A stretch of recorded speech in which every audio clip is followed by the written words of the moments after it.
55. Thunder, feel the thunder. It ignites something inside of you. Lightning and the thunder. Sets alight an elevated state of being. Days are pure exhilaration. And the nights, they're simply electric. See it, hear it, feel it. Thunder, feel the thunder. Lightning and the thunder. Thunder Valley Casino Resort. Feel the thunder. Discover your dream home at Subcontractors United, your source for all home improvement needs. A talented team of home services experts is ready to make your projects a breeze. No more endless internet searches. Find your contractors in one place. Enjoy stress-free service absolutely free, with no hidden costs and no accounts to set up. Transform your living space into something extraordinary. Visit Subcontractors United today and experience the joy of hassle-free home improvement. Dream big at subcontractorsunited.com. Hey, what's up, everybody? It's your boy Drapes, Kyle Draper here for Mercedes-Benz of Stockton. You know, I'm loving my new EQS SUV. It's the most amazing car I've ever had. In fact, when I'm on the road with the Kings, I can't wait to come back just to hop in that EQS SUV. It's lovely. Now, if you've been on the fence about purchasing your first fully electric vehicle, I'll just say this. Schedule a test drive and see for yourself what makes these vehicles so incredible. Right now, Mercedes-Benz of Stockton is offering up to $10,000 in incentives on new 2023 and 2024 Mercedes-Benz electric vehicles. You'll also receive a wall box home charger and 2 years of prepaid vehicle maintenance if you purchase or lease any Mercedes-Benz electric model. So head on over to Mercedes-Benz of Stockton, just 30 minutes from Sacramento, right off I-5, online at mbofstockton.com. That's mbofstockton.com. KHTKAM Sacramento, KYMX HD2 Sacramento. Take it on the local level. Live and local, 6 a.m. to 6 p.m., Monday through Friday. From the Power Business Technology Toshiba Studios. Sactown Sports. Feeding your passion for local sports in the afternoon. It's the Drive Guys with Kevin Gleason and Kyle Drake on your radio at 11:40 a.m. Streaming audio at SactownSports.com and the Sactown Sports app. You can also watch the show on YouTube at Sactown Sports 1140. Here are the Drive Guys with Kevin Gleason and Kyle Drake. Yeah, happy Friday. Kyle Draper, you must have had a lot of fun last night. Heck of a game. Was at the game, didn't get to hear it, but I'm sure you had a heck of a call. Yeah, it was a great game to call, exciting, down to the wire, highlight reel plays too, big shots, slam dunks, on the edge of your seats. And those are the games I kind of love too, because when you're a viewer at home or a listener or something, when the game's out of hand, you get a feeling people are tuning out, they're doing other things, right? Yeah. They're not really paying attention. Last night was one of those games where you needed to be locked in to the very end. By the way, you ever notice that you go to a baseball game now, and I love baseball, and I know you love baseball, but you go to a baseball game, everybody's on their phone like the whole time. They're not even watching. Yeah, man, it's that's why they had to put all those nets up, right? I mean, because baseball is a slower sport, and the amount of time you have in between pitches and, with balls and strikes, and you're not going to miss a whole lot. But that game last night? Yes, sir. I mean, on both ends, there were some tremendous plays out there. And so, no, it was a great game, man. You know what's funny about Wemby, if you watch any one of his games, just the highlights, it's hard not to come away from watching the highlights of any one game of his. It's hard not to come away without feeling like this guy's the greatest thing ever. Right. When you watch a whole game, though, you see that, and also you still see, he's still learning how to play in a lot of ways. Yeah, and he's still, at that size, he's still trying to figure out his body, I feel like, too. Like, I don't feel like, and maybe it's just his size, but I don't feel like he's mastered his body yet. He's like a newborn deer, just sort of out there figuring, just sort of lanky and just, and once he gets some muscle, once he gets a little more seasoning, NBA life, he's going to be a beast, man. We saw flashes last night. I mean, and what did he take, 21 shots or something like that? They need to feature that guy a little more. They need, he does all his work in the perimeter unless he's hanging out under the bat. There's no low post touches for him at all. I don't know if he has a low post game. There was one shot, I think it was a key shot fourth quarter when the game was still hanging in the balance, and he shot an 11-foot fall away. Now, I realize Pop knows what he's doing, but if I was his coach, I'd say, "Why are you Ever what are falling you falling away? away from? There's Right. nobody else up There's there. nobody that can even, I mean, and he doesn't even have to jump to worry about Right. his shot getting blocked. And you're right. I mean, but he's a little finessey, you He know? is, yeah, It's absolutely. like he's a finesse kind of player, and so it looks pretty and everything, but you're right. He's not Shaq. I mean, Shaq ain't falling away, you know? Shaq is powering through you. Like, Victor is way far and away from that. Yeah, really imperfect comparison. But last night watching him, I came away reminded of Ralph Sampson.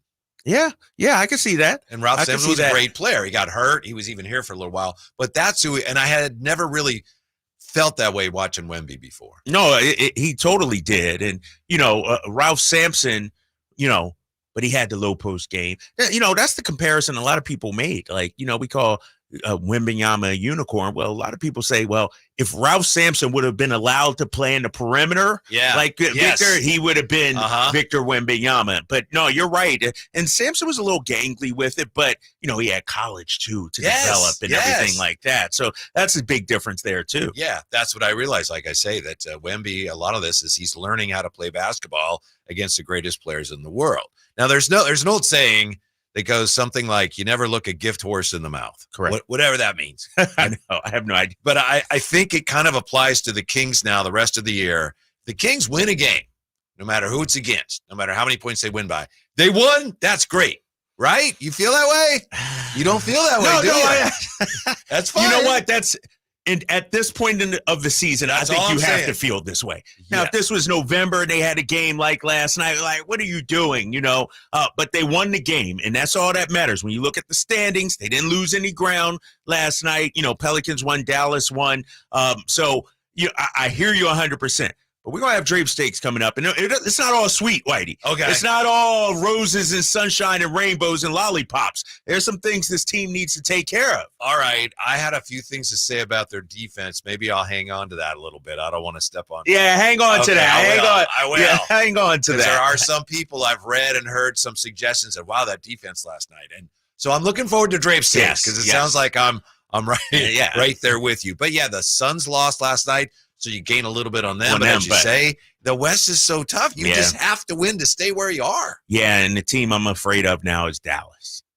Dallas, since they made the moves that they made, they look unbeatable. And I understand, you know, last year they didn't look good, didn't make the playoffs. Kyrie and Luka. Kyrie's balling right now. Luka's doing what he does. Daniel Gafford seems to be the steal of the trade deadline right now. And the way Dallas is playing, they got a little toughness, they got a little girth, they got PJ Washington who could defend on the perimeter. And they got 7 straight wins. Dallas looks legit to me. Not saying a championship, but they're not going to go anywhere. You know, we got to battle them. We got 2 games coming up in March against them. Those are going to be massive games for the standings. Certainly a great point. I thought you were going to say a different team. I thought you were going to say the Warriors. I ain't worried about no Warriors. Warriors, who did they beat? Oh, they beat the Lakers last night. No LeBron James last night. Here come the Warriors. And people that think the Warriors are legit for what? The dynasty is not over. Right? 0 chance the Warriors make it to the NBA Finals. Clip that. Who's back there? Jay? Yeah, Jay. Clip that, Jay, because once they get bounced in April in the play-in tournament, I want to be shown to be right. I'm not worried about the Warriors. It's funny you say that. The station where I worked before I came here was the Warriors station. Yeah.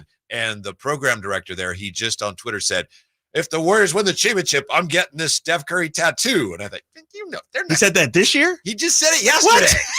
I thought, you know, they're not going to win a champion. What is that? Warriors fans are so delusional, man. Matt Nahigian on Twitter. Yeah. Oh, my Good gosh. guy and everything. But Warriors fans so delusional. Oh, my gosh. You would have said that in 2017, I'll tell you that. Oh, really? He would not have. Oh, because that. All right. So he's doing it that way. He's playing it a little, you know. It sure as heck ain't going to happen, so I don't have to worry about it because that's I mean, no, but they're playing well. You know, the Warriors. The problem with the Warriors, nobody ahead of them is going anywhere. You know, I thought the Pelicans would take a step back. I might be wrong on that. Who's going to fall off? I think we're going to see and I mentioned this yesterday, the best of basketball from all these teams down the stretch here, man. Mm-hmm. I think I'm higher on the Pelicans and the Thunder than you are, and I think you're higher on the Suns and the Mavs than I am in the Mavs. It looks like you're exactly right on that. Say that again. I didn't hear you. I said the Pelicans are currently fifth. No, not that part. The last part there. Yeah. It looks like you were right, dead on about the Dallas Mavericks. Yeah, and not that I want to be, because I'm not a Kyrie or Luka guy. I'm not standing for You were them right about the Suns out there. too, by the way. But yeah, the Suns too. And so I just think, especially when you look at veteran teams like them, and I'm even going to include the Lakers in this. I don't think the Lakers necessarily is going to make a late season push or anything like that. But when it comes time to win playoff games, I think the Lakers are going to be a factor. I think, Warriors, I think they're a flawed roster. Clay coming off the bench is all nice now, but I don't believe it. I don't believe in the rookies being as great as they are when it comes to the postseason. I think they're very one-dimensional with Steph Curry. He has to play out of his mind, in my opinion, to win a playoff game. And so, but when you look at the Western Conference, outside of OKC, Minnesota, Denver, Phoenix, these are veteran-laden teams. I'm including Minnesota. Towns has been around for a while. Gobert, Mike Conley outside of Anthony Edwards. Yeah, he got his so these are veteran teams that know how to crank it up when it matters the most. And you're seeing that now with Dallas, Phoenix, even though they lost last night, no Bradley Beal, but I think these teams are still going to be standing at the end. And so a win like last night for the Kings, and we talked about, that's why last night was a must win. Yeah. You can't afford to drop any games that you're supposed to win from here on out if you're Sacramento. Something I noticed about the West November or so, and I remember it kind of stood out, but it seems like now it's just always the case. So many teams in the West are on winning streaks. Right now, Minnesota, 4 in a row. Oklahoma City, 3 in a row. Clippers lost their last game, but the Nuggets won their last game. Pelicans, 4 in a row. Yeah. Mavericks, 7 in a row. Kings have won 2 in a row. Warriors have won 2 in a row. So it's tough. It's tough. And it's a lot different than last year. We knew the Kings were going to be a top 6 team. They positioned themselves perfectly. Like, when you look at it right now, Kings are 8th in the Western Conference. In my opinion, they could finish anywhere. I don't think they'll catch Denver. Denver's 4.5 games up. But they could finish anywhere from 5th to 10th. There's a whole swath of spots that they that find themselves in right now. And that's why every game is so important. But the issue is the Kings aren't the only ones.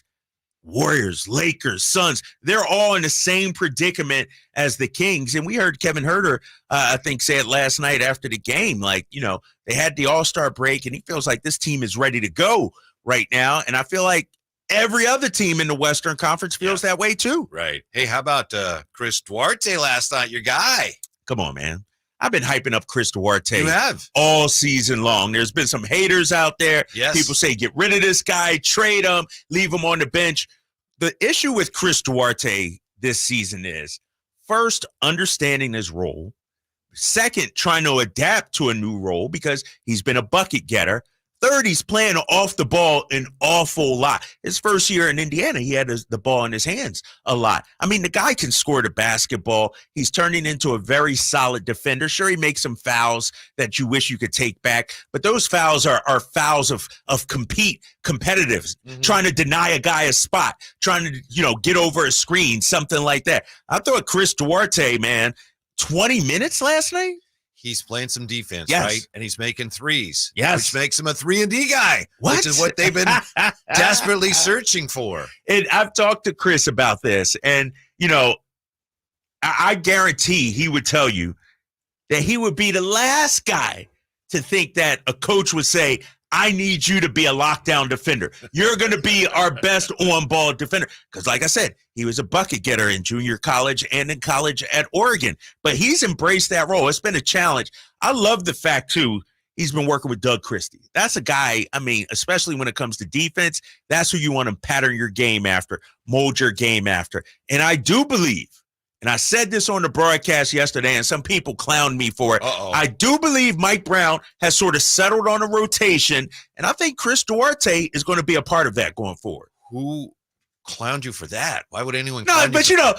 Fans, man. Fans, you know how it is. And I'm not saying Kings fan. I'm just talking people in general They're like, oh, I don't believe Drape said Mike Brown has settled on a rotation.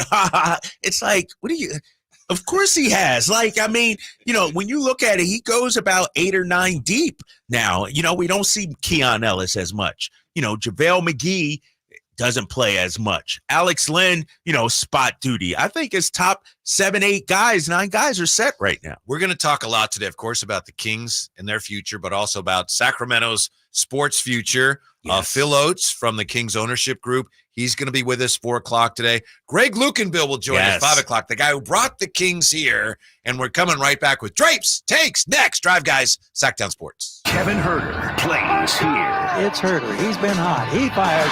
He's still hot. Kevin Herter from downtown has a 15-point first quarter. Sactown Sports is your proud home of the Sacramento Kings.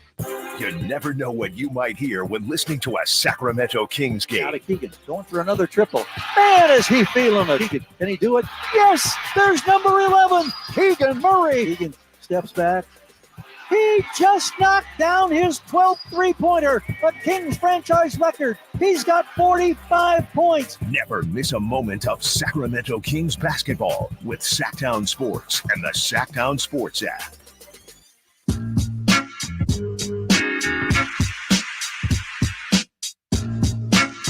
Your flagship station for the Beam Team, Sactown Sports. Thanks for being with us on this Friday. We appreciate it. Join us on the YouTube chat. Text us 339-1140, 1-800-920-1140. Give us a call. I noticed Compio's on board. Hey, Compio, I got to tell you, speaking of Compio, last night I'm on Facebook and I'm looking, it's like, add a friend. Ray Allen. Like, I gotta do it. Oh, did you really? We gotta get. You know what? We gotta get Ray Allen on one day. Yeah, somehow he and I have like 3 mutual friends. It's one of those things. Some of those celebrities are like they're just joined. They'll be friends with anybody. So I think it's one of those things. Let's get Ray on and ask him if he knows who Compio is. Yes, call him out on it. Yeah. All right. Woo! Strap in. It's time now for a special Friday edition of Drapes Takes. Calm down, Lion. Calm down. Take it easy, man. Just take it easy. Kings fans, your boy has finally recovered from last night. What a game it was to call. Oh, my gosh. With about 3 minutes left, I'm like, we going to lose this freaking game, aren't we? I'm going to be upset after this game. The Spurs got him. Devin Vassell went out there looking like Michael Jordan last night. Yep. Like, he looked like Kobe last night. Yep. And so I'm going to talk about the defense coming up because, I can't forget about the defense, but I want to accentuate the positives. And I want to start with the guy who I thought set the tone early on and who had a phenomenal game, Red Velvet, Kevin Herter. When you look at the totality of this team, we know what Fox is going to do. We know what Sabonis is going to do. But I've maintained there are 2 people that will tell us the litmus test for this Sacramento Kings team. One's Malik Monk, and 2 is Kevin Herter. Both those guys were flowing last night. And the thing about Kevin Herter, we remember his struggles early in the season from 3. Doesn't his shot look so much better right now? You can tell just before he even goes into the shot, like, oh, he's so much more confident. So much more confident right now. And I thought his 3 threes to start the game. How about the one pass he had? I forget to who it was. Yeah, 5 assists. Yeah, exactly. His playmaking last night, his dimes. I thought Kevin Herter, and he talked about the All-Star break. I thought he came back and looked the freshest out of anybody. And that's why he was chosen to light the beam last night. Yeah. Did he have some issues lighting the beam, though? I think his count was off, or he lit it earlier. Like, he pushed it before. I think it was that 0. Like the last time he did it, so they referenced that. And I think they got it all squared away this time. So shout out to my guy, Kevin Herter. I thought he was tremendous last night. I also want to talk about Domantas Sabonis. We talk about him a lot on this show. I remember doing a pregame show for NBC Sports California, and there was this Domas fan who said, why are you guys always giving love to Fox? What about Domantas Sabonis? And De'Aaron Fox said this yesterday. I think maybe we take this guy for granted. This guy brings his lunch pail every night or day. This guy was ill on Wednesday, doubtful when he woke up in the morning, advanced to questionable, and went out there and I thought dominated the game. I thought he was the best big man on the floor. He totally outplayed Wembanyama. Even on the defensive end, I thought he did a hell of a job on Victor Wembanyama. I just want to give my guy Domantas Sabonis some flowers. This was like Michael Jordan's flu game almost. This guy was sick, and he still woke up and got a triple-double. I thought you didn't like Michael Jordan. I don't, but it was like that.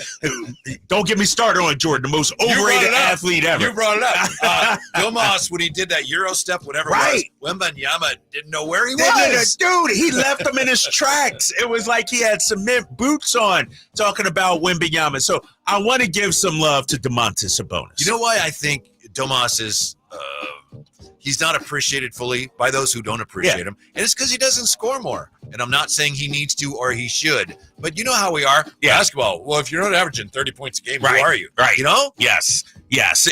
But his impact absolutely goes even farther beyond the stats. Absolutely. Whitey, I don't need to look at the box score. My eye test tells me this guy is legit. Get my box score. Right, put the box score over there out of my reach. How about this? Because I got bonus grape steaks tonight. Woo. So this is the third one. De'Aaron Fox. Can we lay to rest any questions about this guy's desire, this guy's motor, this guy's will, this guy's wanting to be here? Like, De'Aaron Fox was magnificent last night. I thought on both ends of the floor. He had the late buckets, the late three, the late mid-range, and then the steal or block. I forget what they call it on Vassell late in the game. I think they called it a block. Like, he was tremendous. He was a difference maker down the stretch. That play, it's funny you say that. Was it a block? Was it a steal? And I think you're right. I think they did say officially it's a block, but it was a very strange play. Herder was right there and said, I've never seen a play quite like that. Right. You get beat and then you go up and then hammer the ball out of down. The hands of a guy who's going to dunk it. The ability to recover. Like, because once you get beat, usually you're looking for help or something. Sometimes you just say, oh, well. Right, oh, well. I'm like, he got by me, Yeah. But De'Aaron not giving up on the game, not giving up on the play. Looking at his fourth quarter numbers, 11 points, 4 of 5. And Katie mentioned it during the broadcast, especially against the Spurs. De'Aaron Fox looks so comfortable out there, able to get to his spots. He was 12 of 18. I thought he was tremendous last night. He spent a lot of that fourth quarter in his spot, in his kitchen, which is right at the foul line. All right, so I got the good out the way. Uh-oh. Let's talk about the bad. The defense. If I'm Mike Brown, I'm having nightmares last night. I'm staying up because you had the whole All-Star break. All we heard about was defending the three-point defense. San Antonio is dead last in three-point percentage. Last night, they shot 44% from three range. And people say, well, Drapes, they only made 11 threes, which is, Kings average about 13 threes made against. But here's the problem. The Kings also allowed, 72 points in the paint. So that shows me, Whitey, instead of those spray threes, the Spurs just said, we're going to finish around the bucket. Yeah. We're going to shoot our layup. So the defense has to be better. Question for you. Yeah. How much time was left in the first quarter when Mike Brown called his first time out? Oh, my God. What was it? I think it was like their first three. Like 10, 11. Yeah, 10 minutes, 11 seconds left. I think Julian Champagny hit the wide open corner three. The coach is like, time out. And we saw that a couple of times in that game. Like Mike Brown was quick on the whistle for the defensive issues. And so I know we feel good today about this win, Sacramento Kings fans. And the winner is a win, especially at this time of year. But I was a little disappointed in the defense last night. Woo. Yeah. Those Drapes takes? That's it. That's it. All right. That's it. That's all I got. I'm glad you brought that up because I've read, kind of heard some suggestions today that, boy, the Kings last night, they really got after it defensively. Huh? And yeah, there was a play here or there. But you're right. The defense last night, and this is just where they are right now, it was terrible. The Spurs are awful, and they put up offensively. That is, yes, and they put up 122 on you. Right? They put not only did they put up 122, Whitey, and I've said this time and time and time again, Kings fans. As a game progresses, you want your defense to get better. Close game, fourth quarter, it's time to lock in. Winning time, Magic used to say. They gave up 35 points in the fourth quarter. They barely got out of that game with a win by the skin of their teeth. Yeah. And so while the win is a win, 32-23, that's nice. I was extremely disappointed at the defense. Me too. And there was a play, and I can't remember. It might have been third or fourth quarter, and I forget who it was. Keegan might have been guarding. It was simple basketball 101. Somebody drove right. Is there a guy in the corner? The help comes, and then they just kick it to the corner, 3-ball. Everybody knows in basketball in the NBA, you don't help off the short corner. That's like the easiest shot in the game. But it was like, well, the man up top got beat, so I had to help out. And it was just, and for the fact that the San Antonio Spurs, awful offense, not a good offense. And I understand they're second in the league in assists. They had 37 assists against you last night. They picked apart your defense. They shot 51%. Right? We're talking to Spurs. Yeah. The Spurs shot 50. Keldon Johnson came off the bench and was on fire. How do you let the San Antonio Spurs score 122 points? But don't we know at this point, Drapes, here we are. It's almost March. This is what and who the Kings are. So whatever they're going to accomplish from here, sure, they can continue to improve here or there. But they're not a good defensive team. And if we're still saying that now against the Spurs, hard for me to imagine they're going to be that much better by the time the playoffs roll around. At that end. I hear you, Whitey. But I can't listen to my guy Mike Brown day in and day out. I know. I can't see teams shoot better than 40% day in and day out from threes and then just throw my hands up. Well, it is what it is. Like, we're not talking about games in March, games in February. We're talking about advancing in the playoffs.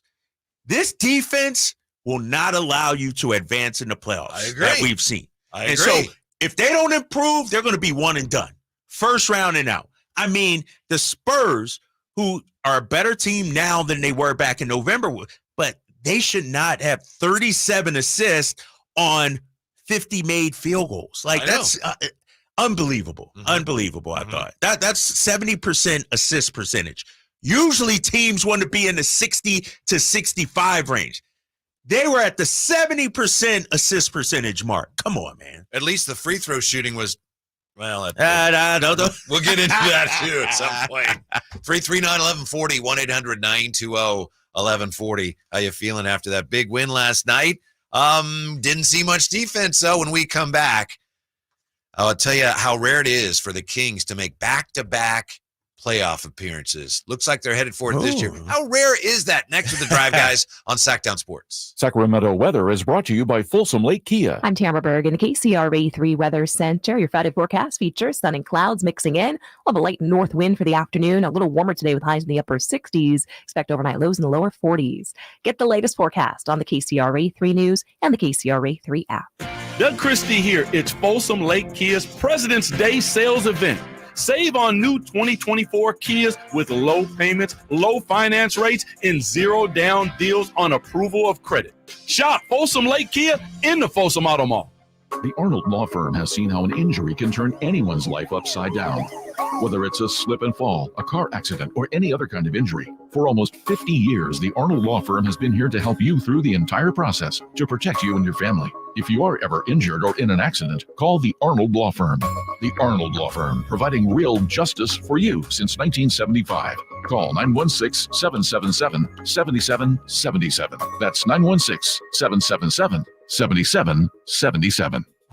Country in the Park is back May 17th and 18th at Cal Expo with Brantley Gilbert, Dustin Lynch, Jay Cohen, Walker Hayes, and more. Tickets start at just $46. Country in the Park May 17th and 18th at Cal Expo. For more information, visit CITPFest.com. Brought to you by Coors Light, Garner Roofing, and Roseville Kitchen and Bath. Fidium Fiber Internet has put together a heck of a lineup. It's 100% fiber internet. You get a dedicated connection and lightning fast upload and download speeds up to 2 gigs. Plans start at just $25 a month, so everyone can join in the action. Capital Casino has been serving the greater Sacramento area in the same convenient downtown location for over 20 years, with plenty of close-by, well-lit parking monitored by security staff and offering the most variety of table games in the region in a safe and friendly environment. Best food, best service, and the best action.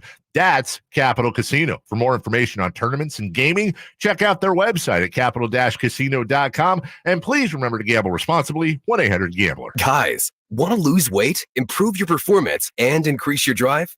Revive Men's Health Sacramento can help you address the root causes of weight gain, low energy, poor drive, and performance issues. And since your testosterone level has a direct impact on your weight and fitness, we'll give you a free T-check and free exam at Revive Sacramento. Imagine upping your game, losing weight, and getting in shape all at once. Revive can help you make it happen with our new cutting-edge weight loss medications like your favorite athletes and celebrities use. They're affordable and available now. Weight gain and low T are treatable conditions. We know we can help you. Take that first step and book today. You're only one step away from getting in the best shape of your life. Call Revive Men's Health at 916-277-8599.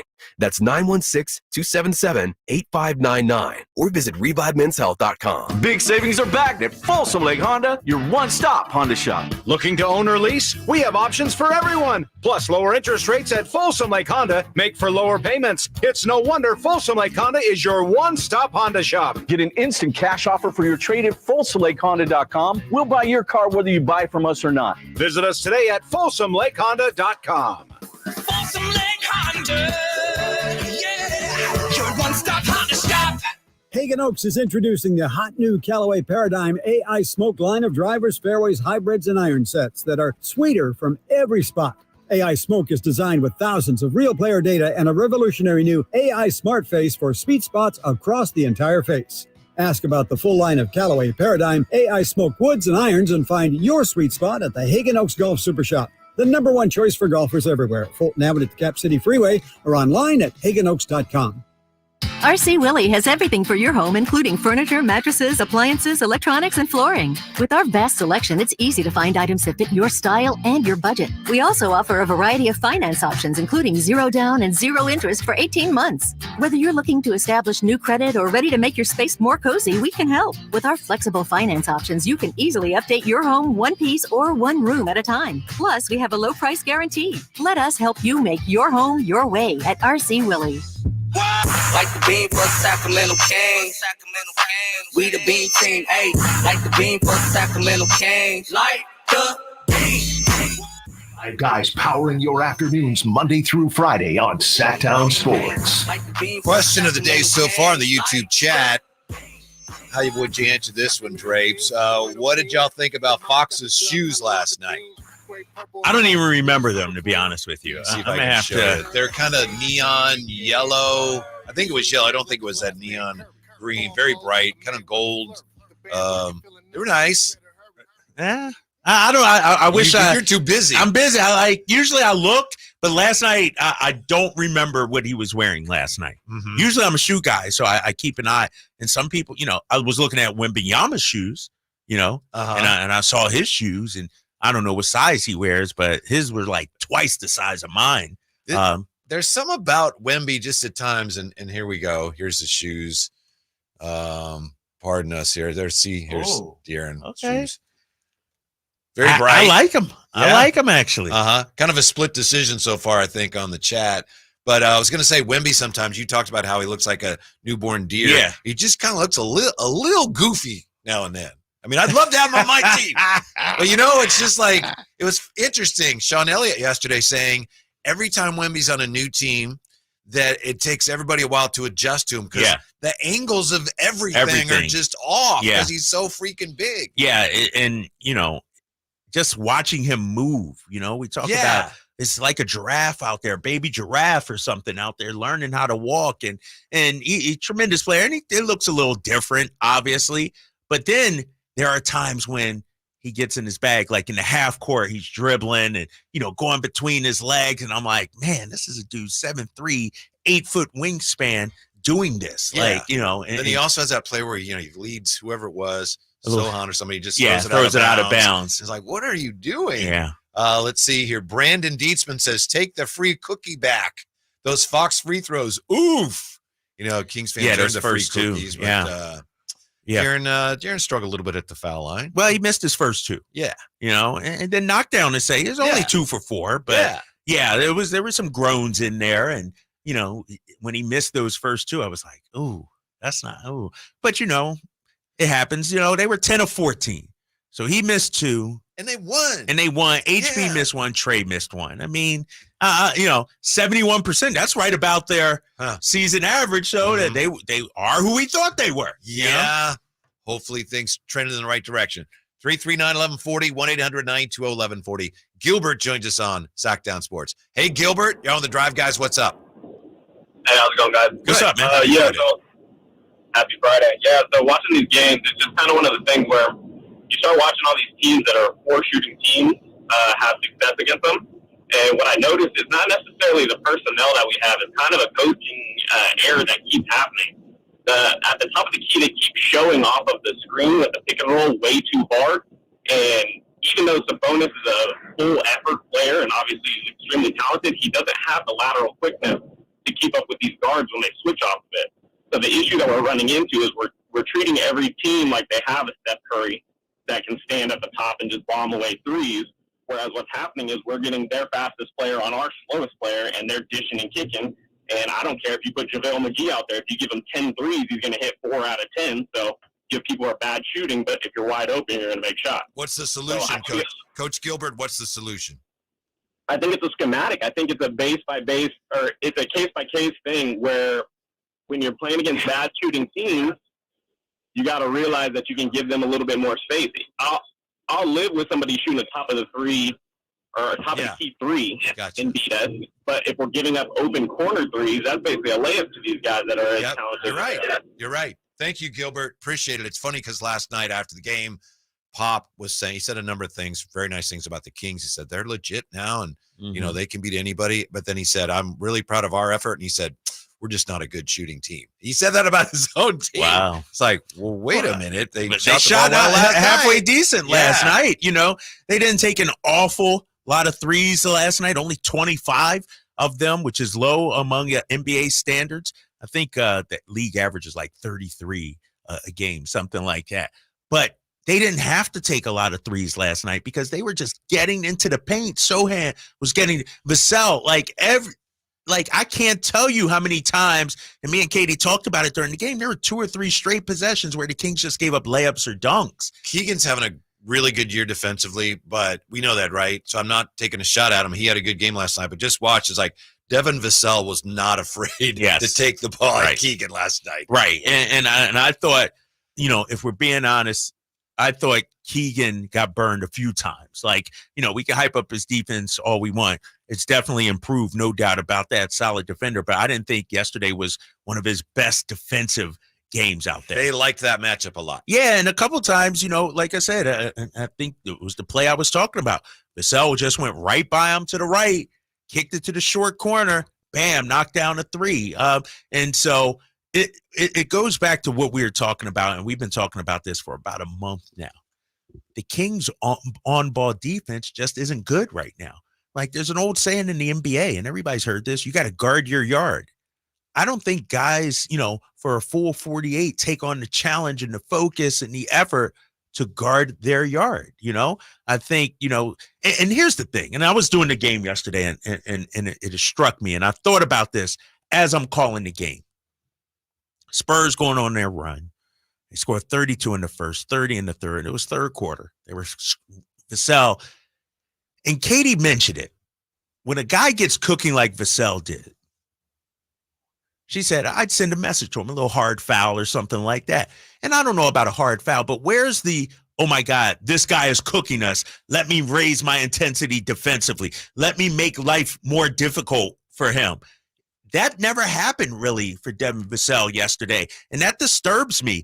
Somebody asked us yesterday in the chat, the text line, could the Kings use a guy like Dylan Brooks or something like that, in the starting lineup? And I think so, because when a team like the Spurs or whoever it may be gets going, who's our guy that's going to say enough is enough? Well, I'm going to stop this guy. Yeah. We're going to turn it up and lock him down.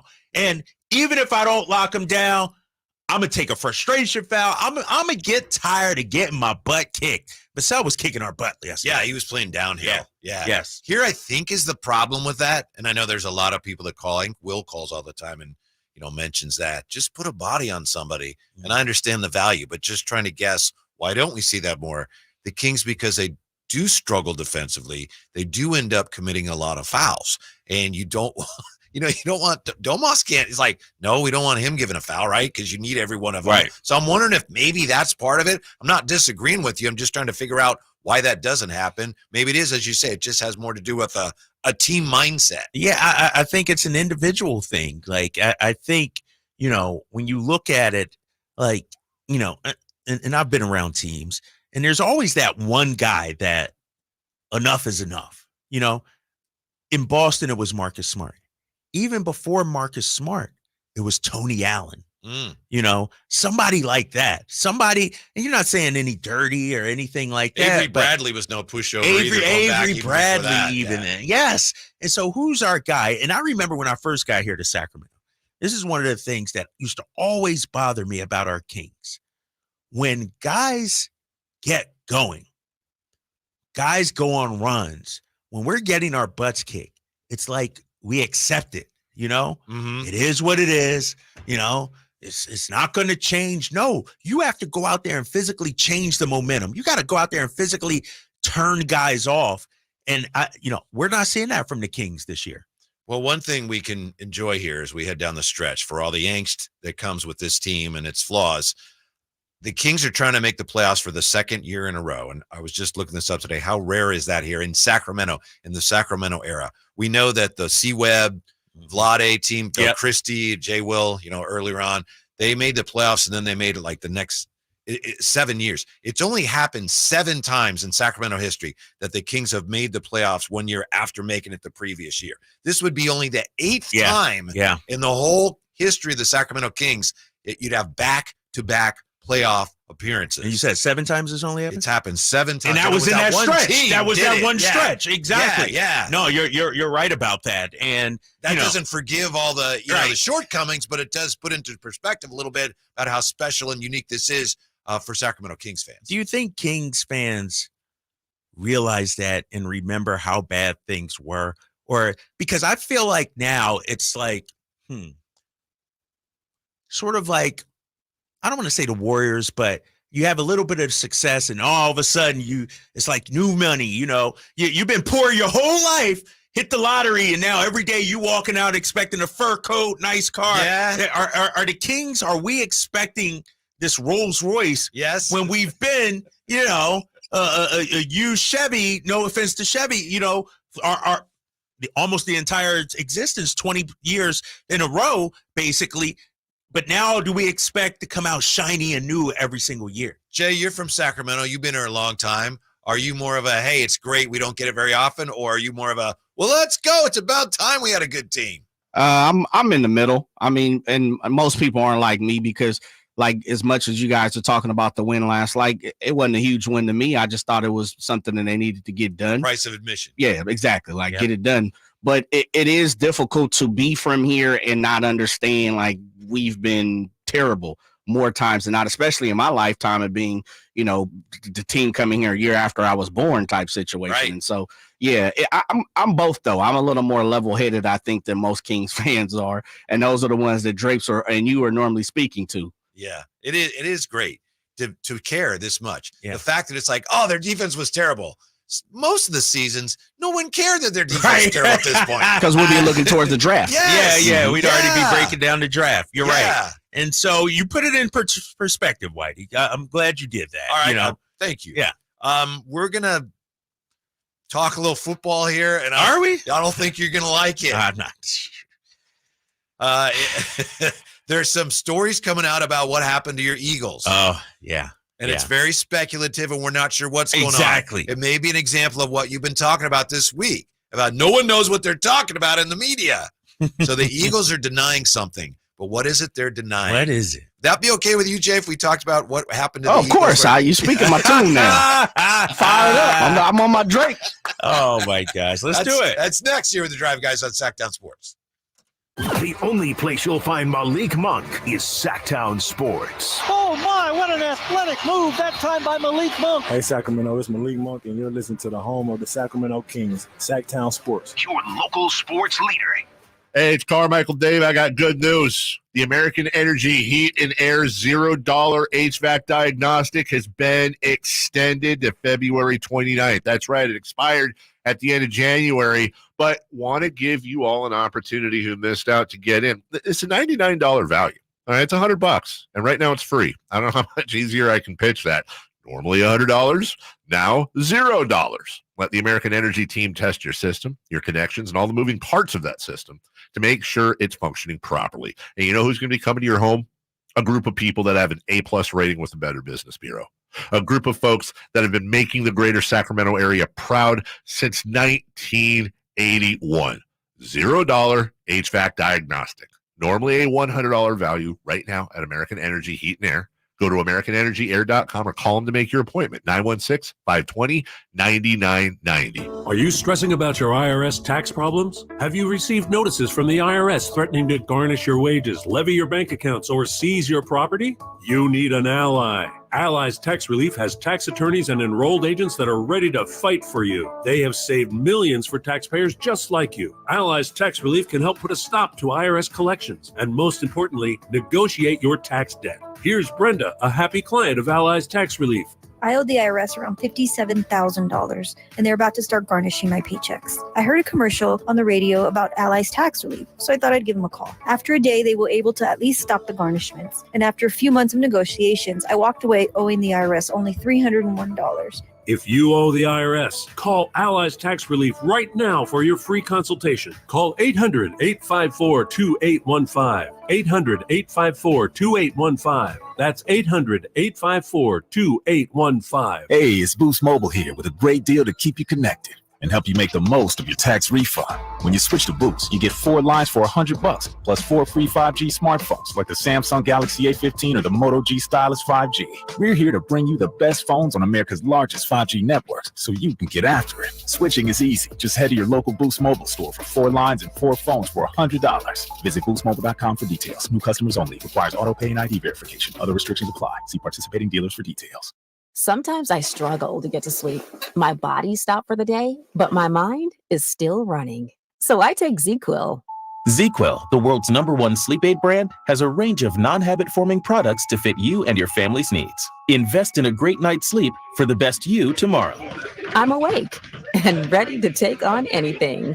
Better days start with ZQuil nights. Explore our products at ZQuil.com. Use as directed. Keep out of reach of children. Welcome to a brand new year filled with limitless possibilities at Kia of Vacaville. Prepare yourself for an extraordinary driving adventure as we present our impressive 2024 vehicle lineup. Step into the future with state-of-the-art technology, groundbreaking features, and the sleek design that has become synonymous with Kia. Immerse yourself in the dynamic performance of the all-new Kia Sportage, where captivating design meets exhilarating power. Experience the fuel efficiency of the Kia Niro, a hybrid marvel that extends your journey with every mile. Indulge in the sophistication of the Kia Telluride, seamlessly blending luxury and versatility.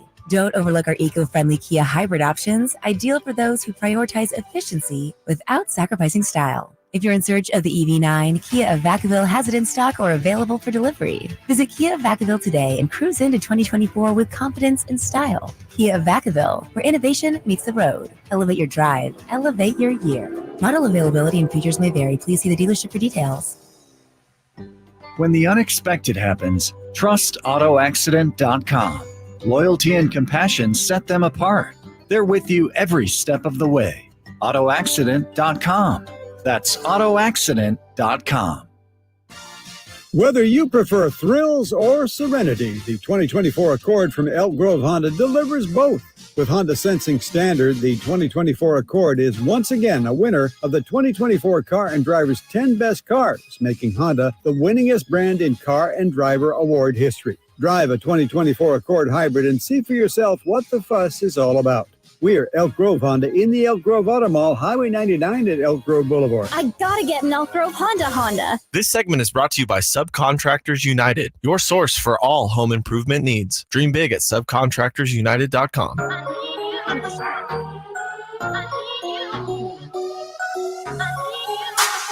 Your home for Kings basketball for over 25 seasons. Sactown Sports.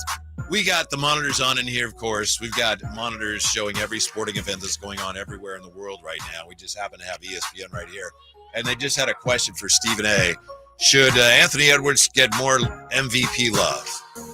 No, right? I mean, that's an easy one. I think so. Yeah. I mean,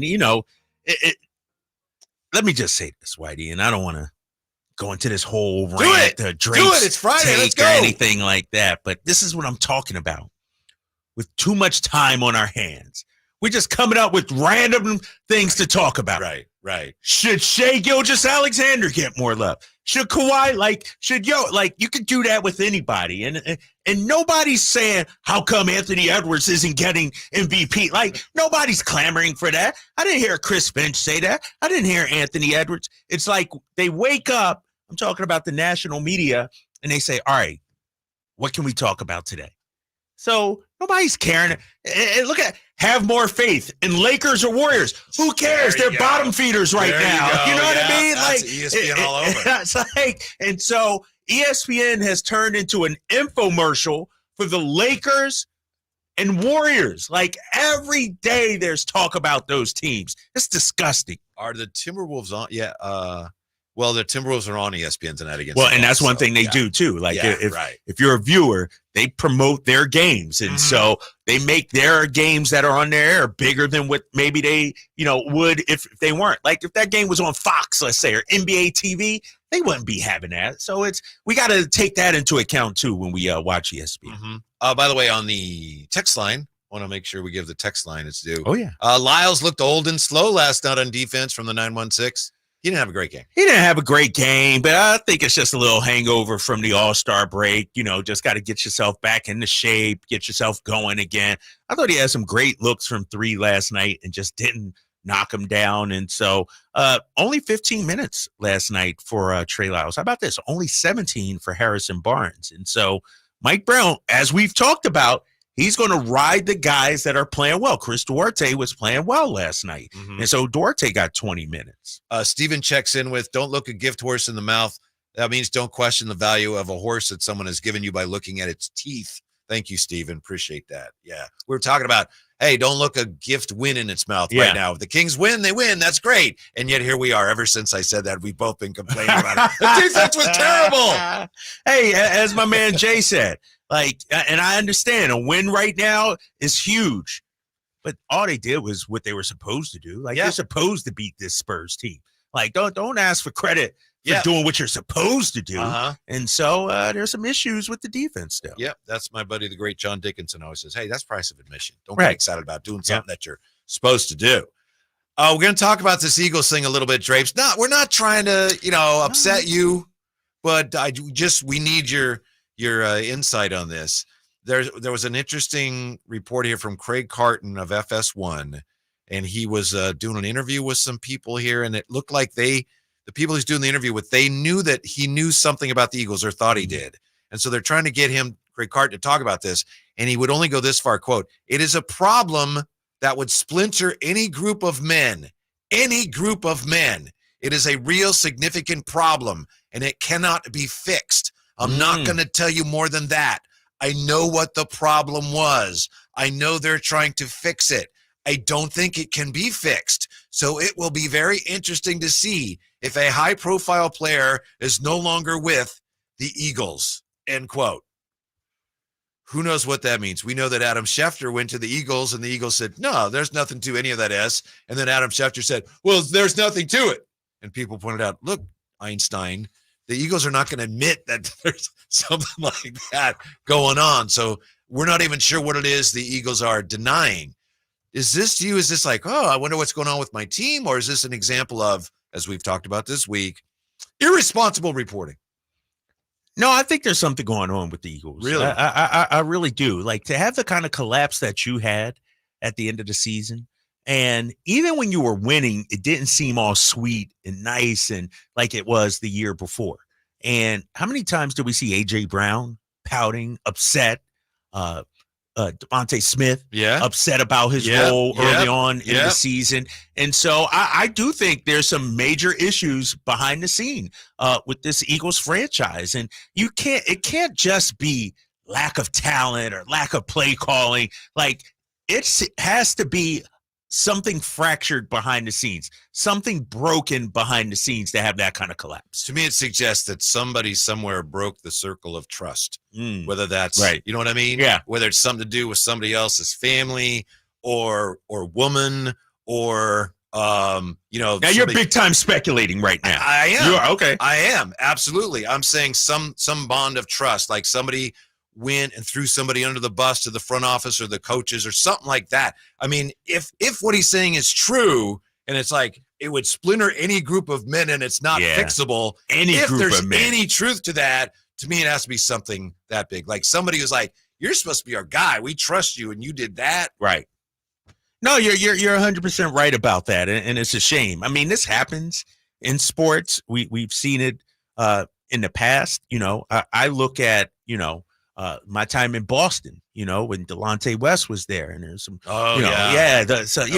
It was sad. We can look at Delonte West in Cleveland with LeBron James. Those rumors we heard back then. Mm-hmm. So there are certain things that do happen behind the scenes that I think, yes, can fracture and splinter a locker room. And I think, to your point, it's not just X's and O's. Right. It's something bigger than that. If it's true. If it's true. And I'm not pretending I haven't heard anything. And you're right. I was rampant speculation. But if it's something as big as this guy says, it has to be something like that to me. I take a look at a guy like Jalen Hurts. And I'm a big Hurts guy. That's my guy. But his body language last year, especially to close the season, like usually he's an upbeat leader, a motivator, a guy that, can galvanize the team. I felt at times towards the end, it was a race to get the season over. Yeah, he just looks kind of downtrodden. Right, that's what I'm saying. Like something was going on behind the scenes that he just knew it might be unfixable. And so I never got the sense from the Eagles during their struggles that they believed they could turn it around. People outside, fans, myself, we still got time. But I never got the idea, the feel from the Eagles that they, the regular season's in the past. We'll be right. Like, I never got that feeling from them. Mm-hmm. Well, time will tell. It was something very strange, obviously. Real quick, there's good news for just about all NFL teams, and it certainly helped the 49ers. We'll delve more into this as the show continues to unfold here. But we found out what the new salary cap is going to be, and a lot of people thought, it might go up to like 240 or 242. That'd be great. It went up more than $30 million to $255.4 million per $250 team. million. Cap. Yeah. Oh, my gosh. So a team like the 49ers is like, wow, we were $14 million over. That's found money. And now we're under. Yeah, that's found money right there. We didn't do anything. Yeah, that's found money. And, they got some roster decisions to make, obviously. And this is great news for them, man. Yeah, it's pretty good news for just about everybody, really. Like, I mean, the NFL is printing money. I mean, the cap to be $255. Think about that. Like 10 years ago, it was like 130 or something like that. It has almost doubled in the last 10 years. It's crazy. It is. The NFL's doing pretty good business, aren't they? Coming up, we were just talking about MVP candidates. De'Aaron Fox says Domas is an MVP candidate. Does that hold any water? We'll find out next year with the Drive Guys on Sactown Sports. Subscribe to Sactown Sports on YouTube and watch the Carmichael Dave Show with Jason Ross, Stiles and Watkins, and the Drive Guys. Live Monday through Friday from 6 to 6. Plus view archive shows and exclusive content. Subscribe at youtube.com/Sactown Sports. If you're like most people, you've had your fair share of financial questions. Questions like, can I afford my son's travel hockey team? What if my daughter doesn't get that soccer scholarship? Will I be able to enjoy golf in retirement? At Empower, we know these questions can be stressful. We're here to help answer your what ifs and empower what's next. Join 18 million Americans and take control of your financial future. Start today at empower.com. Sponsored by Empower Personal Wealth. Discover your dream home at Subcontractors United, your source for all home improvement needs. A talented team of home services experts is ready to make your projects a breeze. No more endless internet searches. Find your contractors in one place. Enjoy stress-free service absolutely free, with no hidden costs and no accounts to set up. Transform your living space into something extraordinary. Visit Subcontractors United today and experience the joy of hassle-free home improvement. Dream big at subcontractorsunited.com.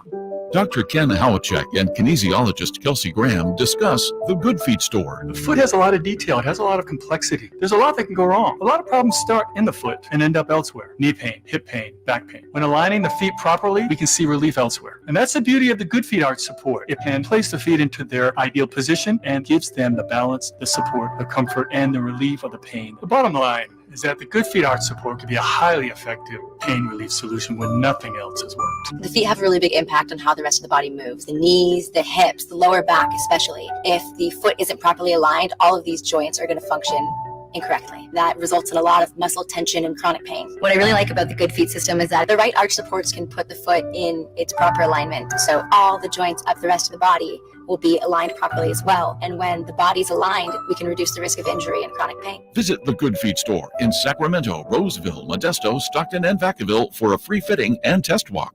Golf to Go is brought to you by the Hagen Oaks Golf Super Shop. Here's Frank LaRosa. You're faced with a long shot in the heavy rough. Now what? Jessica Marksberry writes in Golf Magazine that while hybrids have made these shots a bit easier to deal with, lengthy shots from heavy rough are still a significant challenge. Top 100 teacher Tina Toombs says the first thing you need is loft and a specific mindset over the ball. You need to hold onto the club firmer with your left hand to prevent the club from grabbing the grass. You can elect to play in the back of your stance or play it forward.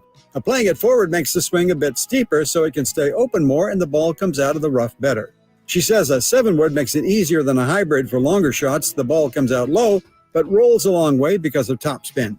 And if all else fails, she says bailing out is an option too, and there's no shame in taking your medicine to avoid compounding your initial error. If you're really not sure, take your 9-iron and get it out. Don't risk topping it and leaving it in the rough. Good luck out there.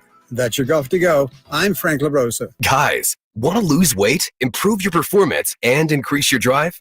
Revive Men's Health Sacramento can help you address the root causes of weight gain, low energy, poor drive, and performance issues. And since your testosterone level has a direct impact on your weight and fitness, we'll give you a free T-check and free exam at Revive Sacramento. Imagine upping your game, losing weight, and getting in shape all at once. Revive can help you make it happen with our new cutting-edge weight loss medications like your favorite athletes and celebrities use. They're affordable and available now. Weight gain and low T are treatable conditions. We know we can help you. Take that first step and book today. You're only one step away from getting in the best shape of your life. Call Revive Men's Health at 916-277-8599. That's 916-277-8599. Or visit ReviveMen'sHealth.com. KHTKAM Sacramento, KYMX HD2 Sacramento. From the Power Business Technology Toshiba Studios, your flagship station for the Beam Team. Should we light the beam? Light the beam, baby. Sactown Sports.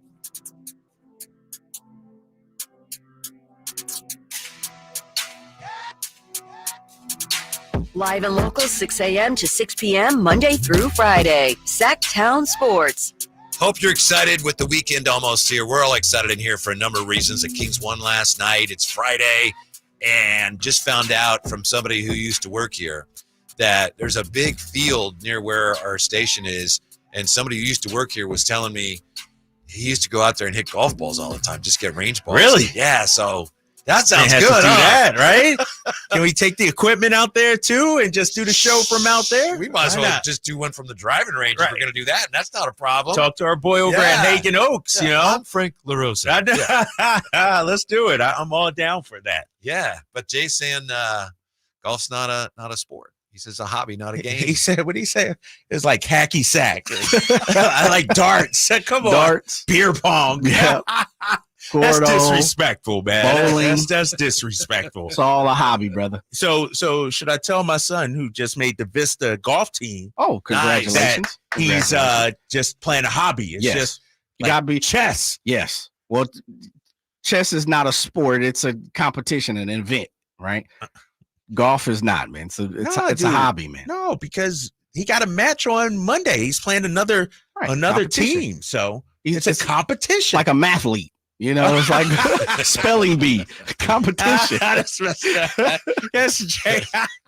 We're just talking about equipment And I didn't know this. And Drapes has really nice clubs, but Drapes was explaining that you can go to Costco and get Kirkland irons. Yes. Costco brand. Hold up. Yeah.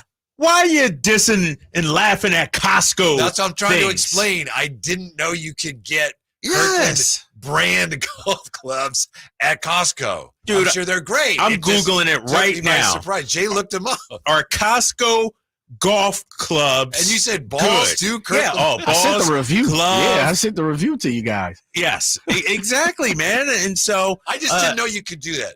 Costco has everything. Yeah, you can get it, dude. You can buy tires from Costco. Like, everything. It's like, come on. I'm looking at some reviews right here. No, it took me a while to even it's hard to admit. You come up to the green and go, hey, you playing the Kirkland one? I'm telling you, man, I've played golf with a bunch of people, and most of the time, the ones that have the Kirkland golf balls are a little older. They're retired. Let's say I'll say they're retired. People. Right? Yeah, exactly. You know how it is, and they got like 10 pallets of water in their garage. They got 60 packs of toilet paper in case of the apocalypse. Those are the kind of people I think that I've seen, use the Kirkland stuff. How do they swing it though? Yeah. How do they react off the club? Oh yeah. You ever played with like a really older person? They're just like down nice the middle. And straight. Don't hit it hard or anything yards, like that. But they're right in the middle like every freaking time. Exactly. And I would say, and I don't know how much the Kirkland golf balls are. Let me check. Check that up for me, Jay, because here's the thing about golf balls. I'll take a dozen. Like, if you buy the Pro V1s for $50 and you're losing them 3 or 4 per round. Is that all they are? How many for? You get 12 for like $50-something. Okay. Yeah. All right. Yeah. I thought they'd be even more than that. No, that's expensive to me, I know, man. I know. Like, I lose 2 or 3 per round, and so I'm going with the middle size market when it comes to. So the Kirkland ones, you don't mind losing them as much. You know. Gotcha. So, do they come in different colors? Can I get? No, it's just what's the worst though? I'll tell you the worst. And please, Costco CEO, I don't know if you're listening to us or not, but when you find a golf ball and it's a Kirkland, you're like, oh man, come on, like you're hoping it's a Titleist, a Bridgestone, something, and it's like a Kirkland. It's like, get this out of here. Who let this thing on the course? I'm gonna try them. They must be great. Y'all killing me, man. I'm gonna get a Kirkland. That's cold blood, man. Y'all doing that to Kirkland, what you guys man. are doing? You guys are taking shots at some of the older golfers. You guys are taking shots at Kirkland as a brand. It's not a shot as far as the older golfers. It's 100% true, and it's just like the right down. Yeah, they're straight, and so straight there with 60 yards. And I will say though, peach of a shot. You know what? I'm gonna have to give some of the older people some credit. Because with age comes wisdom. I'm sure when they were younger, they played the Pro V1s, and then they realized, you know what? It doesn't make that much of a difference, especially if I'm losing balls. I might as well go with the cheaper ones anyway. Yeah, you get older and you don't realize. I mean, not you don't realize. You don't care if might laugh that you have a Kirkland ball. Right, you're more secure. Yeah, exactly. So, all right. So I found three versions of the Kirkland golf ball. Okay. I would imagine these are the average ones, like kind of maybe lower tier. Yeah. This is a 3-piece urethane cover golf ball. You get 2 dozen, 24 balls at $34.99 a pop right now on Costco. Simon, a 3-piece golf ball is a good golf ball. That's pretty cheap, bro. I'm going to get a Kirkland Club endorsement. I'm telling you. I know. See, you've been wanting more endorsements around here. Yes, that's my goal. All right, let me give you the Kirkland 3-piece urethane cover ball Performance Plus ball. There you go. All right, same thing. You get 2 12-count boxes because everything at Costco comes in bulk. Yeah. Total of 24 balls. $44. Okay, see, that's like the middle range. Yeah, it's getting there. All right, now we have the signature. This is the signature ball, 3-piece urethane cover V2.0 performance ball, and this one is $54.97 for 24 for the 24 joints. Yeah, all right, and you get 12 for $21. Get out of here. Yes, Pro V1s I think are more than that. Maybe you got a deal because you're let me look it up. Titleist Pro V1. This is via Amazon and Costco, by the way. Ball. Prices Titleist Pro V1 golf ball. $55. Okay. Yeah. All right. $55. Yeah. That's too rich for my blood. I'm not. And that's only that's a dozen, right? Yeah. So so you got to go to Costco and get the double. Yeah. It's a double dip. You don't hit the X, right? Pro V1X. You just hit I the Pro have, V. I have. And, I did the Pro V1s, I did the X, and I realized my game's not good enough. I did the bottom rung Titleist ones too. This is a few years ago. Right now, I'm in the middle range, to have $35 or so range. Right. Yeah. So can we get an experiment here? Yeah, what you need? We have to get you guys go on the course with Kirkland balls. All right. We have to get I guess the middle pack because you all are starting the middle. I'm a Kirkland guy now, Jay. Come on. You desperately want that endorsement. I'm going to get a Kirkland bag. I'll get everything. The irons, shoes, the drivers, the whole thing. The whole wardrobe, everything. Yeah. Well, thank you. No, I really good stuff. I laughed because I didn't know there was such a thing as a Kirkland brand golf ball. So thank you. De'Aaron Fox last night, he said, Domas is great. He's a gladiator. And he said Domas is even an MVP candidate. Here's De'Aaron Fox. I mean, we've talked about it before. You try not to, you don't want to become numb to what he's doing. That's not normal. It's only been done, a few times in this game. And the fact that he's available every night is big for us because he plays so hard. He plays so physical. He could easily be one of those guys that, take a few nights off. But like I said, he came in today and, you couldn't get him to not play today. He was a game time decision, but he wasn't not going to play. So that's leading by example. If something's hurt, he's like, no, I'm fine. I'm gonna go out there and play, give him my all. And then you live with the results. And that's what you want out of somebody who's one of the best players in this league, who should be an MVP candidate. I don't know how many of those guys haven't missed a game yet, but he's definitely up there. 22, 11, and 11s for a guy who, and De'Aaron Fox said he should be an MVP candidate. For what it's worth, Basketball Reference MVP award tracker now. And this is based, we've talked about this before. It's a model based on previous voting results. So it's not someone's opinion. Doesn't mean it's right. Jokic won. They say he has a 41% chance to be in the MVP. Shea is second. Luka third. Giannis, Tatum. Domas is sixth on the list. Sixth, okay. Sixth most likely player to win the MVP award this year, according to Basketball Reference. That's not bad. Yeah. I mean, 6 is pretty respectable. It is. And I'm like 4.7% probability, so it's not going to happen. But still, that's great. Yeah, that's amazing. I mean, and he should get some love for MVP votes, and we know he won't get it, but top 5. I'm looking at NBA.com and their weekly tracker. They do. They didn't do one this week. They'll do one next week. But their 5 is Jokic, Shea, Giannis, Luka, and Tatum. Now let me ask you this: out of all 5 of those guys, there's one guy who sort of stands out apart from the others, and for all the wrong reasons, as far as I'm concerned. This Luka Doncic, he gets more love in the MVP race. Now, if he was a top 3, like you look at Shea, number 2 in the West, Jokic, number 4 in the West, Milwaukee, number 3 in the East, Tatum, number 1. The Dallas Mavericks right now are number 6. The Mavericks are only a half game better than the Sacramento Kings.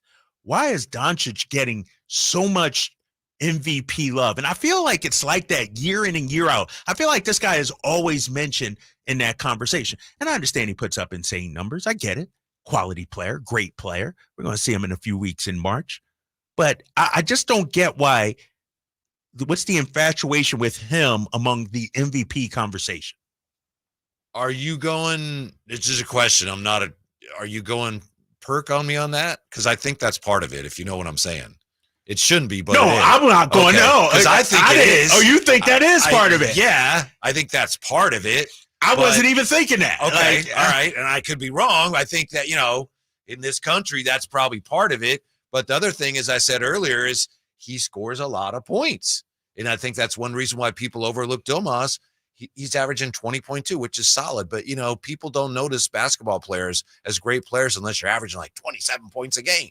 I really think that's part of it. But the thing too, though, Whitey, is when Russell Westbrook was winning his MVP, it was because he averaged a triple-double. Mm-hmm. Domantas Sabonis leads the NBA in triple-doubles. Leads the NBA in rebounds. Plays every single game. You know, it's we say Jokic light. That's disrespectful, but he's just as impactful for this team as Jokic is for his team. Mm-hmm. And sure, the results aren't there. Jokic a little bit of better record, and Jokic isn't flashy either.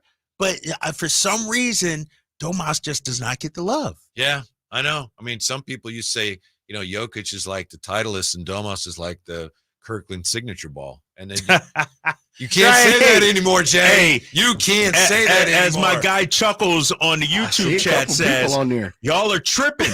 Kirkland balls and putter are amazing. That's what's up. He said y'all tripping, bro. I just never heard of it. We need somebody to attest to that. I'm like one of you guys, the other one that got me on here. Somebody said, I think it was Campio, your boy, but it's like, Drape's losing 3 balls around. You should quit. I'm going to text my guy, Tom Morton. He's the best. And I'm going to do Tom knows about Kirkland balls? Kirkland balls. I will get Tom on this show in an hour. Up or thumbs down. That's all I'm asking. That's all I'm asking. Kirkland balls, thumbs up or thumbs down. Sometimes my wife, she'll go to, Costco, and she'll ask, do you need anything at Costco? And I know what I'm going to say next time.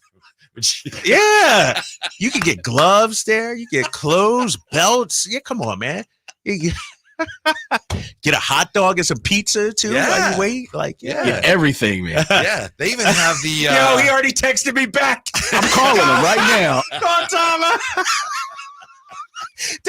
That's the quickest text in the history of Drape's text. Like, usually it takes guys a week, a couple hours. He texted with, like, literally, I texted him at 3:14. He texted me back at 3:14. Tom's going to come on real quick. I just talked to him. Yeah, you going to come on? We have to get a verdict. Or can you use Kirkland balls on the court? He might not want to go into that, though, but we'll see. We'll see. If he does, we will. The great Tom Morton. Also, Coach Brown says the Kings need to improve in 2 areas. So how they do in those 2 areas last night? It's Friday with the Drive Guys on Sactown Sports. The NFL's leading rusher plays here. The handoff to McCaffrey, walks in the end zone. Handoff to McCaffrey, takes it right down to the goal line. He does his thing again. McCaffrey goes in motion right. Backwards pass led by Juszczyk. A block there. Hurdles a man. 10, 5, touchdown! CMC! You can hear all of Christian McCaffrey's touchdowns on your home for 49ers football. Sactown Sports. Hey, what's up, everybody? It's Kyle Draper here for Mercedes-Benz of Stockton. Now, I took the half-hour drive to Mercedes-Benz of Stockton, and I came home with the finest car I've ever owned. I'm rocking that brand new EQS SUV they outfitted me with, and it's stylish and so comfortable. I love Mercedes cars. Also, Mercedes builds amazing commercial vehicles. Now, if you own a business, Mercedes builds commercial vans capable of any job. And with special interest rates as low as 4.9% on new Sprinter vans, plus the available tax breaks on Sprinter vans for commercial use, choosing the Mercedes van is a smart move. Mercedes-Benz of Stockton has a huge full-service commercial fleet center. Go see my good friends at Mercedes-Benz of Stockton. Just a half-hour drive down I-5 from Sac, and it's online all the time at mbofstockton.com. That's mbofstockton.com. Time to check out Capital Casino, conveniently located at 411 North 16th Street in downtown Sacramento.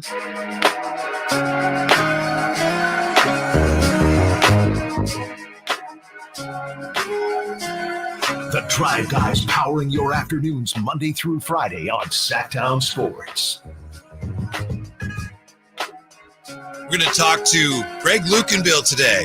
Greg Lukenbill, the guy who brought the Kings from Kansas City to Sacramento. Also, we'll talk to Phil Oates from the Kings ownership group about the Kings' future and Sacramento sports future. And do we have our guest as our guest ready to go? A lot of Sacramento area luminaries joining us today. He's the PGA Director of Coaching and Development for Morton Golf. He's the best golf teacher around. Tom Morton, how are you, Tom? I'm great. How are you guys? We're good. We were just, your name came up because Drapes wanted to get your opinion on some golf balls. I was just surprised. I didn't know Kirkland made golf balls. I wasn't laughing at anything about Costco or Kirkland.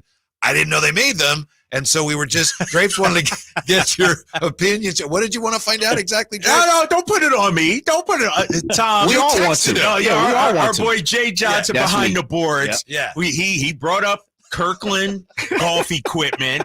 And I maintain that every time I'm on the golf course, the people, that I happen to get paired up with that use Kirkland balls are usually retirees. And so we wanted to know, what's the difference between a Kirkland and, let's say, a Titleist Pro V? Like, where does Kirkland rank in the pantheon of golf equipment? How many currently touring pros are using the Kirkland? I think you could count them on a hand with no fingers. Okay. There aren't any, but the big difference is really I would say the quality of the product, right? I mean, if you're using a Titleist product, there's a lot of research and development. There's a lot of where they're made and how they're made, and all that stuff is very impressive. As opposed to the Kirkland product, we know there's certain ball manufacturing companies that produce them around the world, and they're mediocre, I would say. They're more for just somebody who just really doesn't care what they shoot, maybe, or just wants to knock it around rather than somebody who's focused on game improvement. Tom, is that fair to say? I think that's fair to say. Yeah. And they're certainly a value ball. If you're wanting a lot of something for not a lot of money, that's probably a reasonable way to go. So real quick, Tom, because they have 3 or 4 different levels of golf balls. What you're telling me is it doesn't matter if it says Performance Plus or that's all the packaging. There's no difference between a top flight ball from Kirkland minus a mid-range ball. No, there is a little bit difference. You'll find a difference in the softness of the cover and even what's going on in the core of the ball. They are different. Mm-hmm. Tom, let me ask you this, because there's a myth out there that, Kirkland balls maybe coming from the same manufacturer as a Titleist or same plant as a Titleist or somebody like that. What do you know about that? It is not. They are not coming from the same plants as the major ball companies. I got a question for you, Tom, because you've been kind enough to give me a few lessons, so you're familiar with my game. Do you think it's reasonable for me to think that I might be able to land some kind of golf endorsement deal with the Kirkland company? Yes. Do I have enough game to be, wearing that Kirkland logo? The signature. Well, absolutely, but then the fun thing is, you can go get yourself a dozen and a pack of steaks. Yeah. That's a good. And a chicken bake on the way out. And a chicken bake. Let me ask you this too, Tom. Go ahead. Let me ask you this though, because this is a serious question. Because I need to know. Does the golf ball, how much does it impact your game though? Oh, a massive amount. Really? An absolute massive amount. Yeah, I mean, and part of what's going on there is you'll find if you cut a golf ball open, like in half, sometimes you'll find from lesser quality products that the center of the ball, the core of the ball, is slightly off center, and that can make the ball actually fly way offline. Your putts go offline, and etc. That's crazy, right there. That's my problem, right? And and Tom, I was saying earlier, man, that the worst is when you're on the course and you find a ball. And it's Kirkland. Like, how you reach for a ball, you're like, man, I hope this is a Pro V1, especially, on some of these nicer courses, and it turns into a Kirkland. I give it usually to my playing partner or something like that. That's how I am. Tom, where we getting lessons anyway, man? Your boy needs help. I'm struggling right now. But use Kirkland balls. Right. Those are, well, Tom, real quick before you answer that question, because I think this started with, how much does a average dozen balls, drive range ball, range balls cost, right? And then that's where Drapes kind of talked about the Kirkland. Would you put a average price range ball above a Kirkland ball? Probably not. No. I mean, driving range balls are built for driving range balls are built specifically, to be hammered a bunch of times by all the guests playing on the range. So that's kind of talking apples and oranges, to be honest. Yeah, gotcha. All right, Tom. Good stuff, man. Thank you, Tom. We appreciate Tom's a friend of the show, too. He's always listening. Yeah. He's always checking us out. Yeah, we appreciate it, Tom. Hope to talk to you soon. Thank you for letting us All right, you bet, guys. All right, Tom. Friday. Yeah. I'll see you, Great. Friday. Tom Morton. There we go. I forgot to ask Tom. I'm going to take my son to Hagen tomorrow morning. I need that little hookup, the Drapes discount, if you will, when I go. Because, I got to outfit my little guy with some fresh golf swag. I have a cheaper option for you. What you got? Kirkland? Costco? Less expensive. That's all. I got to support my guy, Tom. Somebody on the chat, people are saying, I don't really care. I just want to go hit the ball around, recreational golfer. And the Kirkland does the job for me, so I get that. Yeah, that. It's let me. Skip says, Skip, how you doing, Skip? A ball's a ball is a ball. They're all going to end up in the water. That's true. Hey, Whitey, I'm starting to get tired though, man. I don't want to switch gears, but some of these comments and chats, are starting to bother me. Which ones? My guy Compio. Yeah. Draper needs to use Kirkland balls because if he starts playing a lot, he would go broke, losing 3 to 4 balls around. I'm not losing 3 to 4. I mean, I was exaggerating. But then I go to the text line. My favorite ball is whichever of Drapes I found in the bushes. Thanks, Drapes. I'm too nice for people out here in Sacramento right now, Whitey. Wow. You know what? You know what they did in Boston, and I might do this. We should do this. They did the Scallenge in Boston, where local yahoos thought they were better than Scal at basketball, and he took them on one by one. Whoa. I may have to do a golf challenge, me and you, a golf challenge against some of these guys out there. Wow. Because everybody's talking trash right now. Wow. Let's go. We get a 9-hole challenge or a 3-hole challenge out of Hagen Oaks. They got the little practice holes that you could do. Maybe we should do that. Maybe. Yeah. Because I put my money where my mouth is. Okay. And if they beat us, 2 tickets to a Kings game. What if we make them use Kirkland balls? Yeah, they got to use. Because I don't have any. You want to shut them up. They get tickets. What do I get out of it? You get the Kirkland balls, bro. The endorsement.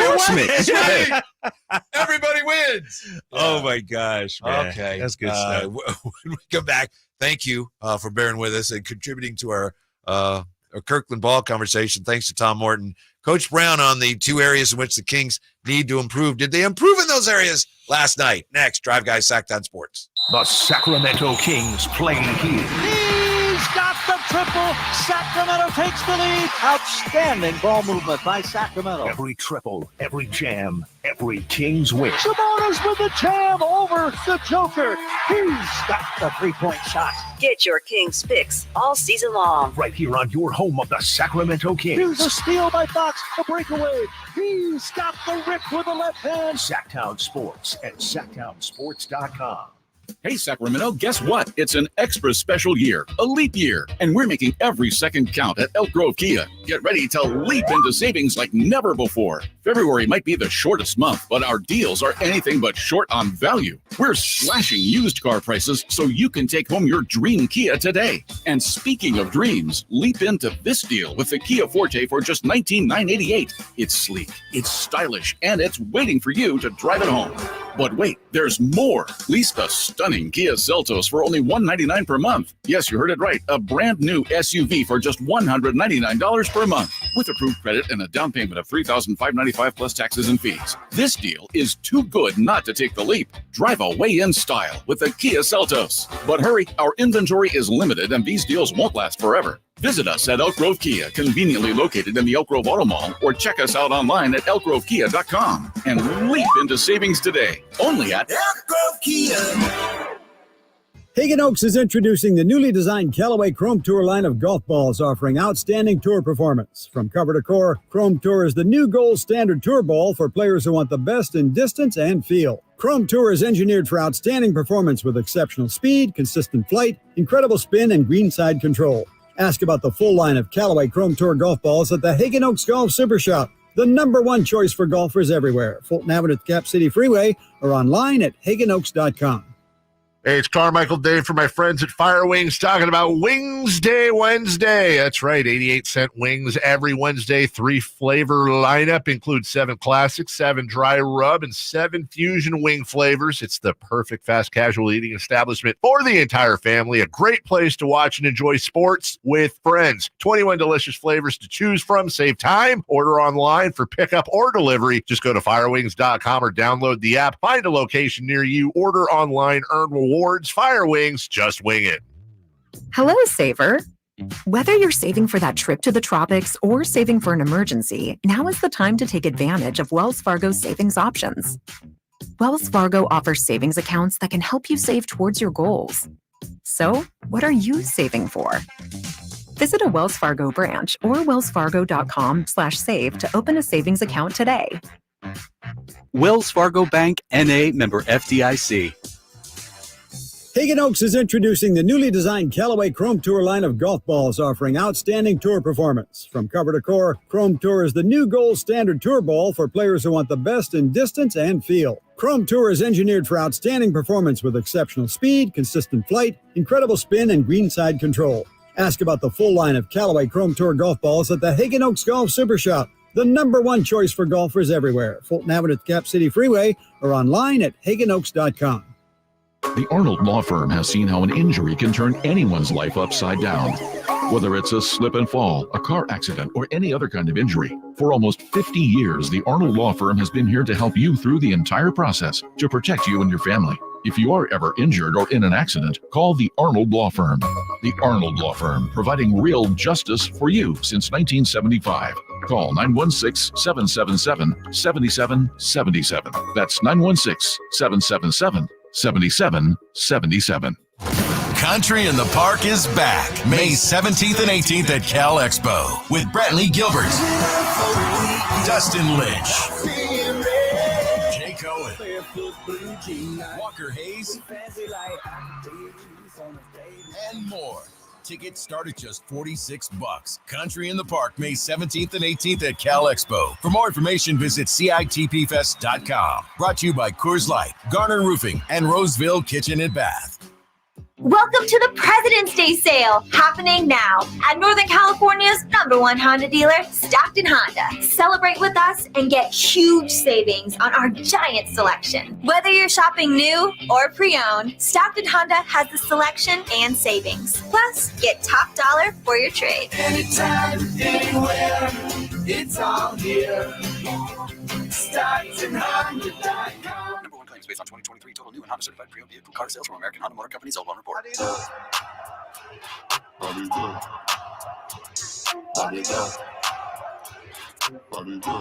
Your home for Kings basketball for over 25 seasons. Sactown Sports.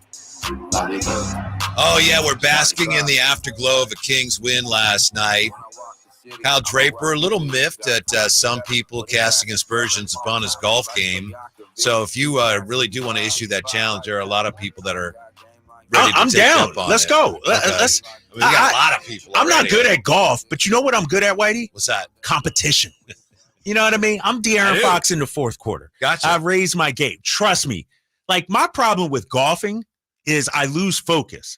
Like, my mind, I get over a putt or I'm thinking about running to the grocery store after. I'm thinking about picking up the kids from school. But if I'm in a competition, well, I think your boy would be locked in. I don't doubt it. But just so you know, just to remind you, you are challenging a whole bunch of people, including somebody who said they shot a 68 at where was that? That was Ansel Hoffman. Ansel Hoffman. On the which is- front nine, he shot a Campio, shot a 68. Got my attention. Now, handicap has to play a part of it. Like, I got to get some. If I'm playing against a scratch golfer, they got to give me a few strokes. Handicap is not just a net score or anything like that. Handicap has to play a part of it. Okay. You didn't really say that at the start of your challenge. As I think this through a little more, I'm looking at ways for me to get an advantage, right? Things I can do to and they have to use Kirkland golf balls. Like, that's well, doesn't everybody? I mean, that's hardly they gotta a handicap. Oh man. No, but it's funny. We just had Frank LaRosa doing a commercial for the chrome golf balls at Hagen Oaks? I tell you what. There's so many golf balls. You go to Hagen Oaks. Oh, yeah. Super Dog, I'm going there tomorrow. I told you. Oh my goodness. And they got the truck with the golf balls in the back. I will say this though. I know we got to talk sports and get on. But you wanting this Kirkland deal, bro? I'm getting the Kangol hat. I'm getting the knickers. I'm getting the whole Kirkland like outfit. the late Payne Stewart out there. Sir. Huh? Okay. Yes, all sir. If that's what Mr. Kirkland wants. Your equipment could match your game, obviously, Yeah. So Yeah.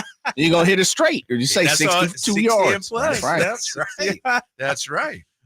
Let's do it though. That sounds like I need to figure out somebody to help. I would love to do a 3-hole challenge. Let's go. It's a three-hole challenge. I got things to do, bro. I can't play full 18. I'll take I on got anybody, any comers. I need strokes and it's 3 holes. Or we could do some mini golf. How about that? Let's go. No, man, we're going to do something. Trust me. I'm going to figure this out because, like I said, it's not about golf. It's about competing, competition. That's right. Trust me. I've played with tons of guys who could smack the ball, but as soon as you play for a little money, they turtle up. Their butts pucker up. So, yeah. Coach Brown, as we know, he says the Kings need to improve in 2 areas. He says, free throws. Got to start making more free throws, and we got to start defending the 3-point line better. So they won last night, which is great. How did they do in those 2 areas, Drapes? Why are you trying to? Why you put? Because I don't think darn they did well well how they're doing. Yeah, you know darn well. It's just one game and they won, but still, it's like free throws they shot 71.4%, which is not great. It's like not a horrible. And then they gave up, as we've been discussing, the 44% 3-point shooting to the Spurs. So my whole thing is, rather than ranting and raving every game about how bad they are defensively, I just think that's what they are, and maybe they can show a little improvement here or there. I think the rest of the way they're going to have to get back to what they were offensively last year. That's their best path forward.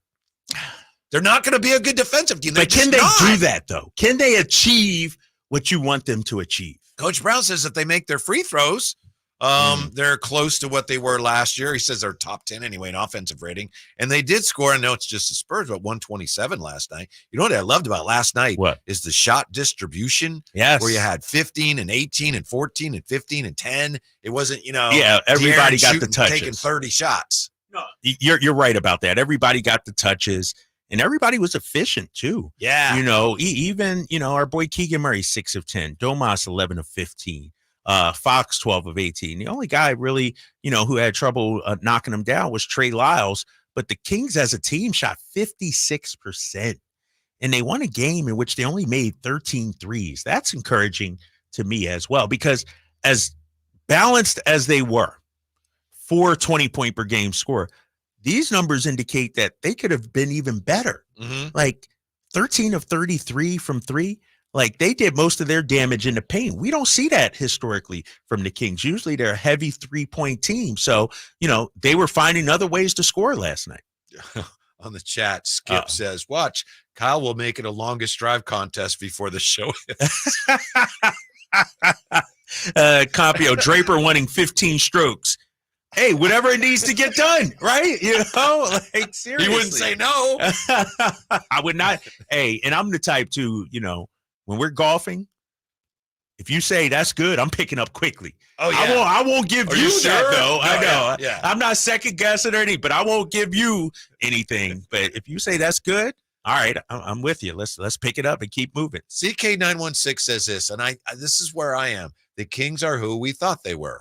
And I think we just have to defensively, they certainly are. Yeah. You know? Yeah. And I understand why Coach Brown keeps saying we got to get better defensively. It's just at this point, I don't know how you can realistically hope for much improvement defensively. Well, the only way I can see it improving is if Duarte gets more minutes, Davion gets more minutes. But you're not taking away Kevin Huerter's minutes. Harrison Barnes only 17 minutes last night. Maybe that's something to keep an eye on. I do think they have the ability to be better. Like De'Aaron Fox, as great as he is, he can take a step up defensively. But the problem is then we've seen it with Keegan. It hurts your offense. Like, is it asking too much of these guys to be elite two-way players. Pop last night spoke about Fox defensively. We didn't get it. It was a really quick clip, like 4 or 5 seconds, but he said, oh yeah, he'll guard you too. He's a really good player and he'll guard you. So I mean, he's getting the attention of some of the best coaches in the league with his defense. And that's what Mike Brown has challenged Luke Laux. They've challenged him to be that, and we've seen Fox take on that. You know, a lot of times what you see is Keegan Murray on the other team's best perimeter player. I don't know if De'Aaron Fox should get that assignment. I don't know what it is, Whitey. I do think they have the potential to be better defensively. It just hasn't happened yet. And now we're getting at a point in the season, to your point, that it is what it is, you know? Yeah. Let's improve offensively then. Because every game, every practice, every press conference, we hear Mike Brown talking about defense. And we know that's where his bread is buttered. And it still hasn't shown improvement. And then look what happened last year. They got into the playoffs. The defense did get better, right? Yeah, in the series, and the offense disappeared. The offense let them down. Yes, 100% on that. And when you look at it, you know, the Kings this year, 14th in offense. That's not, I mean, that's special. That's not special. That, you know, you're right below Denver, right above Cleveland. Defensive rating, 18th. Better rating, better ranking. Yes. But I mentioned it earlier. It's the same rating, basically. You know, it's not that much difference there. And so right now they're a middle of the pack team, you know, based on these numbers, and that's where they are. And so you're right. Let me look at offensive rating because we're talking about offensive teams. All right, Boston, number 1. Pacers. Do you want us to become the Pacers? Pacers defensive rating, 26. They're really bad defensively, but they're great offensively. Is that what we want? That's pretty much what the Kings were last year, right? Yeah. They were 24th, I think. 24th last year. Rating. But then you look at the other top teams when it comes to offensive rating. Clippers, contender. OKC, contender. Milwaukee, I still consider a contender. Philly, with a healthy Embiid, contender. Golden State, Phoenix, Knicks. I mean, so when you look at the top 10 in terms of offensive rating, those are some of the best teams in the NBA. Sure. You know, now let's look at the top 10 defensively. Minnesota, Boston, Cleveland, OKC, Orlando. They're like an outlier. Pelicans, Knicks, Rockets, an outlier. Heat. And so Denver proved last year, and this might be to your point, you don't have to be elite defensively. You just have to be solid. Denver was solid defensively, but they're very good offensively. Maybe that's the Kings' way, like you were saying. Be great offensively and just stem the tide. You know, just a little bit of improvement defensively can go a large way. I suspect that Monty, when he addressed the media, was that 2 weeks ago, right after the trade deadline, and he said things like, you know, we're better defensively, but our offense needs to get better. I think what he may have been saying was, look, we didn't get anybody. How can our defense get much better? We have what we have, and we will work on that. But we have more room to improve realistically offensively. Defensively, we'll work hard, and coach is right. You want to get better, but how are we going to get better without having added anybody? Really? We'll get a little better here or there, and that'll make a difference. But offensively is where we still have the room realistically to get better, and that's what this team has to do. So is Mike Brown delusional then? No. You know what I mean? Is he, you know, trying to, you know, get something out of his team defensively that just isn't there? I don't think so. Did you see the quote that was in the B where he said, I believe, I'll have to find it for you. Yeah. But he basically said, I believe in that. And if it doesn't work, I'm going to do everything I can. And if it doesn't work, at least I'll know that I was pushing to get that done. Yeah. I will find the exact quote for you. All right. Because he knows he's not talking about, oh, maybe we win the first round. He's talking about really advancing. Right. If he's like, you can't do that unless you're a really good defensive team. It's true. I mean, as you go farther, you know, you're not going to beat a Celtics in the finals with your offense. It's not going to happen because they're too good defensively. You're not going to beat, in my opinion, a Denver. You know, you got to be able to get stops down the stretch. I think for this Kings team, it's not about the overall rating. It's about timely stops. Like I would, and I'm going to crunch these numbers, look at these numbers here during this next break. but what about fourth quarter defensive rating? Yeah. To me, that's more important than your overall. What you do in the first quarter, yeah, you want to get off good starts, you want to limit teams, but if you could lock in fourth quarter, that could help you too. Yeah, and your margin too. Yeah. Because no matter how you derive at it, if you end up with you're always scoring more than the other team, that's a good thing. Yes. When we come back, did the A's push a sponsor out of Oakland's Fan Fest? Fascinating story. And we got Phil Oates. He's going to join us at 4 o'clock. Greg Lukenbill at 5. Friday with the Drive Guys on Sactown Sports.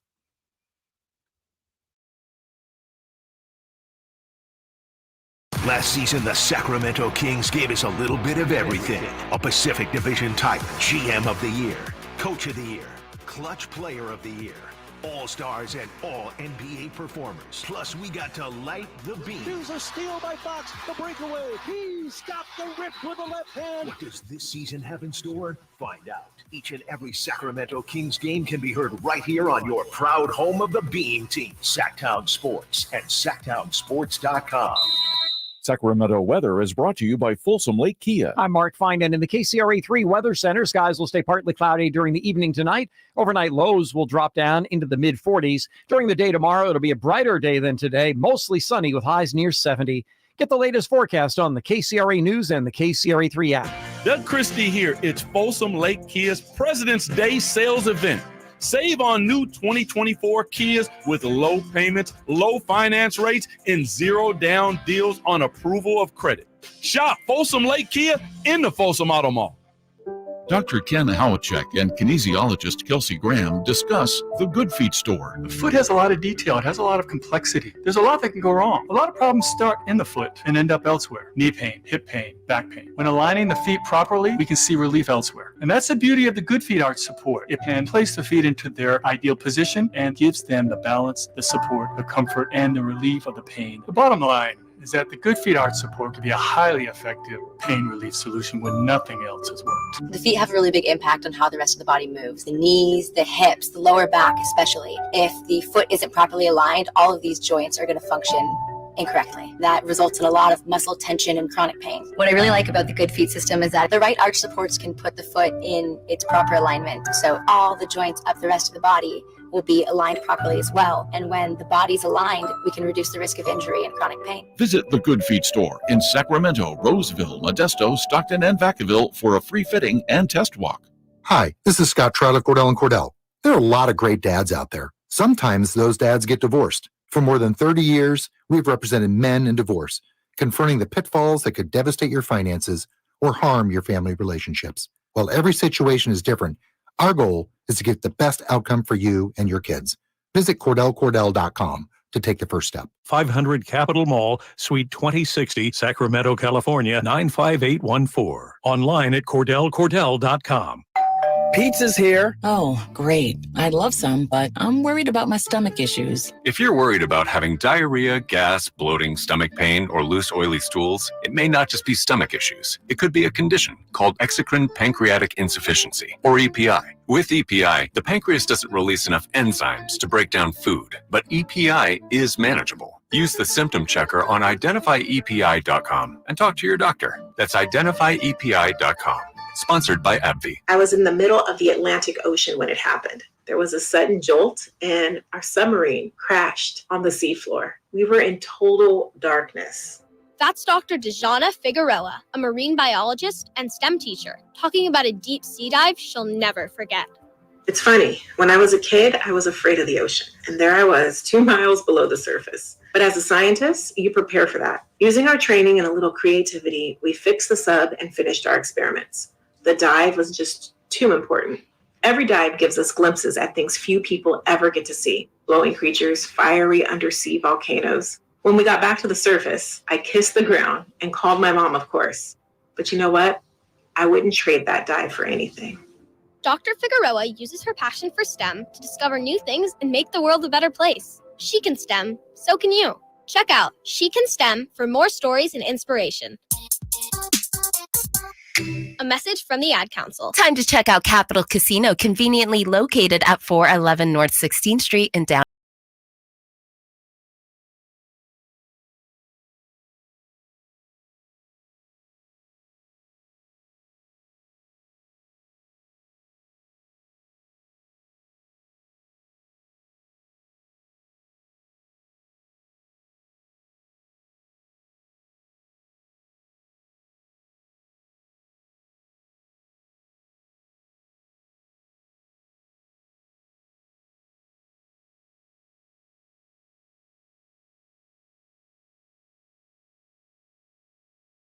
says about this back and forth. Is it offense? Is it defense? Quote, if we're going to be number 1 in the NBA on offense and number 25 in defense, we're not going to have a chance. So somehow, some way, we have to keep improving on that end of the floor to give us a chance. It might not work out, but for me, coaching this team, I'd rather know I tried to do something that I felt could truly help us get to what our goal is than to sit back and have this pretty offense and have fun during the regular season like we were last year and get knocked out in the first round or even the second round. That's Mike Brown. And that's why we have this back and right. forth. And that's why Jason Anderson wrote the story, Yeah, right? Is there yeah. a disconnect between Monty and Mike Brown? And it's almost like you're hearing two different messages, from, and usually within an organization, everything is like lock and step. It's the same thing. And, I think Mike Brown is just being true to who he is. I agree. Like that's who he is. Like, and this is nothing new. Like we knew he was a defensive minded coach when he was hired. And I think also when you look at last year versus this year, because the offense was so elite and they were winning, Mike was like, you know what?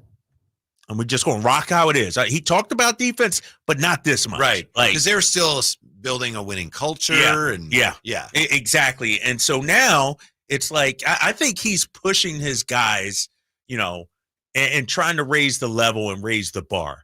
And I think as a guy that's won 4 championships as an assistant coach, he's seen what it takes. We've talked about it many times. Whitey, you've been down there in San Francisco covering the Warriors. As great as their offense was, they were a top 5 defense as well when they were winning their championships. And so I as a competitor to how I am, I want top 5 offense and top 5 defense. Like to me, it's not one or the other. I'm pushing for both. Monty is talking about offense. Mike's talking about defense. Why don't we improve both? Why don't we strive to be great in both areas? I just think the opportunity to really improve this year defensively is gone now because you can't bring anybody else in. And I understand. I'm with you. Coach Brown is saying these things because he believes it. And he also believes this is my job. I'm supposed to make this team better. Right. And if we don't get a lot better defensively, we're never going to be as good as we want to be. So I understand that, respect that. Yeah. It'll be interesting to see where we end up in the offseason with this. Well, it'll be interesting, because I don't think we have any roster spots right now, actually, but the buyout market is heating up. I don't know if you saw Alexei Pokusevsky from OKC got released, 7-footer. I actually like the kid. I thought, before this, renaissance of Oklahoma City Thunder, like he was a solid player. I wouldn't mind kicking the tires on him. I don't know how much he helps you defensively or anything like that. Not, but I'm with you. Yeah, exactly. But, bring them in. We've seen them bring in guys.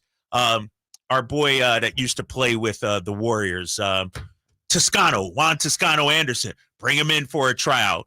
Philip Petrushev, the guy from Gonzaga who they picked up when he was released, released by the Sixers and Clippers. And bring a guy in for a couple of weeks. Let's see what he has. I wouldn't be opposed to Pokusevsky coming here and working out with the team and showing us what he has. Yeah, I think he just they just found so many other players that were better than him, huh? I mean, he's a nice player. Yeah. But, by the way, speaking of Gonzaga, did Domas just destroy Zach Collins last night or what? Was that I think he always does, man. Yeah. That was some Gonzaga on Zaga crime. Yeah. It looked personal.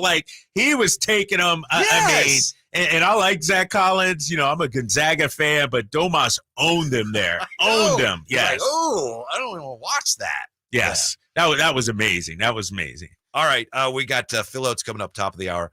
Real quick, because we wanted to talk about Phil Oates, among other things, about maybe the A's maybe coming here. The A's this is an interesting situation. The A's have their own fan fest that fans have organized, and it's tomorrow.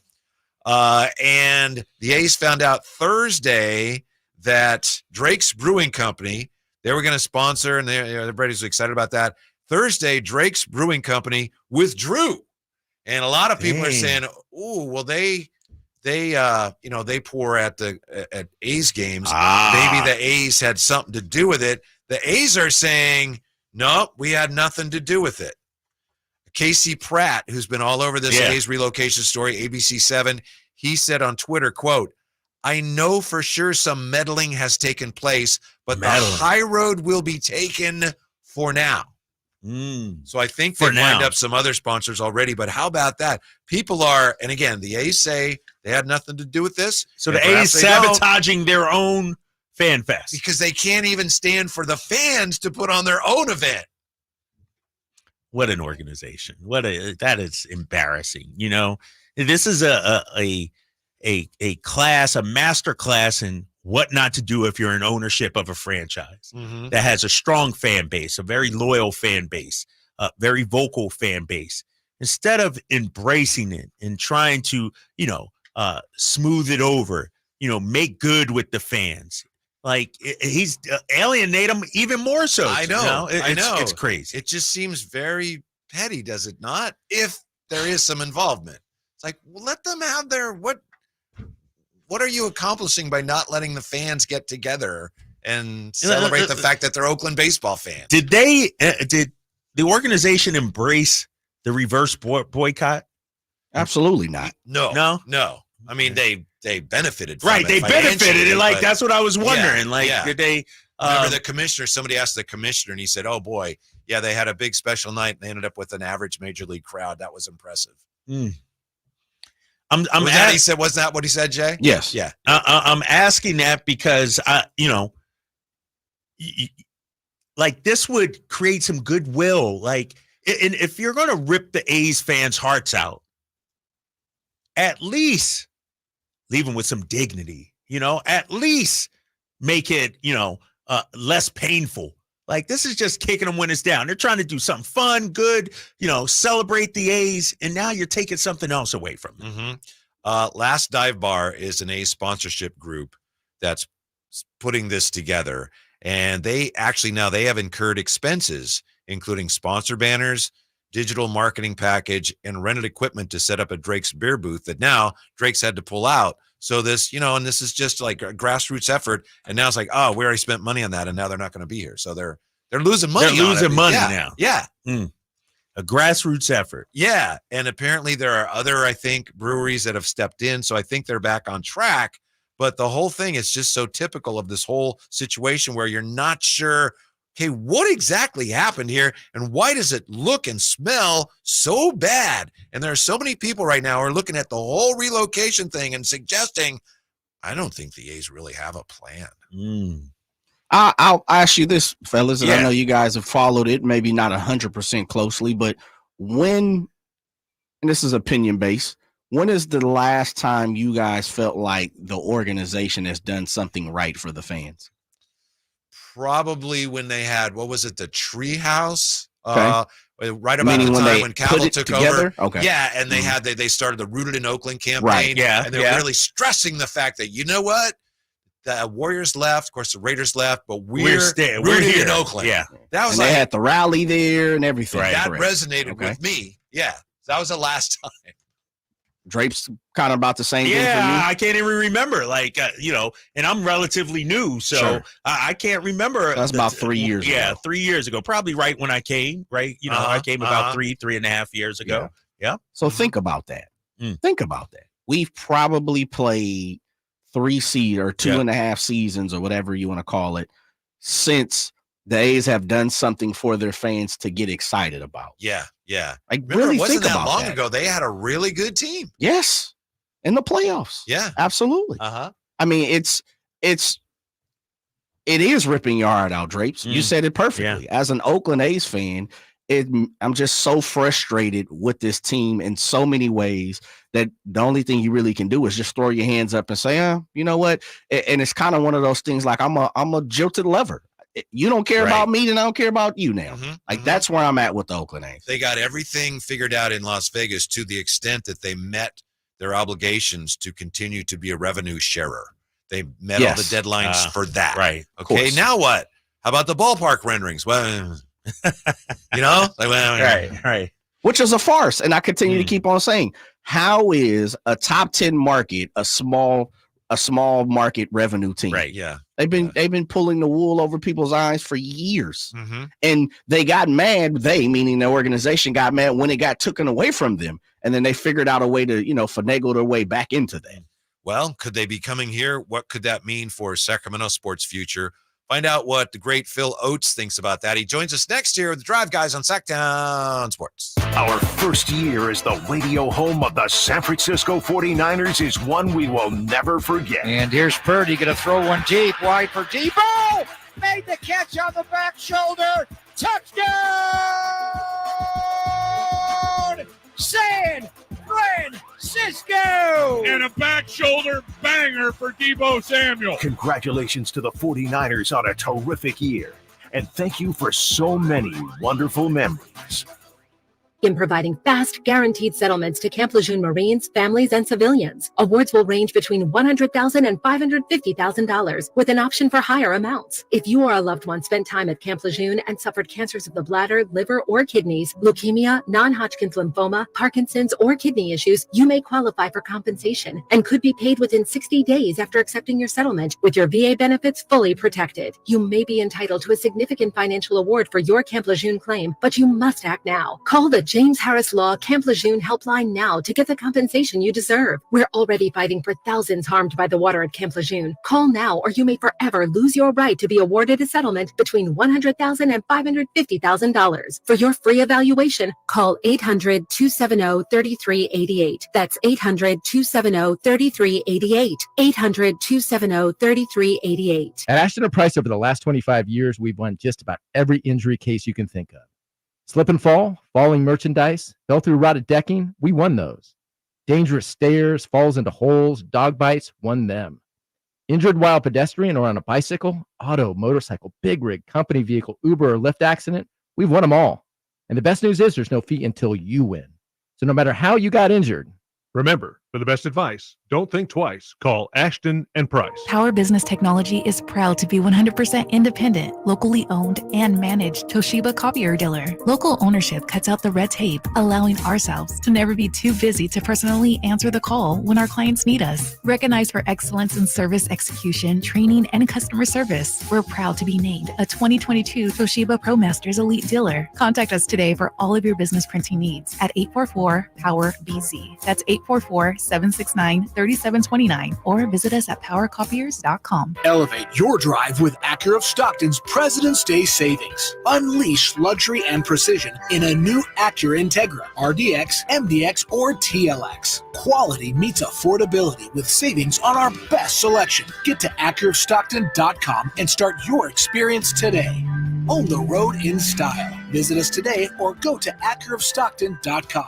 Elevate your drive with Acura of Stockton, where precision-crafted performance is at your fingertips. And paid for by America First Tax Group. Attention, if you or your business is behind in filing your tax returns, or if you owe over $10,000 in back taxes to the IRS, please listen carefully. The IRS does not joke around and will not stop their collection efforts. If you're tired of the IRS letters, levies, liens, or wage garnishments and would like to get a fresh start, we can help. Due to the financial hardships in the country, the IRS is making it easier than ever to settle tax problems for those who owe more than $10,000. We can help settle your delinquent tax problems, end all collections, and may even reduce your back taxes significantly. Even if you can't afford to pay your back taxes, you can still get the help you need. We've helped thousands of taxpayers just like you. But you must call 800-257-0663 today to stop your tax problem from getting worse. The information is free and the help is real. Call 800-257-0663. That's 800-257-0663. Again, 800-257-0663. It was 1879 when the first President's Day was established, and it's been a holiday ever since. Hi, this is Frank LaRosa with a word about Naturewood Home Furnishings. I'm guessing when the Keys family opened the first Naturewood Home Furnishing store in 1948, a President's Day sale was not top of the mind. But the family probably celebrated the holiday with a picnic and a big slice of cherry pie. The store name Naturewood was selected to reflect the quality of the wood furniture for sale. And that focus on quality continues today with brands like FlexSteel, Trailway, Stickley, Fusion Designs, Stanton, and many, many more. The Naturewood Home Furnishings President's Day sale is the perfect time for you to find the right accent piece for your living room, a new bed for your bedroom, or to completely refurnish your entire home. See all the fine furniture and accessories on sale with Naturewood's President's Day sale. Find that perfect piece of furniture that's new today and filled with memories for tomorrow. Naturewood Home Furnishings, off Highway 50 at Hazel, look for the water wheel. Golf to Go is brought to you by the Hagen Oaks Golf Super Shop. Here's Frank LaRosa. It's been estimated that we lose more than 400 million golf balls globally every year. Hitting it in the fairway is a great way to prevent lost balls, but Golf Magazine's Josh Sen says, we can do better, people. First, play the right tees. The architect designed the placement of hazards for different handicaps. Second, find a reference point. Pick a tree, a shack, or a path where the shot was headed, and keep it locked as you head off the tee. Third, maybe use a highly visible ball. You've got a better crack at tracking your ball if it's the color of a lemon or a tangerine. And anecdotal evidence suggests there's something freeing about knocking around a cartoonishly colored golf ball. 4, do not look away in disgust. A natural reaction to a slice or duck hook is to turn away. As hard as it is to find an errant shot, it's even tougher if you don't know where to look. And finally, be a good scout. Instead of fiddling with your phone, keep an eye on your partner's shots. The more time you spend watching, the less time you spend looking. That's your Golf to Go. I'm Frank LaRosa. From the Power Business Technology Toshiba Studios. KHTKAM Sacramento. KYMX HD2 Sacramento. Sacramento's official home for the San Francisco 49ers. Touchdown! San Francisco! Sactown Sports.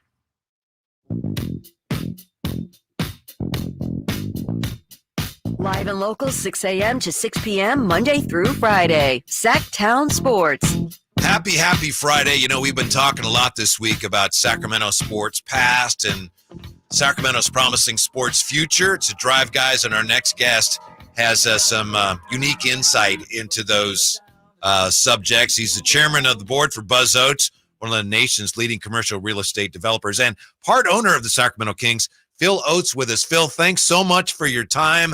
I got to ask you, being at the arena last night, do you still get a thrill every time you go into the arena, see what you and the other owners have done as far as keeping the team here and building this incredible facility? I'm really proud of Golden One. I know that's the company line, but I know Mark Friedman and Vivek and those guys spend a lot of time touring the country. And I've been to probably half of the other arenas. There's nothing like where we play basketball at. And I will tell you something, it was easier when I wasn't an owner. I grind a little bit every once in a while. I'm not the nicest guy to go to the game with. I get a little quiet sometimes. But I love our community, and I love being a part of the ownership group. And I think, you talked a lot about Monty today and Mike. I think we got the best of the best. And I have all full confidence that they're going to lead us, down the right road. Hey, Kyle. Yeah. Are you there? Yeah, I'm here, Phil. What's up, baby? How you doing, friend? Hey, I wanted to tell you, because you played at my golf tournament the last 3 years, there'll be no Kirkland golf balls. You heard? Before we came on, Whitey said, I bet you Phil is not playing with Kirkland golf balls.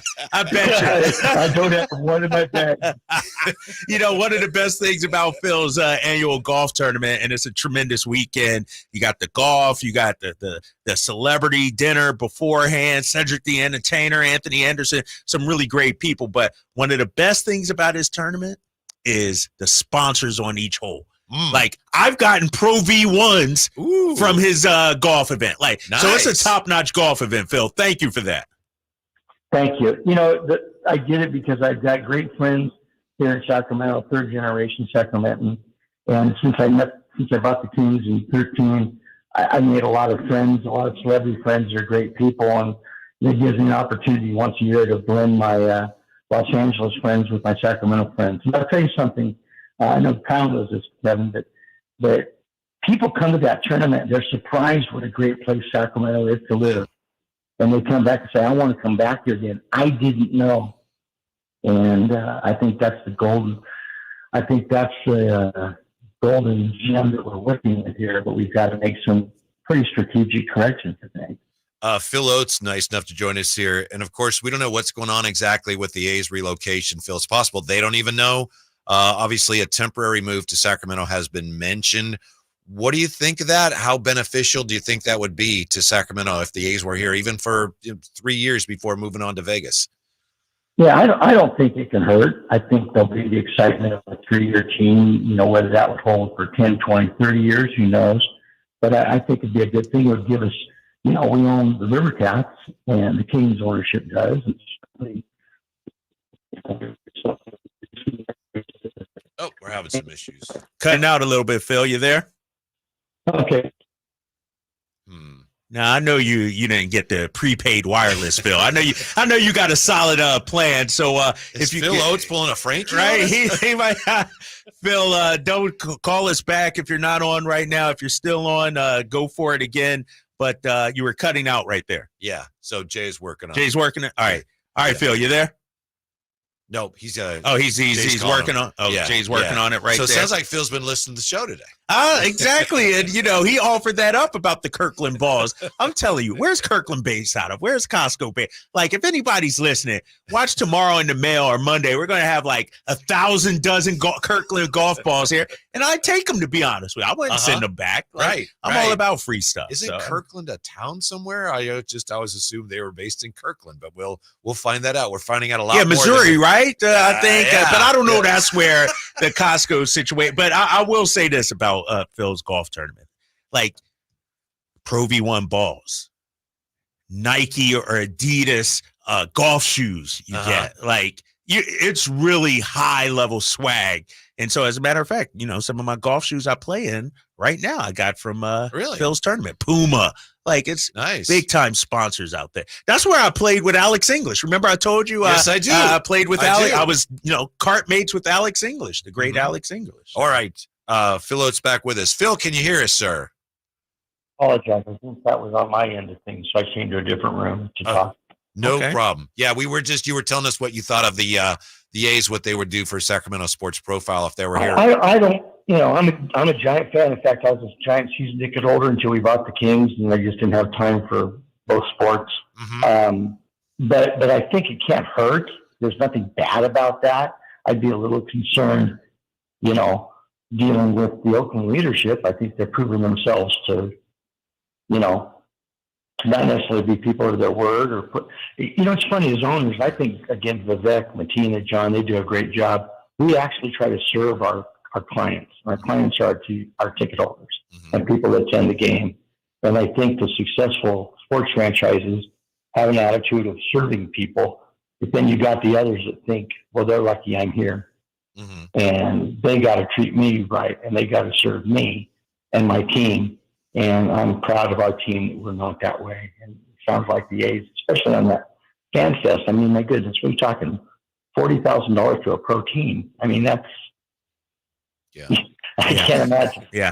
Yeah. Hey, Phil, one of the things we've been talking about this week is, we just had the All-Star game last week in Indianapolis. The league reportedly has come out with some new rules about potential future All-Star sites. I'm looking at San Francisco getting a WNBA team, and I'm hearing a lot from fans and even myself, like, why not us? Why not Sacramento? What is it going to take for this city to get on the radar for some of those international events? I think we got to clean up our house. I think the reality is, if you're a business or you're looking to do an event and you walk through downtown Sacramento right now in its current state, they don't want to brand here. We have to clean, and the homelessness is a problem throughout our state. But we're talking now just about Sacramento. We've thrown millions and millions of dollars at it, and it's only gotten worse. We have to figure out how to help these people, but also how to present our city in a better image. The other problem you got is we need to get some bigger companies here. And if you're a company and you're sitting in Dallas and you're looking, okay, do I want to go to Salt Lake City, or do I want to go to Sacramento, or do I want to go to Austin? You're going to look at things like, how clean is the city? What's the homeless situation is? What kind of requirements am I going to have to pay? What's my taxes going to be? You got to look at everything. Phil, we know that, Go ahead. I'm sorry. No, I apologize. We know that bringing in a sports team goes hand in hand with other issues. And frankly, we know it takes a back seat to other issues that a community faces. But that said, what do you think might be the next step for Sacramento in raising the area's major league pro sports profile? You guys ever seen the movie Braveheart? Yes. We need someone like Braveheart to get our counties together and say, put your ego aside. We're going to do what's best for the community, not just See, I listen to your show. I started listening to your show regularly. Last week when Kyle was gone, somebody had a great point. He says, the city council itself isn't bought into bringing another team here. There's people within city council fighting now. Yeah. So we've got to get Yolo County, Placer County. We've got to get West Sac. We've got to get everybody in a room and decide we're going to do something that's best for this community. And yes, the stadium may be in Roseville, or the stadium may be in Elk Grove, or the stadium may be in West Sac. We're going to do what's best for the community. And it takes a Braveheart kind of guy. What's his name? Was it William Wallace? Yes, sir. Yes. Yes. We need a William Wallace to rise up from the ashes and lead the charge. You know, Phil, and I hear you and I understand that, but what frustrates me is, you know, and I get what you're saying 100%, you know, when I drive around Sac, you know, I live out in Folsom, and, you know, I hear it and I see it, you know, even on our YouTube chat. Oh, Sacramento, San Francisco is an awful place.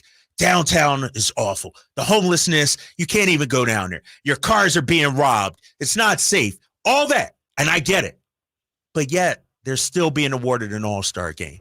They're still being awarded a WNBA franchise. And so what's the difference between a San Francisco homeless problem and a Sacramento homeless problem? I mean, when you look at Los Angeles, they got it as well. So how do we, you know, deal with the societal issues that every major city has, but also still enable and get people attracted to come here and hold their events?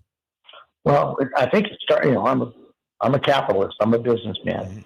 I think it starts with attracting big businesses that are solid, that will have great paying jobs. They will add more money to our tax roster, gives us more money to work with. I think we got to figure a way to get business here first. That's what those other teams, Kyle, have. Look at the sponsorships.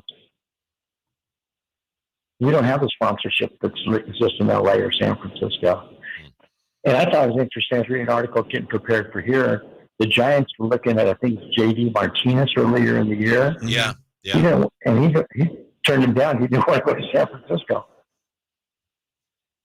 And so they do have that problem. They just have the bulk that they don't, you know, they have the money and they have the people at least there for now. So we've got to figure a way. Have you guys heard of GSAC, Greater Sacramento Economic Council? I had not until now, no. Some of the leading companies, Buzzards included, have bandied in, you know, hundreds of thousands of dollars a year to try to attract businesses to come to this town. It's led by a fantastic guy named Barry Broom. I saw him at the game last night. And if you really want to get into that, I think he'd be a great guest for you guys. But there's people trying to attract business. But when you have, there was an article in the B today that, and I'm all for helping the environment, that because we're helping the environment, our gas is going to go up 50 cents a gallon. Phil Oates is with us, chairman of the board for Buzz Oates, a leading commercial real estate developer, of course, part owner of the Sacramento Kings.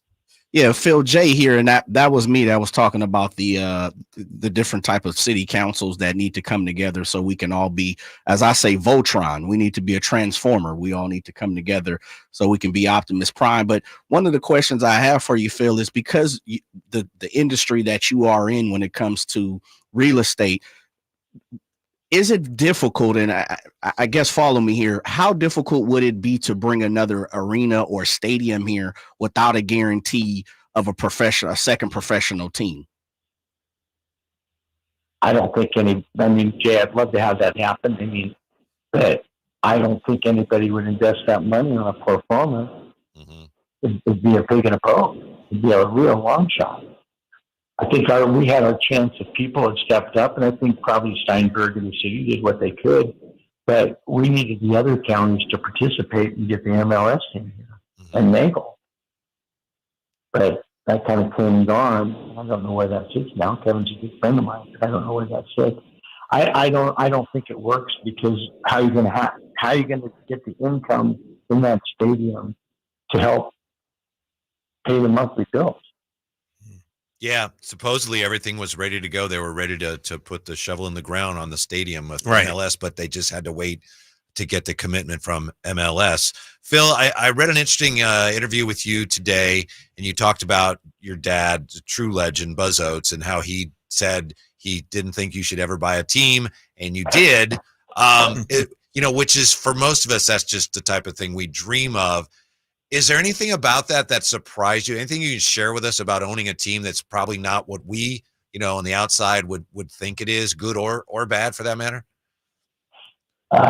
I'm certainly not perfect, but I'm blessed enough to have faith in my life. And I think being an owner opened amazing doors for both me personally, but for our company, for our exposure. I wouldn't have that golf tournament if I hadn't bought the Kings. And I was really surprised how kind of my Rolodex changed over 2 years. And I think that was a pleasant surprise.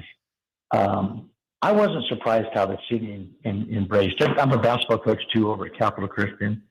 And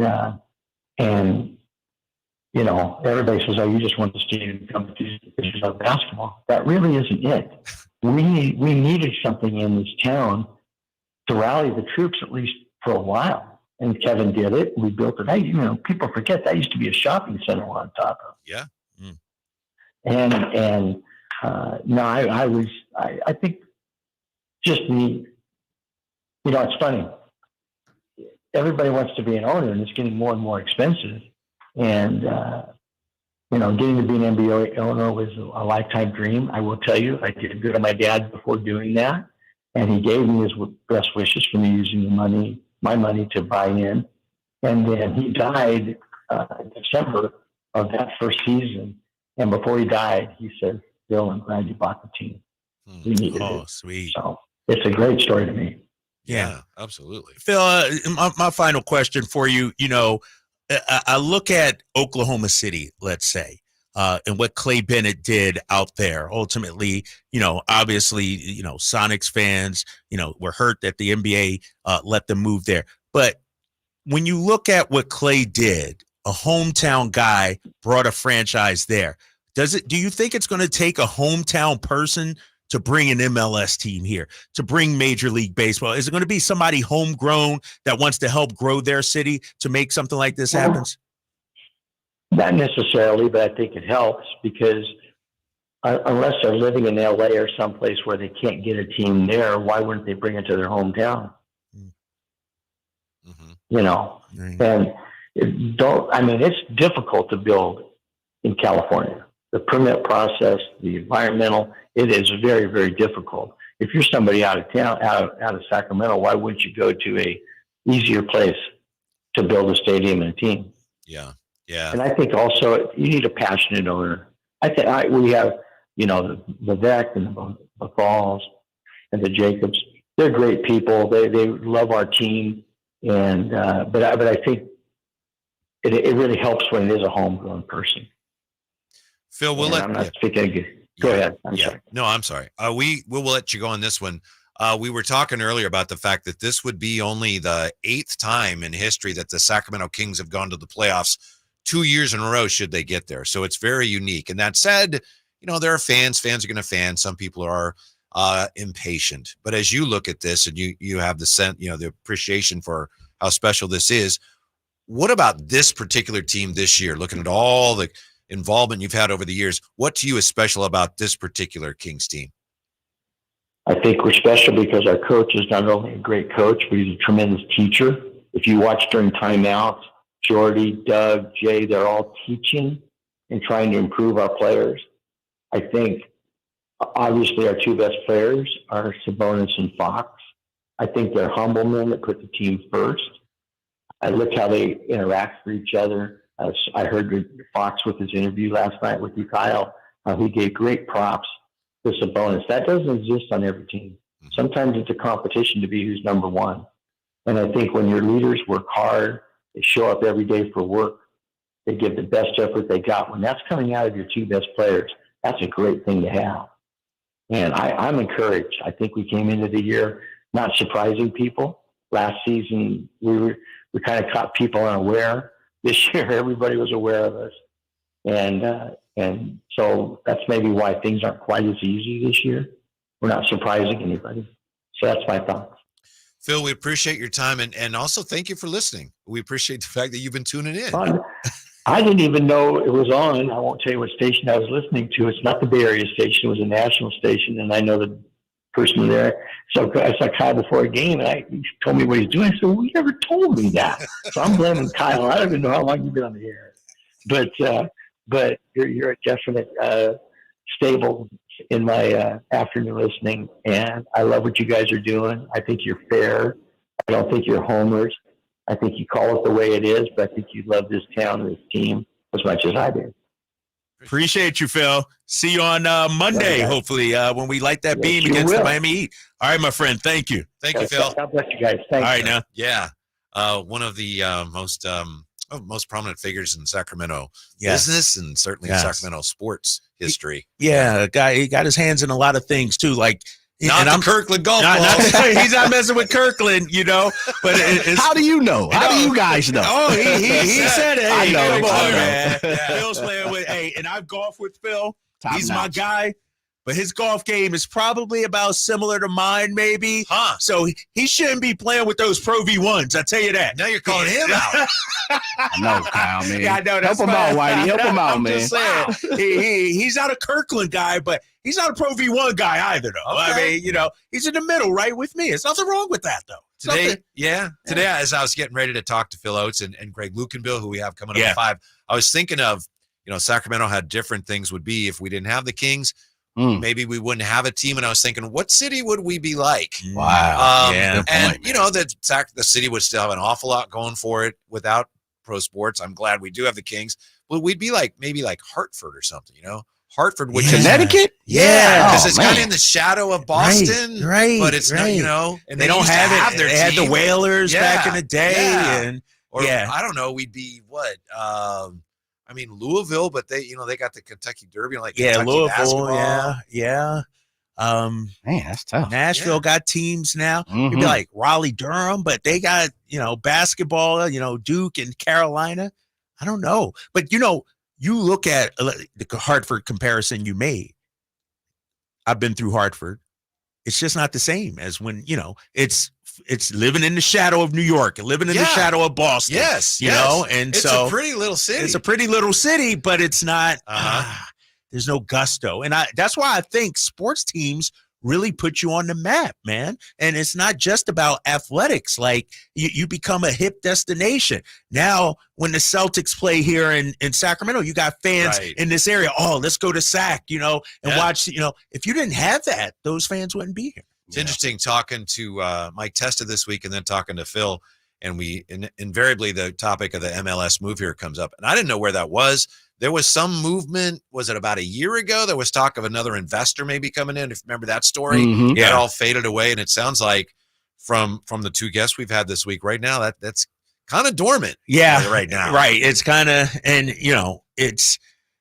that's why I asked Phil, is it going to take a homegrown person, somebody with a Sacramento proud that wants to put their city on the map even more so to invest in something? Because like Phil said, if you're an outsider, why would you want to come here to Sacramento and build something? Let me say this real quick, fellas. As someone that is from Sacramento, I know both of you guys aren't Sacramentans, I guess. Shouts out to Phil, man, because you don't have a lot of owners who will take the time to jump out there, call it, a afternoon radio show and give some of his real honest opinion and thoughts. And so I respect that. And I just want to make sure, as Drapes, as you said earlier, man, we're giving people their flowers, and so shouts out to Phil Oates and shouts out to Vivek. And as he said, to Jacob's family and everybody else, because I hadn't really stopped to think about it, Whitey, because it hasn't happened in my life. But now that you say that, for me to look like, man, what would have been if the Kings weren't here? Right. Like I hadn't even thought about that because I guess I've been spoiled the fact that they've been here. So shouts out to Phil, man. Really salute to Phil for taking the time out to join you guys, man. And Greg Lukenbill, top of the hour, and I don't think he gets the credit he deserves for bringing the team here in the first place. Yeah, that vision and what it's done to the city. You're right. Yeah. Meanwhile, the Kings here have this ongoing battle for bench minutes. So based on last night, whose stock went up, whose stock's coming down? Next with the Drive Guys on Sactown Sports. The only place you'll find Harrison Barnes is Sactown Sports. He's got the bucket at the buzzer. Mr. Harrison Barnes. Hey, Sacramento, it's Harrison Barnes, and you're listening to the home of the Sacramento Kings, Sactown Sports. Your local sports leader. Discover your dream home at Subcontractors United, your source for all home improvement needs. A talented team of home services experts is ready to make your projects a breeze. No more endless internet searches. Find your contractors in one place. Enjoy stress-free service absolutely free, with no hidden costs and no accounts to set up. Transform your living space into something extraordinary. Visit Subcontractors United today and experience the joy of hassle-free home improvement. Dream big at subcontractorsunited.com. Big savings are back at Folsom Lake Honda, your one-stop Honda shop. Looking to own or lease? We have options for everyone. Plus, lower interest rates at Folsom Lake Honda make for lower payments. It's no wonder Folsom Lake Honda is your one-stop Honda shop. Get an instant cash offer for your trade at FolsomLakeHonda.com. We'll buy your car whether you buy from us or not. Visit us today at FolsomLakeHonda.com. Folsom Lake Honda, yeah, your one-stop Honda shop. Did you miss any part of our live local shows? Don't worry, you never have to miss them again. Check out SactownSports.com and search our podcast page and play our shows when you want. The Carmichael Dave Show with Jason Ross, Stiles and Watkins, and The Drive Guys. Plus, other podcasts like Return of the Empire, Return of the Roar, The Stingers Up podcast, and Golf to Go with Frank LaRosa. They're all available right now on SactownSports.com. Sacramento weather is brought to you by Folsom Lake Kia. I'm Mark Finan in the KCRA 3 Weather Center. Skies will stay partly cloudy during the evening tonight. Overnight lows will drop down into the mid-40s. During the day tomorrow, it'll be a brighter day than today, mostly sunny with highs near 70. Get the latest forecast on the KCRA News and the KCRA 3 app. Doug Christie here. It's Folsom Lake Kia's President's Day sales event. Save on new 2024 Kias with low payments, low finance rates, and zero down deals on approval of credit. Shop Folsom Lake Kia in the Folsom Auto Mall. The IRS is the most powerful collection agency on earth, and if you owe back taxes, the news isn't good. The IRS is raising the interest rate it charges on unpaid taxes, and further rate hikes are expected. Most people don't know it, but the IRS adds interest charges to your tax debts daily. So if you owe the IRS today, you'll owe even more tomorrow. And it doesn't stop until you get right with the IRS. The good news is getting right can start with one phone call to Optima Tax Relief, America's #1 tax relief firm. Optima's tax professionals specialize in the Fresh Start Initiative, a powerful IRS program that can save you thousands if you qualify. In fact, the experts at Optima have resolved over $1 billion in tax debt for their clients. Call now for a free consultation. Call 800-343-6460. 800-343-6460. 800-343-6460. Optima Tax Relief. Some restrictions apply. For complete details, please visit OptimaTaxRelief.com. I was in the middle of the Atlantic Ocean when it happened. There was a sudden jolt and our submarine crashed on the seafloor. We were in total darkness. That's Dr. Dejana Figueroa, a marine biologist and STEM teacher, talking about a deep sea dive she'll never forget. It's funny, when I was a kid, I was afraid of the ocean, and there I was, 2 miles below the surface. But as a scientist, you prepare for that. Using our training and a little creativity, we fixed the sub and finished our experiments. The dive was just too important. Every dive gives us glimpses at things few people ever get to see. Glowing creatures, fiery undersea volcanoes. When we got back to the surface, I kissed the ground and called my mom, of course. But you know what? I wouldn't trade that dive for anything. Dr. Figueroa uses her passion for STEM to discover new things and make the world a better place. She can STEM, so can you. Check out She Can STEM for more stories and inspiration. A message from the Ad Council.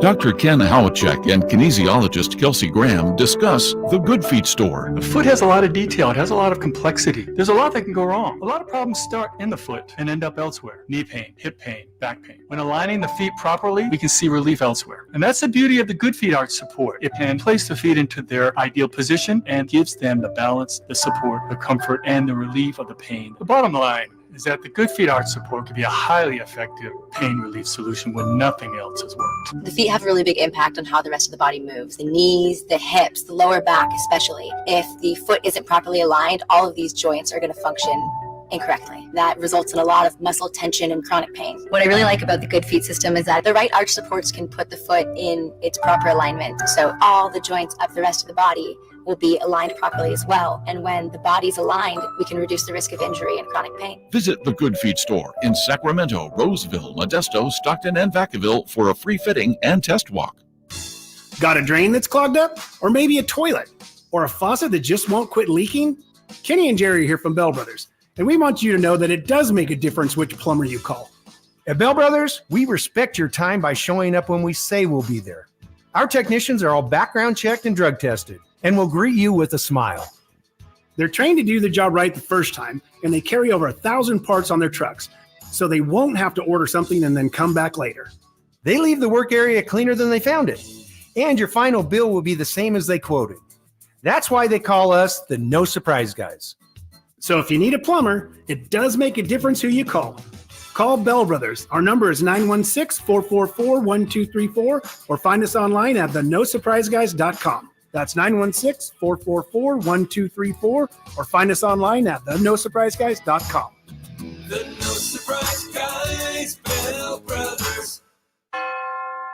Guys, want to lose weight, improve your performance, and increase your drive? Revive Men's Health can help you make it happen with our new cutting-edge weight loss medications like your favorite athletes and celebrities use. They're affordable and available now. And since your testosterone level has a direct impact on your weight and fitness, get a free T-check and free exam. Book your appointment today at Revive Sacramento. We know we can help you. Call 916-277-8599. That's 916-277-8599 or visit ReviveMen'sHealth.com.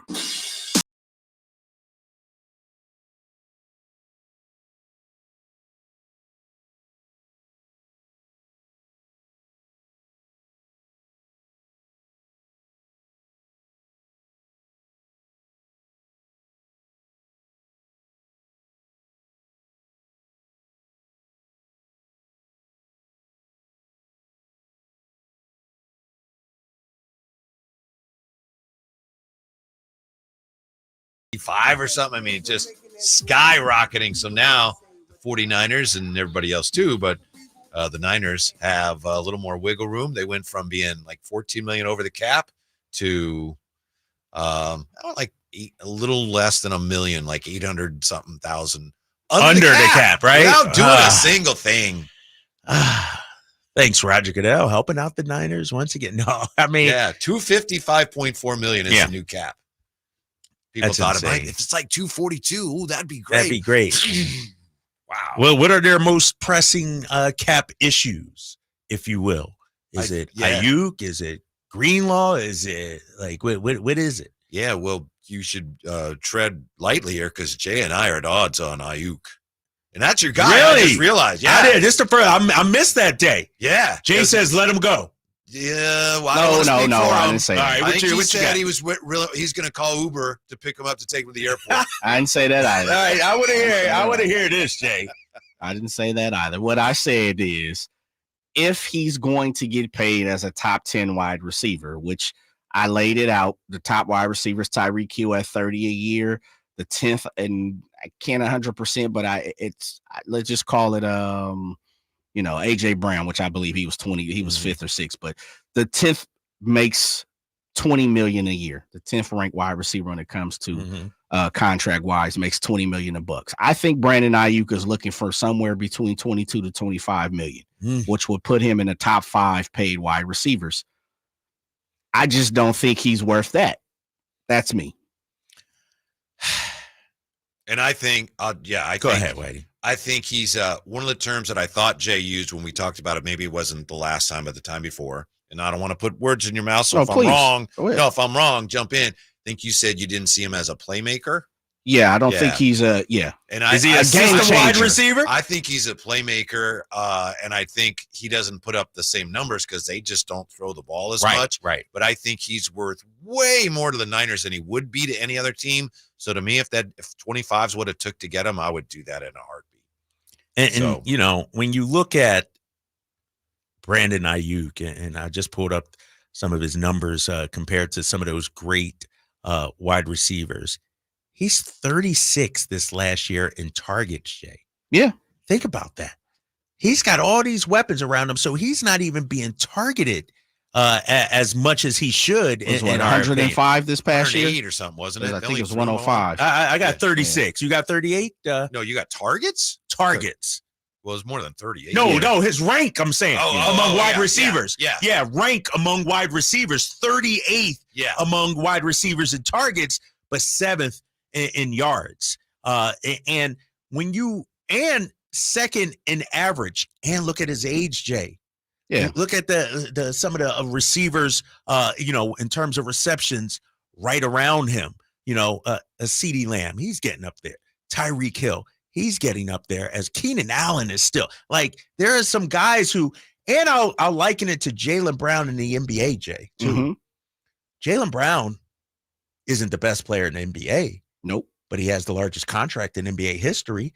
And so as time moves on, just because Brandon Ayuk is a top 10 paid receiver, if he gets this money he wants now, that resets the market. Agreed. And I said, I mean, Cooper Kupp is one of those guys. Mm-hmm. I believe he's a top 5 wide receiver. Here's what I got, Jay. Just I'm sorry, No, but do this you? is to support your point. This is last year. This was entering last season. So these numbers, some of them have gone up, but Tyreek Hill 30, Devontae Adams 28, Cooper Kupp 26-7, AJ Brown 25, Diggs and Metcalf 24. But again, that was the beginning of last season, so those have grinded up. And so my thing is when you say those names, minus Cooper Kupp, who had a down year because of injury last year, Brandon Ayuk doesn't fit that. And that's my point of, he's not a game changer. And that's what we were talking about is I think he is great for what the 49ers do. Now, let me say this. If he's 17, 18, 19, yes, absolutely. But if I'm paying 25, 27, and I understand, Drapes, what you're saying is he's the next man up. Him and Justin Jefferson are the next man up. Right, I get that. But Justin Jefferson's probably going to get 31, 32. He's going to outdo Tyreek. Brandon's probably going to, again, come in 22 to 25, would put some top 5 just about. Is he a top 5 wide receiver in this league? And I'm not counting the money. I don't care because it's not my money. I'm just saying, knowing what the 49ers will probably need, to me, he's not a game changer. But his value to the Niners, though, like, he might not be a top 5 wide receiver in terms of the numbers. In terms of the numbers, but the way he fits in with this group, like, they need him. The offense needs him. They Brandon Ayuk and Debo's the guy. We know that. Yeah. But Debo's 28. Truth. Debo's getting up there a little bit. And he's always hurt. Mm-hmm. Brandon Ayuk, to me, is the next thing. Like, you got something in this guy. And to say you're okay with letting him walk or not paying him what are we doing here? Because my argument to that is this. And listen, I don't want to play fantasy GM. I'm just saying, if the 49ers are spending $25 million a year on something, I need it to be a game changer. I don't think Brandon Ayuk takes the top off the defense. I don't think That's true. He doesn't. I don't think he like, put it this way. I don't think, and this is the cold part about it, I don't think the defense of any opposite team goes in scouting and trying to stop Brandon Ayuk, even in the top 3 spots for the 49ers. But he's probably getting ready to make the most money for the team. Look who's surrounding him. I agree. Like, and so do you feel like you could just plug in any Joe Schmo? No. He's probably their most reliable receiver, and it's probably not close. And you're right. He's not speed threat. He's not Tyreek Hill. Yeah. He's not, he never will be. Yeah. But I mean, you look at some of the analytics on how many times he makes catches on third down, things like that. He's vitally important to them, I think. And especially now, if they got more cap space, I think it's a no-brainer. Unless, if he comes in asking for I want to be the highest paid receiver, maybe then we got to revisit it. But otherwise, 25, something like that, that's a done deal if I'm doing it. Devontae Adams makes $28 million. I think he's leaps and bounds better than Brandon Ayuk. Wow. I think Tyreek Hill is leaps and bounds better than Brandon Ayuk. I think Justin Jefferson is leaps and bounds better. But that's because of the system. Look at the system, Jay. He's not asked to be all those guys. He's not asked to be the top primary target out there because he has so many weapons. NFL.com, Adam Rank just did an article. The headline is, Justin Jefferson, Stephon Diggs, and Brandon Ayuk, top NFL stars who should be traded this offseason. And this is what he said about Ayuk. I'm not entirely sure I want to do this. Ayuk is one of the most underrated receivers in the league. And honestly, if I were looking for a high-impact wideout, this might be the guy I'd target, factoring in possible trade compensation, what it would cost, and everything. He says he's like the Nordstrom Rack version of Justin Jefferson here. Justin, no, but that's what I'm saying. Justin Jefferson gets all the hype, all the accolades, all the commercials. But no, the production is a game changer. Could be a game changer in a different system. He's not asked to be a game changer with the San Francisco 49ers. You put another receiver here, and Tyreek Hill, as great as Tyreek Hill is, Jay, he's going to make the highlight reel plays. He's going to be tops on the scouting report. It was a bona fide MVP. But his numbers in Miami would dip here in San Francisco. He's going to be looking back as, Purdy underthrew me again. But Ayuk at 24-ish, that's value. That's money well spent. As a top 5 wide receiver, that's value? On this team, it is. They need him. If you get paid, I don't disagree with they need him. I think they also need another wide receiver. I think they lack in the wide receiver position because Juwan Jennings. I don't know if he's going to be around. Yeah, well, now if the cap is there, we'll see. But I think because Debo was such a special and individualized player, it puts a lot of onus on Brandon Ayuk to be a wide receiver, and he's done the job. I'm not by all means I'm saying, understand what I'm saying, and let me make sure I clarify because I know Drape's he's going to put my feet to the fire, and you do too sometime, Whitey. If we're paying, we 49ers, if the 49ers are going to pay Brandon Ayuk $25 million, let's just say 25 flat, a lot of more is going to be asked. And this is my thing. If it's not, that's a problem to me. All they can do is you throw him the ball, he's got to catch it. What more can he do? And he does that. Break some more plays, do some different things, be a game changer. Be a Justin Jefferson. On the phone.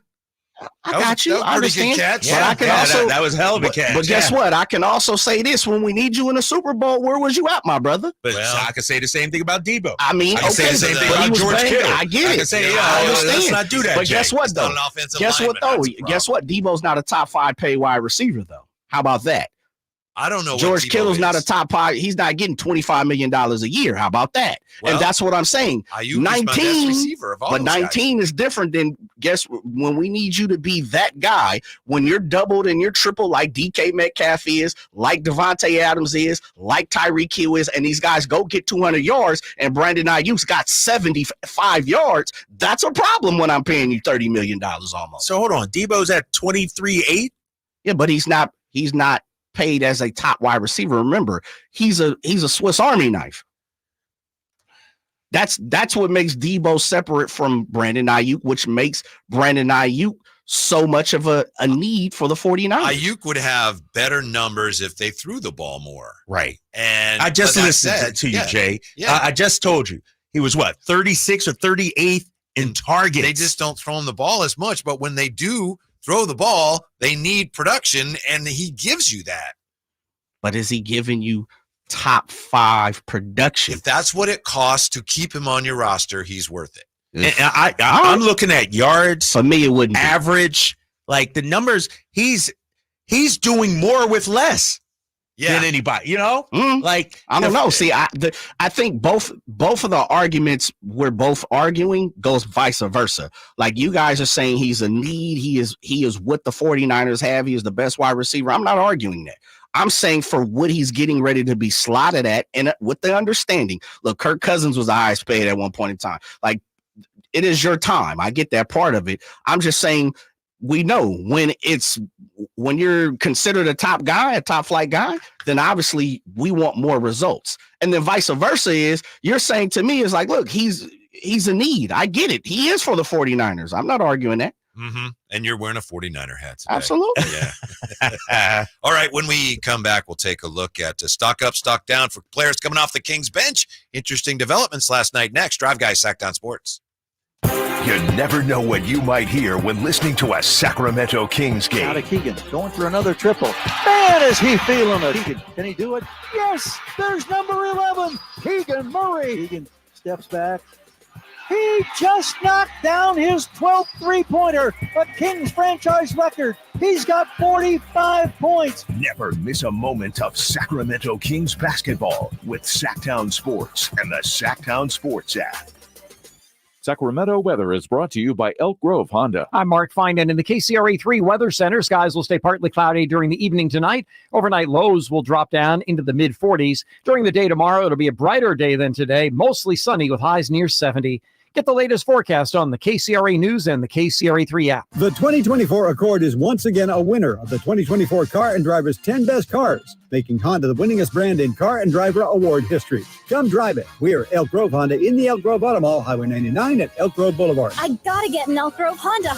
With RT Painting, our name says it all. We are a reliable and trusted commercial and residential painting company serving the Sacramento area since 1998. Employee-owned, our attention to detail is second to none. Put our decades of experience serving our community to use for you. Get a free quote today. Call us at 916-900-8112. That's 916-900-8112. Or go online to rtpainting.com. That's rtpainting.com. RT Painting, your trusted and reliable painting contractor of choice. Power Business Technology is proud to be 100% independent, locally owned, and managed Toshiba copier dealer. Local ownership cuts out the red tape, allowing ourselves to never be too busy to personally answer the call when our clients need us. Recognized for excellence in service execution, training, and customer service, we're proud to be named a 2022 Toshiba ProMasters Elite Dealer. Contact us today for all of your business printing needs at 844-POWER-BZ. That's 844-769-3729, or visit us at PowerCopier.com. The venue's set. Families coming in from all over. It's our quinceañera. With all the excitement, it may be easy to overlook COVID-19. It's still a risk, and that's why it's muy importante to get this season's COVID-19 shot ahead of time. It helps protect against COVID-19, which can cause severe illness and hospitalization. So let's set the date, vaccinate, and celebrate. Learn about a vaccine option and book this season's updated COVID-19 shot today at schedulecovidvax.com. Sponsored by Pfizer. And now another no-brainer money-saving tip from Progressive. That doesn't sound good. Paper shredder's jammed, but I think I fixed it. Oh, well, try shredding these $50 bills then. Seems like it's working. Better try another $400. Stop. Instead of using money, use regular paper. And here's a better tip from Progressive on how not to waste money. Don't pay too much for car insurance. Drivers who switch and save could save hundreds. Progressive Casualty Insurance Company and Affiliates. Potential savings will vary. Not available in all states. It was 1879 when the first President's Day was established, and it's been a holiday ever since. Hi, this is Frank LaRosa with a word about Naturewood Home Furnishings. I'm guessing when the Keys family opened the first Naturewood Home Furnishing store in 1948, a President's Day sale was not top of the mind. But the family probably celebrated the holiday with a picnic and a big slice of cherry pie. The store name Naturewood was selected to reflect the quality of the wood furniture for sale. And that focus on quality continues today with brands like FlexSteel, Trailway, Stickley, Fusion Designs, Stanton, and many, many more.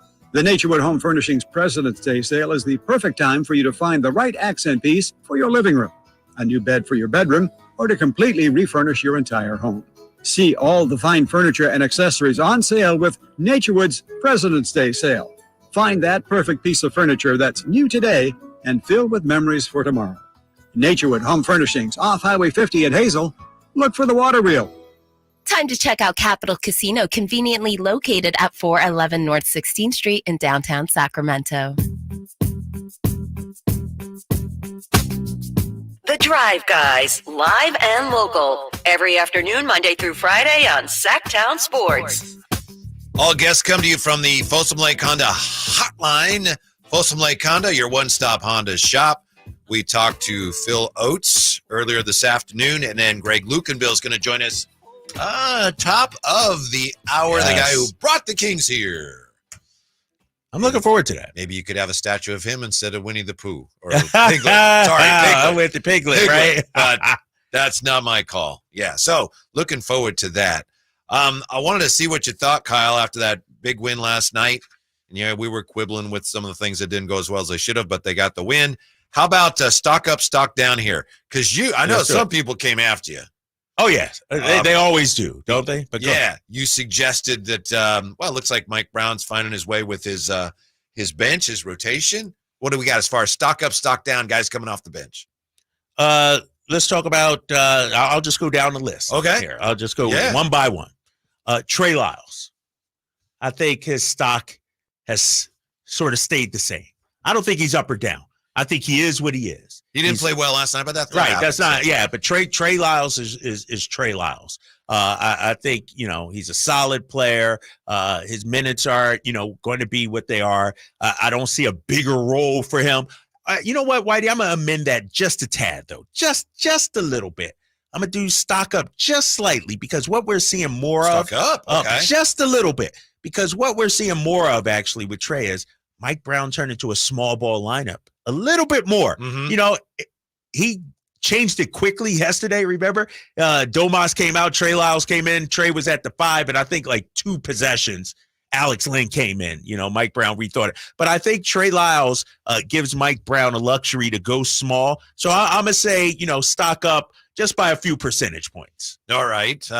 Malik is just pretty rock solid, right? Yeah, rock solid. That's a blue chip stock right now. Stock. You can count on him night in and night out. 21 points last night, 8 of 15, emotion, energy. I think his stock will continue to rise. I think, because it's a contract year, because we got award season coming up, this guy, he's just fantastic. Yeah. Speaking of stocks, by the way, I know someone who may be married to one of my daughters, and he's invested in this company, and it went up. My wife told me yesterday, she saw in the news, the stock went up yesterday 265%. Damn, that's pretty. This guy more than doubled his That's pretty solid. And I think he's got a significant amount invested in Oh my gosh. What? And your daughter's dating him or something like that? No, that's actually her husband. Her husband? My son-in-law. Oh, yeah. So y'all done hit the jackpot. Yeah. Oh my God. Yeah. I'll tell you some stock stuff here in a minute, All right. man. All right, as we continue. Yeah. Alex Lynn. I think stock up on Alex Lynn because I think he's going to be the first big at the center position ahead of JaVale McGee coming off the bench. And every time he gets in the game, I thought he, in his close to 14 minutes, I thought he was pretty good yesterday.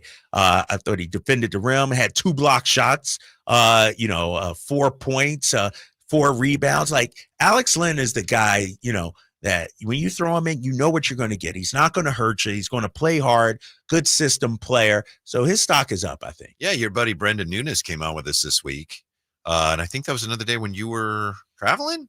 Were you here with Brendan? Anyway. Tuesday. Yeah, I was off Tuesday. Yeah. He was saying that one of the things he thinks Mike Brown needed to do was start playing Alex Lynn more consistently instead of mixing and matching with him and JaVale McGee. And last night I certainly supported that argument. Yeah. I think Alex Lynn, as we get down, closer to the end, his stock is up.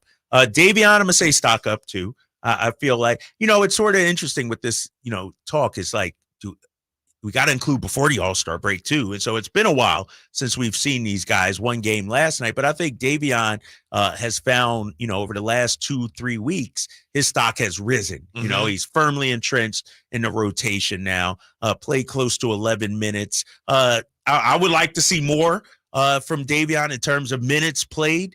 It's hard to, really get into a flow or rhythm when you're only playing 11 minutes, a couple of minutes here, a couple of minutes there. But I think his stock is up. Yeah, he has to shoot the ball better. Right. But when you get 2 shots a game, it's hard. And he was shooting 70% from 3 over his last 5 or 6, whatever it was. I know. So he had been doing that, shooting it extremely well. My guy. Yeah. Chris Duarte. Got to give you credit. Stock up. And here's the thing about Chris Duarte. His value right now is low. I would buy in on Chris Duarte right now. Mm-hmm. This guy's about to blow, I think, because we're seeing the compete level on defense. He's starting to knock down shots from 3 as well.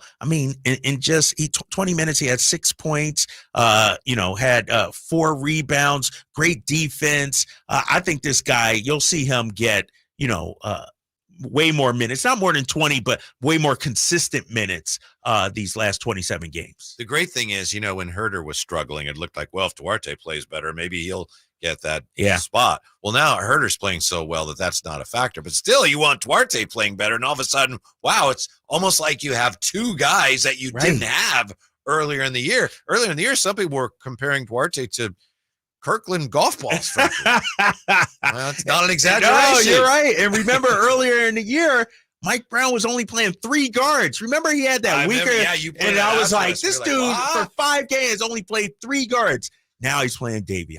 You got Chris Duarte. You got Monk, Herter, and Fox. Now you got a 5-guard rotation that I think that's playing well for you right now. We wouldn't be talking Kings if the Kings weren't here. And the guy who brought the Kings to Sacramento, Greg Lukenbill, joins us next to discuss the Kings and Sacramento's potential sports future and baseball future with the Drive Guys on Sactown Sports. On the move? Got somewhere to be? Take Sacramento Kings basketball with you. The Sactown Sports app will let you stay connected to your passion. Never miss a moment of Sacramento Kings basketball with the Sactown Sports app. Getting your guaranteed maximum refund with TaxSlayer feels like discovering a refund tree has grown in your backyard. I'm the refund tree. Sawing off its branches. Hey. Feeding them through a wood chipper. My branches! My beautiful branches! And dancing in its refund rain. Start for free and get your guaranteed maximum refund. TaxSlayer. File fearlessly. Welcome to a brand new year filled with limitless possibilities at Kia of Vacaville. Prepare yourself for an extraordinary driving adventure as we present our impressive 2024 vehicle lineup. Step into the future with state-of-the-art technology, groundbreaking features, and the sleek design that has become synonymous with Kia. Immerse yourself in the dynamic performance of the all-new Kia Sportage, where captivating design meets exhilarating power. Experience the fuel efficiency of the Kia Niro, a hybrid marvel that extends your journey with every mile. Indulge in the sophistication of the Kia Telluride, seamlessly blending luxury and versatility.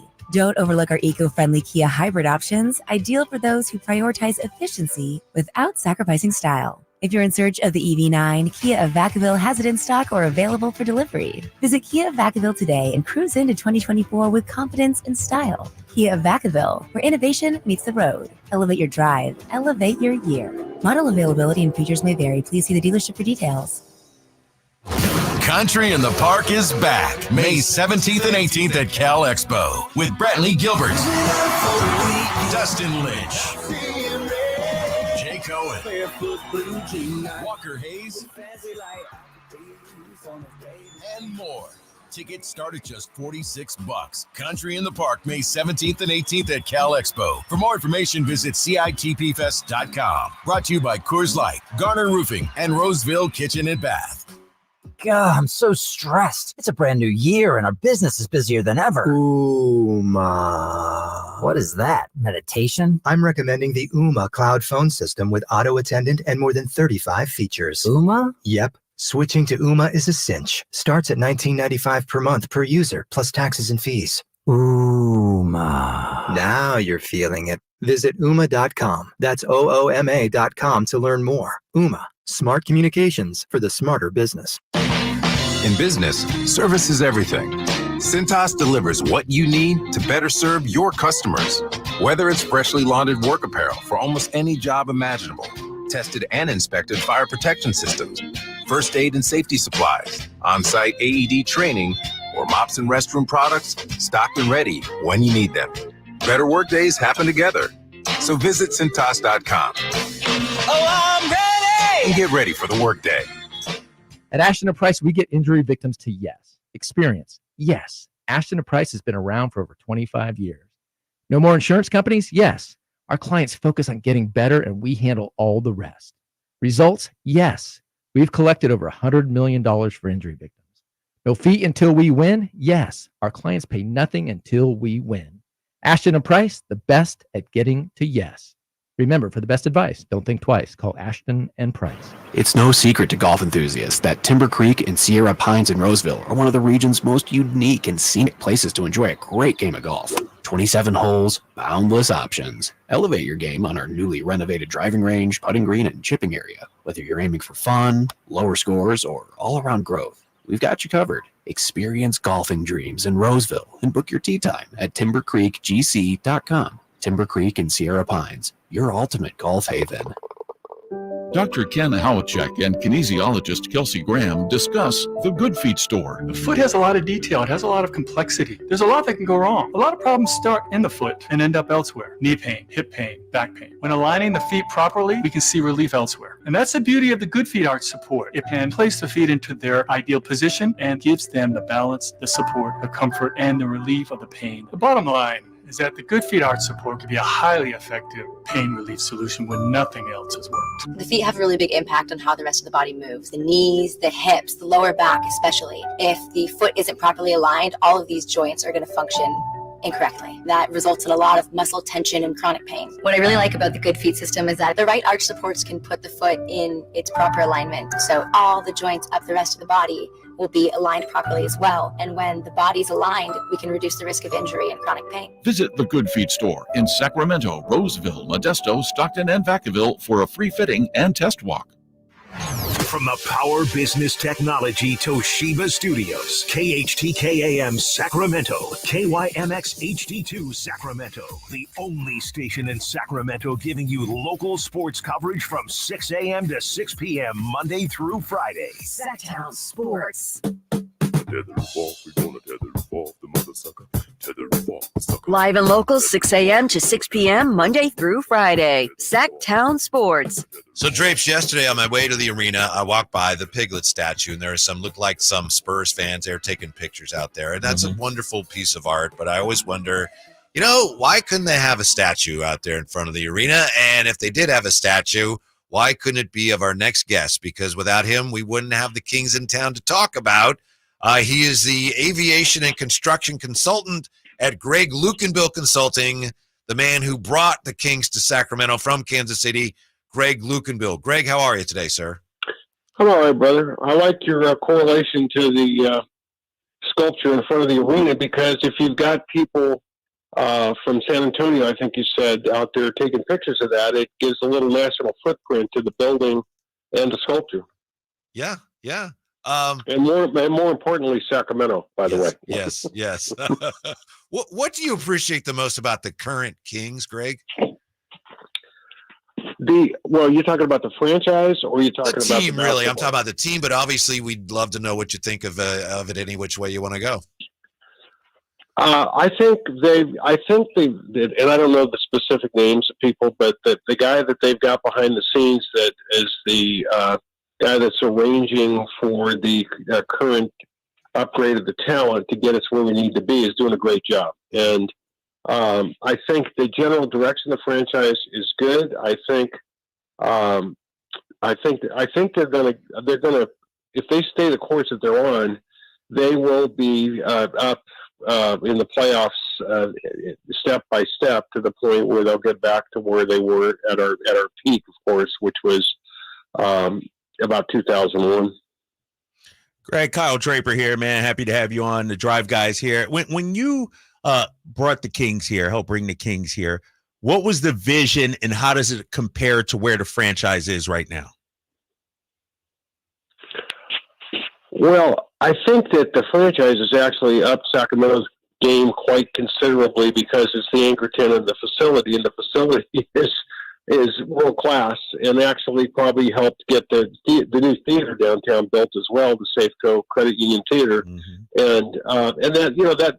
So I just guess that what I'd say is that if you just think of the franchise as the catalyst that kind of upped Sacramento's game a little bit to a more national level than it was prior to that, which we've been begging for, in my opinion, for decades prior to my existence. And you got to remember one thing about Sacramento. It was a internationally renowned, nationally celebrated city in the 19th century. And so when I was a kid growing up, I could never figure out what the hell happened to us in the 20th century.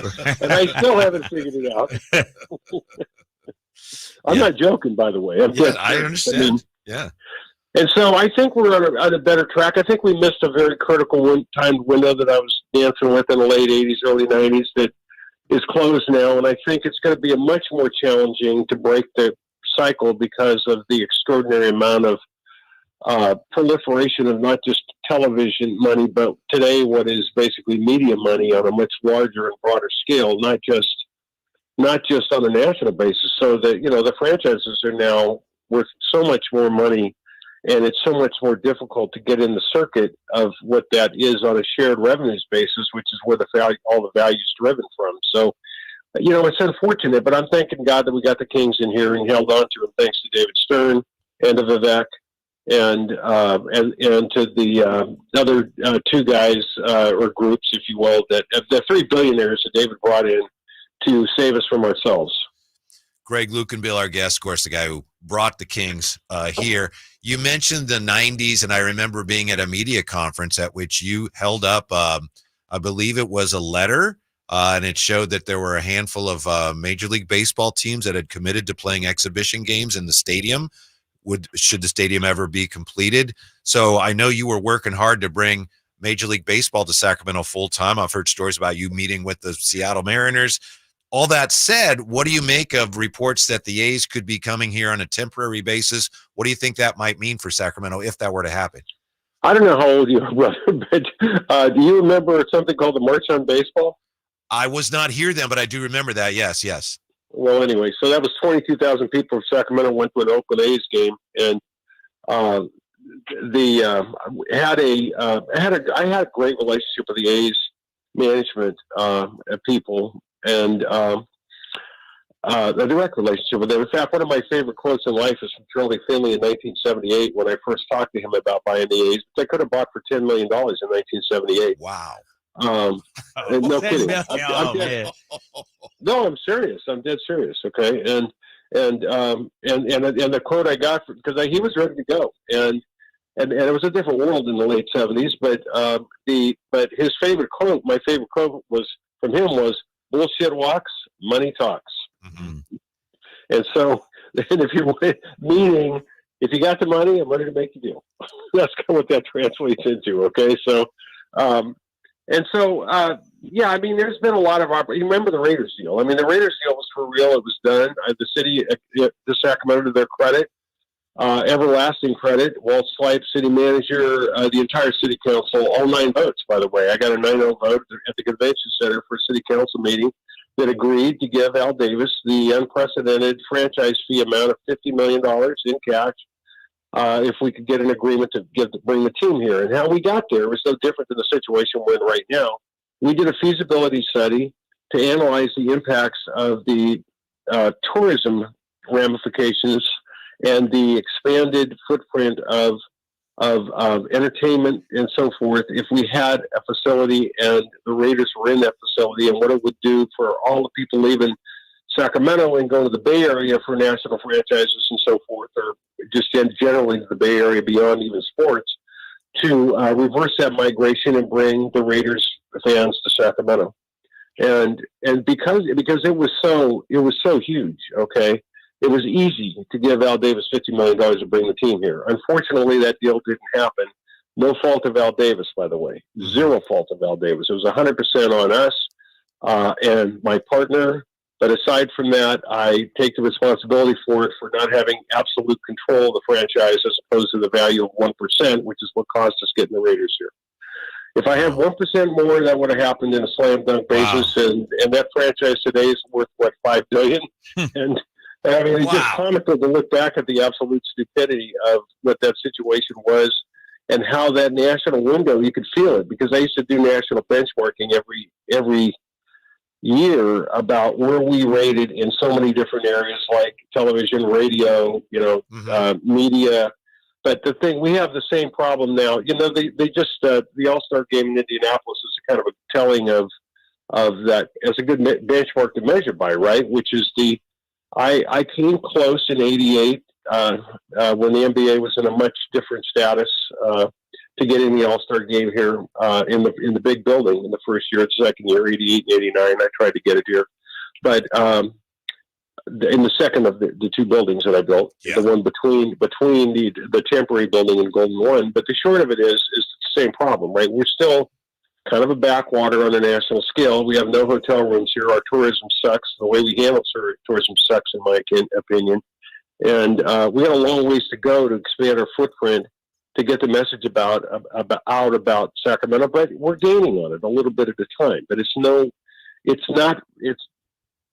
Who's it? Wait, who's that? Hello? Yes. Yeah, you there, Greg? Yeah. Yeah, I got some message in the background saying, please leave a message. Sorry. That's not us, right? What's Jay doing back over there? No, we still here. No, we didn't. None of that made the air. Sorry about that. Okay. Yeah, No, don't be. That's no problem. Go right ahead. Okay. So anyway, I'm just trying to be clear that we're in a great place in Sacramento, but the way the franchise is approaching it is probably correct. But the thing is, we've had a couple of, like the Raiders is a good example, but we're the best baseball market in America, and I think Major League Baseball knows that. I mean, I actually met with what the hell was his name? This goes back in the early '80s in his office in New York. The commissioner in New York. Say it again. Commissioner Manfred. He's the commissioner no, now. it was before him. Bud Selig? Or even before him? Faye Vincent? Peter Ueberroth? Peter Ueberroth, yeah. The guy before Ueberroth. Peter Ueberroth succeeded the guy that I met with. Ueberroth in '84 did the Olympics down in L.A. You remember that? Yeah, yeah. Anyway, no, I never met Peter Ueberroth, actually. It was a guy, I don't know why I can't remember his name. I'm sorry. That's all right. I haven't actually thought about the commissioner of Major League Baseball 1981, 82. Louis Kuhn? I don't know. It was Louis Kuhn. Okay. Exactly who it was, yeah. All right. Yeah. So anyway, I'm just saying that we're if we could put together the right kind of analysis and I think complete the building that I started out there, which they still have control of, that would be the right move in my opinion. Nothing's changed, and there's a lot of Oakland correlations to that, oddly enough, because I was a big fan of oh, good Lord, I can't believe this. The guy Henry Kaiser. Yeah. And Kaiser Shipyards, right? And Henry Kaiser was the guy that facilitated and actually personally managed the development of the Oakland Coliseum Arena Complex himself, personally. Mm-hmm. Okay? And that was a heavyweight guy from World War II, the Kaiser ships and the so forth, the Liberty ships that were built down there in Richmond and the whole Oakland area and Hawaii and so forth. He was a dynamo on the West Coast. And, was one of the main reasons that we were able to win the war with the Liberty ships that he built, and he had a direct relationship with FDR. But what a great leader for Oakland at the time, and the dynamics of what that port became is also a result of Henry Kaiser's influence and so forth. So, what a great person to have in Oakland, right? So he was a good role model, as was Jack Cook down in Los Angeles, same era that we're talking about, who actually took on the Los Angeles Coliseum Commission and ended up building the Forum. And he did it on, he built it in about 12, 13 months. He did it on a crazy, instantaneous decision to just tell the sports arena people who tried to hijack him or basically, extort him that he dropped dead. I'm going to build my own building. And he goes over the Forum in a little different area there in Inglewood and builds it, and turns out to start the genesis of what became, the original, the Lakers, and then pulled in the hockey team. Of course, the Lakers he brought from Minneapolis and so forth. So no different story. It's kind of the same story. It's a California story, that goes back really to a lot of the migrations. I mean, think about where the A's came from, Kansas City, right? Yeah. I mean, what a roadmap, right? So not a hard roadmap to follow. But, we're in a place where if we get the facility built, we probably get both franchises, a soccer franchise and a baseball franchise. Or I think our odds against the NFL now are not good. It's not good that we get an NFL franchise just because of the fact that the Raiders moved to Vegas. The odd thing about it is when the stadium was under construction, and we've got about $25 million invested in that hole in the ground out there that's got everything. We were ready to we were just about to contract to put up the seating structure. That's how close we were. So all the water, sewer, drainage, power, gas, telephone, cable, a good chunk of obviously the ring road all the way around and the parking lot and that type of thing were installed. And it was about. And then there's a slurry wall that matches kind of what they had to do in Oakland. Ironically enough, same construction techniques and so forth. 1,200 feet long, so we could lower the water level around the facility so that we could build the facility lower. So they have permanent pumping at the Oakland Coliseum since the day it was open, both the arena and stadium, but particularly the stadium. And in our case, we did the same thing. And once that thing ended and the whole thing kind of blew up on me because of the fact that, I got out and the whole thing went south on us and the economy changed, the banking environment changed there was a kind of a financial downturn of commercial real estate in the early 90s. And so, and the partnership kind of, because of what happened with the Raiders deal, which was a done deal, and we had a signed deal with the guys that actually bought the team from me. A year before, we had a signed deal to sell them the arena and the stadium, all 500 acres, and the old arena property scratch the old arena, just the arena and the stadium and the Kings, for $212 million. And it would have given us the money to complete the stadium and obviously make the Raiders deal a slam dunk type of a thing. But same problem.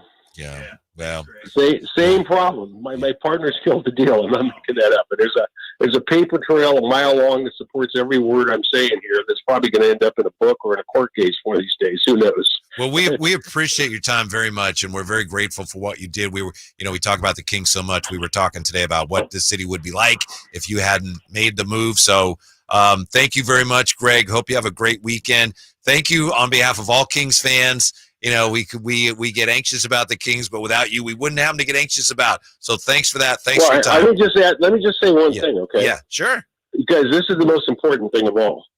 Thank you, David Stern. Yeah. Period. Okay. Uh-huh. And he loves Sacramento fans. I did a short program at Golden One in 2017. And I met David the day after they did the Stern Walkway there and opened the building, right, in 2016. And I can tell you, I had breakfast with David the next morning for about an hour, and I asked him a very simple question as to why Sacramento, as opposed to all the other franchise-involved situations he was involved with, whether it would have been Charlotte or New Orleans prior to that. But, when I first got in the NBA, New Orleans was leaving and heading to Salt Lake City and Vegas. Seattle and Vancouver and that type of thing, right? And the answer was very simple. Sacramento's fans.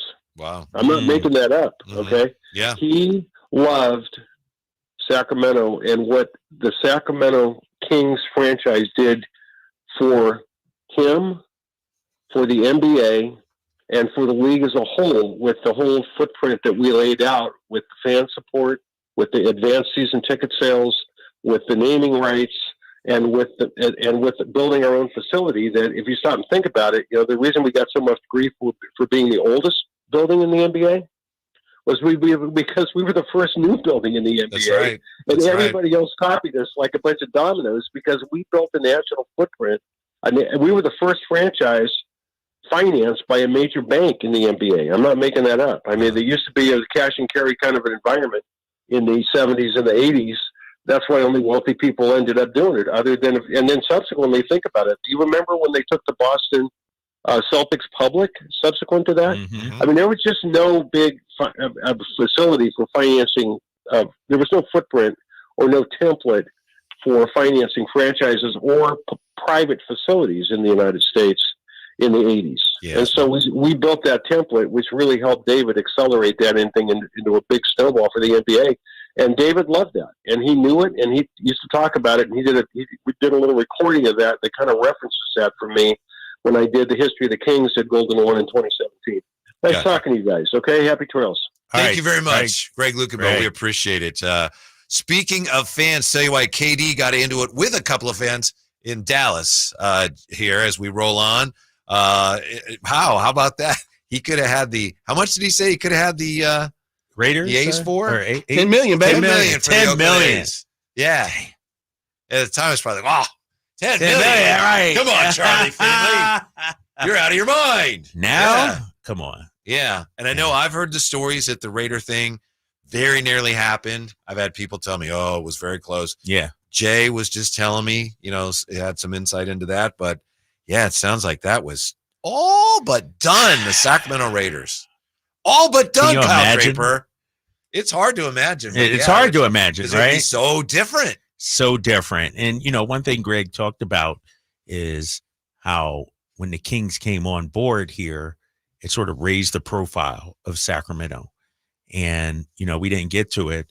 But I was going to ask him about, could a second team raise it even more, And so I think when you look at the landscape of sports right now, he mentioned NFL is not happening. WNBA probably not going to happen now that there's a franchise right down the street. Baseball, but MLS, yeah, that's probably the next most likely achievable thing for the city of Sacramento. I think he had the most optimistic view on that of anyone we've talked to this week about that. And he also said he threw baseball in there too. Get the stadiums built. Yeah, he said build it, they will come. Yeah. But that's a lot of money, and it's no guarantee who's willing to foot that bill to build that. The Ace thing is just so aggravating because a week ago, again, you were on the road with the team, and Jay and I are sitting here a week ago going, look at this story in the Athletic. Sacramento was the front runner. And since then, there's been nothing. So it's just typical of this story with the A's. I don't know that anybody really knows. And while nobody knows, you do have some people that are sending out disinformation this way and disinformation that way. So we're caught up in it. But I do think there's a chance it happens that the A's come here. Have we heard from the A's themselves? No. Well, I mean, not directly. John Fisher or anybody like, this is where we want to go. This is where we want to play the next 3 years. I think what they're saying, we have three options. We're talking Oakland. And I think they've said we're talking Oakland. We're hoping to get something done. And then if not, we have Oakland and we have Salt Lake City. That thing. Yeah. And Salt Lake looks like City. But it looks like they're willing to roll out the red carpet for the A's, though. I don't see how, and you know better than I, how they could make the TV money there that they would make here, or certainly in the Bay Area. Yeah. Oh, 100%. It's not a major market. And if I'm correct, the D-backs and the Rockies also share that market. Yeah. I think it's like a couple of territorial. And so they'd have to figure that out as well. Mm-hmm. Yeah. And again, as we've said a million times, I don't even know what I want to happen there because Oakland A's coming here would be a little awkward. Maybe they just end up staying in Oakland. We could certainly live with that. Probably the best case scenario, right? With a different owner. Sell the team, right? At what point do the owners look at this and go, well, we're out on this? This guy has us jumping through hoops. It would have to be because as we see it, Major League Baseball wants a franchise in Vegas. Looks like it's going to be the A's. But the owners would have to push out John Fisher. Sort of like what we saw, and it's totally different, but the mechanism to get it done, sort of like Donald Sterling with the Clippers. Yeah, like they would all have to. Yeah, it's almost hard. Like it's got to be to a point where they have to say, we have to do this. Right, exactly. For the good of the game or whatever. Fans being upset with a guy is not quite right. That doesn't reach that level. Yes. Yeah. Yes. So the only thing we know is that all the people that should know say something needs to happen very soon. Even though it's next season, they need to know now where the A's are planning to play next season. So hang in there. Hopefully we'll find out soon enough. And when we come back, Kevin Durant got into it with some fans last night. And did you hear about who was heckling Jalen Brunson at the 3-point contest? I did hear about that. Yeah. Wow, he heard some foul language. And from whom? The answer next year with the Drive Guys on Sactown Sports. Subscribe to Sactown Sports on YouTube and watch the Carmichael Dave Show with Jason Ross, Stiles and Watkins, and the Drive Guys. Live Monday through Friday from 6 to 6. Plus view archive shows and exclusive content. Subscribe at youtube.com/Sactown Sports.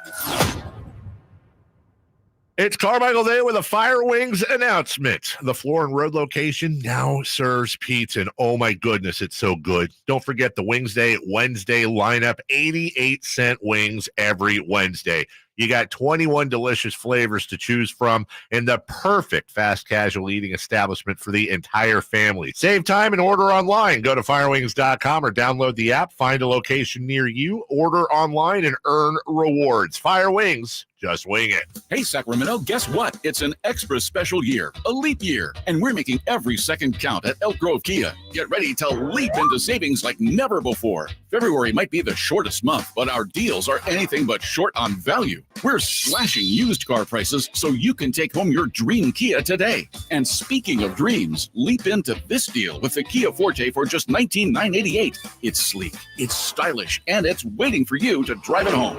But wait, there's more. Lease the stunning Kia Seltos for only $199 per month. Yes, you heard it right. A brand new SUV for just $199 per month. With approved credit and a down payment of $3,595 plus taxes and fees. This deal is too good not to take the leap. Drive away in style with the Kia Seltos. But hurry, our inventory is limited and these deals won't last forever. Visit us at Elk Grove Kia, conveniently located in the Elk Grove Auto Mall, or check us out online at elkgrovekia.com and leap into savings today. Only at Elk Grove Kia.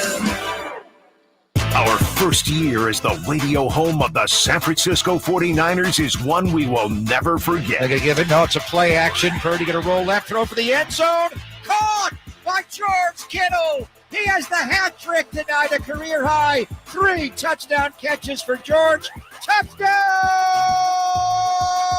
San Francisco. Congratulations to the 49ers on a terrific year. And thank you for so many wonderful memories. Sacramento weather is brought to you by Folsom Lake Kia. I'm Mark Finan in the KCRA 3 Weather Center. Skies will stay partly cloudy during the evening tonight. Overnight lows will drop down into the mid-40s. During the day tomorrow, it'll be a brighter day than today, mostly sunny with highs near 70. Get the latest forecast on the KCRA News and the KCRA 3 app. Doug Christie here. It's Folsom Lake Kia's President's Day sales event. Save on new 2024 Kias with low payments, low finance rates, and zero down deals on approval of credit. Shop Folsom Lake Kia in the Folsom Auto Mall.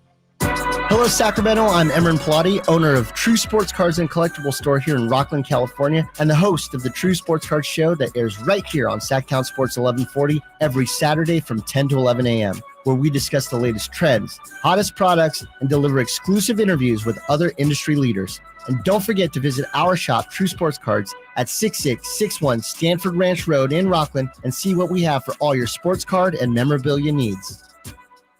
Capital Casino has been serving the greater Sacramento area in the same convenient downtown location for over 20 years, with plenty of close-by, well-lit parking monitored by security staff and offering the most variety of table games in the region in a safe and friendly environment.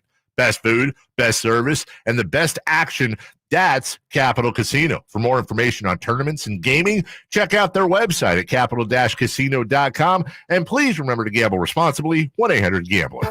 Fargo, the new virtual assistant from Wells Fargo, makes banking faster and easier. Like this. Fargo, what's my checking account routing number? And this. Fargo, turn off my debit card. And this. Fargo, what did I spend on groceries last month? And that's just the beginning. Do you Fargo? You can in the Wells Fargo mobile app. Learn more at wellsfargo.com/getfargo. Terms and conditions apply. Your mobile carrier's availability and message and data rates may apply. Wells Fargo Bank, N.A., member FDIC. Hi, I'm Henry Winkler. My eyes are very important to me. My eyes connect me with everything I love. I loved my late father-in-law dearly. He always lit up a room, but his vision dimmed with age. He had age-related macular degeneration, or AMD. And since partnering with Apellis, I've learned there's an advanced form of dry AMD called geographic atrophy, or GA. His struggle with vision loss made me want to help others know about GA's warning signs. For some, colors appear dull or washed out. For others, hazy or blurred vision make it hard to see details, like fine print on price tags. Many have trouble seeing in the dark, making driving at night difficult. GA gets worse over time and cannot be reversed. If you think you have GA, don't wait. Treatments are available. Ask a retina specialist about FDA-approved treatments for GA and go to GAWon'tWait.com. Welcome to the President's Day sale, happening now at Northern California's #1 Honda dealer, Stockton Honda. Celebrate with us and get huge savings on our giant selection. Whether you're shopping new or pre-owned, Stockton Honda has the selection and savings. Plus, get top dollar for your trade. Anytime, anywhere, it's all here. StocktonHonda.com. #1 claims based on 2023 total new and Honda certified pre-owned vehicle car sales from American Honda Motor Company. Sold on report.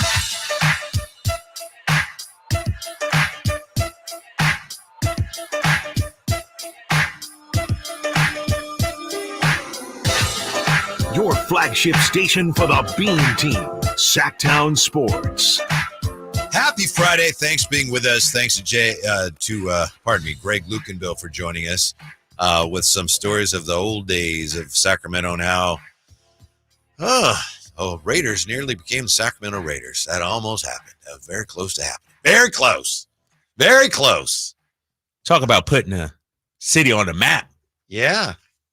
I remember at the box office of Arco 2, you go into the box office, stand in line for will call, whatever, and they had a mock-up of what the baseball, well, actually it was a football stadium, what it would look like, and they had Raiders in the end zones. Yeah. And because I don't know where that ever went. Somebody must have it now, because that was the plan. It was like showing everybody, here we go. We're close to this. Sacramento Raiders. Think about that. You get the Raiders, you got the Kings, maybe a baseball team. Somebody told me that somebody was telling me the Seattle Mariners, their owner was at Smulyan, came and was meeting with Lukenbill at the offices of the Arco 2 about maybe moving here, and something happened. They start yelling at each other or something. Really? Man. Greg Lukenbill in some ways is like that William Wallace guy character that Phil Oates said. Phil was we need somebody to be like guy. William Wallace. And at the time, Greg Lukenbill was doing some of that. Was that guy. And, yeah. And, you need that nowadays. Like, who's that guy, person, woman, man, whoever it may be that's going to advocate for Sacramento at the highest of levels of these major league franchises? Yeah. And it's so hard now. Yeah. I don't so think much that, money, whereas too. I don't think the areas are as unified. Not everybody's sure they want that. So anyway, thank goodness we still have the Kings. So close to losing. So close to, right? Yeah, twice. Would you say we would become Hartford? Hartford, sure. Yeah. Louisville, Rochester, former Rochester, yeah. Yeah. Kevin Durant last night taking the court with his sons against the Mavericks, and he overheard a female fan call him the B word. Have you seen the video on this? I have. Yeah. Yes. So he's going down on the floor, and there's two people there, and it was early enough where the stands weren't full, the seats weren't full. So he turns around right away, and you can see it's a man and a woman. Apparently it was the woman. And he says, my thing was like, even though you call me a B word as I'm running out with my back turned, people usually do that, call me coward, B, with my back turned, and it wasn't too many people around. I know you don't mean that, and I'm not going to get you kicked out because you paid your money for these tickets. You had a couple drinks. I understand how people get, but it's better ways to try to get my attention and talk to me other than call me a B word out my name, because you're protected in these arenas. What did you think of the video and his reaction? I thought his reaction was perfect. I did too. I thought, and he's a better man than me, because those people would be kicked out. Like, they would not be allowed to stay in the game. He advocated for them to stay in there. I just don't. She was like, she wanted to shake trying to dap him up, shake his Oh. hand. And the guy's like, I got a sports podcast. And it's like, what? In any society, where is that okay? To just openly call somebody a B you don't even know, has never done anything to you, you've never had interaction. It's disgusting, if you ask me. And those fans do not deserve to be allowed in that arena. Did he really play the I've got a sports podcast card? Yes. Okay. Yes. I heard Styles and Watkins talking about that today, and I wasn't sure the context. I didn't know what they were talking about. Yes. The guy was, yes. Oh, my God.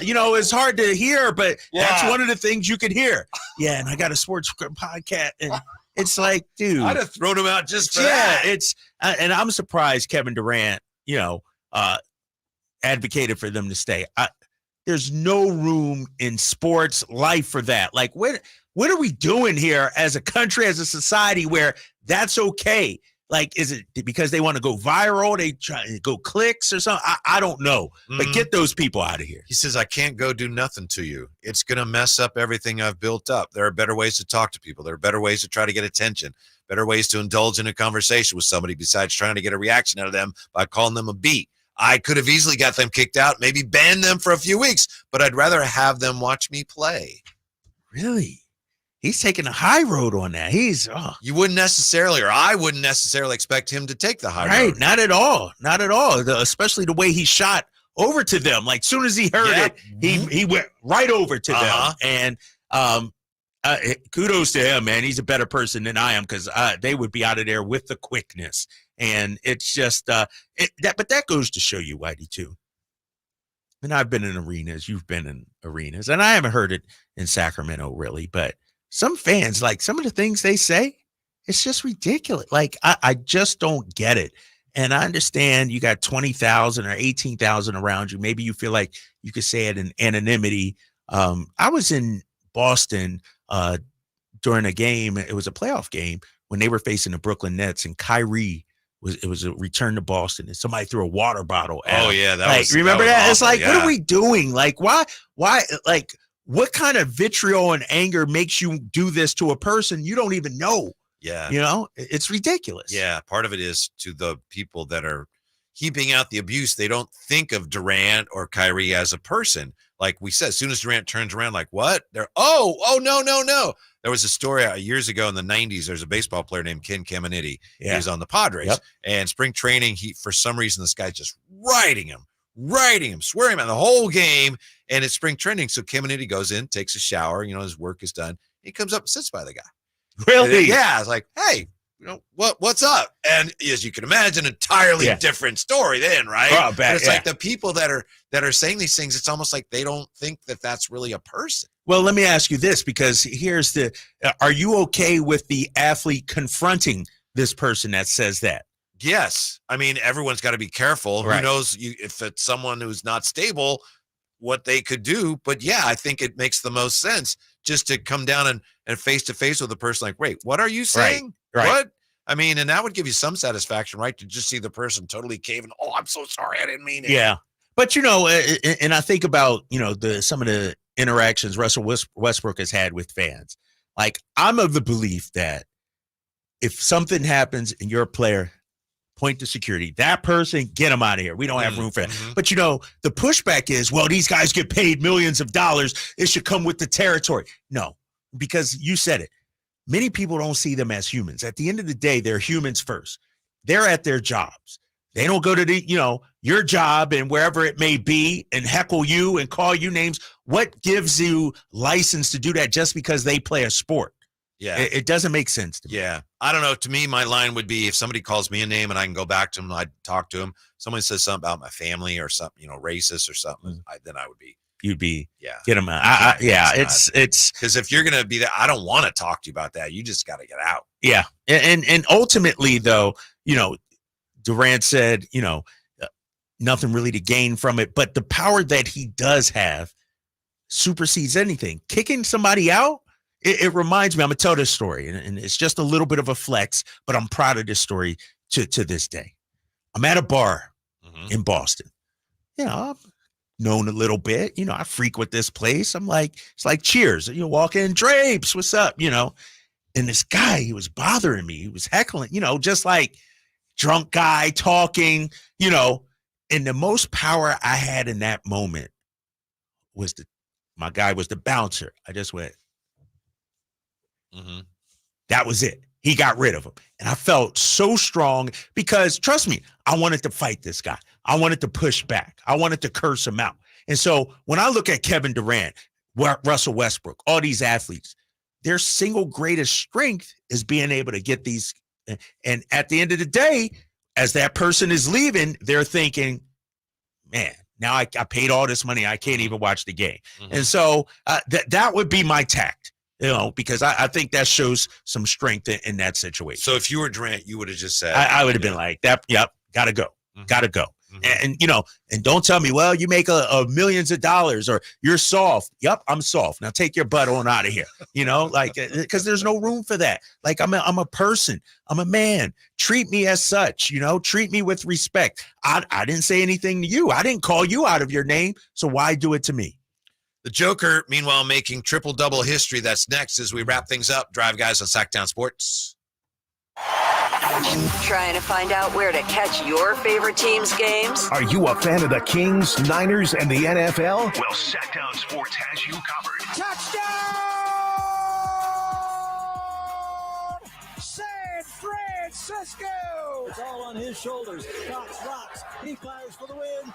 He's got the triple. Catch all your Kings, Niners, and NFL games all year long on Sactown Sports and SactownSports.com. Sacramento weather is brought to you by the Arnold Law Firm. I'm Mark Finan in the KCRA 3 Weather Center. Skies will stay partly cloudy during the evening tonight. Overnight lows will drop down into the mid-40s. During the day tomorrow, it'll be a brighter day than today, mostly sunny with highs near 70. Get the latest forecast on the KCRA News and the KCRA 3 app. The recent storm has caused dangerous driving conditions for us. The Arnold Law Firm has seen how a collision can turn anyone's life upside down. Be alert and stay safe. The Arnold Law Firm, providing real justice for you since 1975. Call 916-777-7777. Whether you prefer thrills or serenity, the 2024 Accord from Elk Grove Honda delivers both. With Honda Sensing Standard, the 2024 Accord is once again a winner of the 2024 Car and Driver's 10 Best Cars, making Honda the winningest brand in car and driver award history. Drive a 2024 Accord Hybrid and see for yourself what the fuss is all about. We're Elk Grove Honda in the Elk Grove Auto Mall, Highway 99 at Elk Grove Boulevard. I gotta get an Elk Grove Honda. Whitey here reminding you that not all grills are created equal. Start your 2024 grilling season right with a new lifetime warranty Napoleon Prestige line of outdoor cookers. My personal Napoleon P500 series gas grill has turned me into a grilling pro. It's incredible. Napoleon Prestige grills, versatile grilling for every occasion. Form, function, and luxury can come in the same package. Just go to your local Green Acres Nursery and Supply for the best selection today, or visit Napoleon.com for a dealer near you.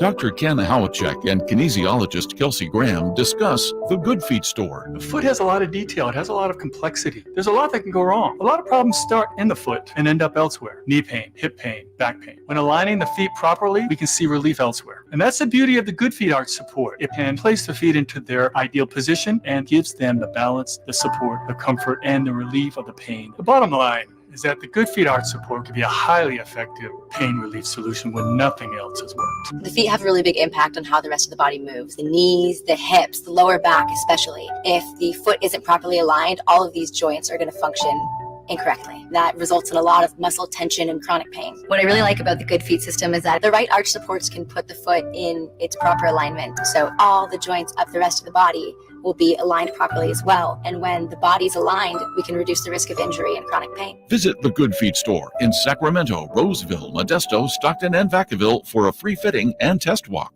Discover your dream home at Subcontractors United, your source for all home improvement needs. A talented team of home services experts is ready to make your projects a breeze. No more endless internet searches. Find your contractors in one place. Enjoy stress-free service absolutely free, with no hidden costs and no accounts to set up. Transform your living space into something extraordinary. Visit Subcontractors United today and experience the joy of hassle-free home improvement. Dream big at subcontractorsunited.com.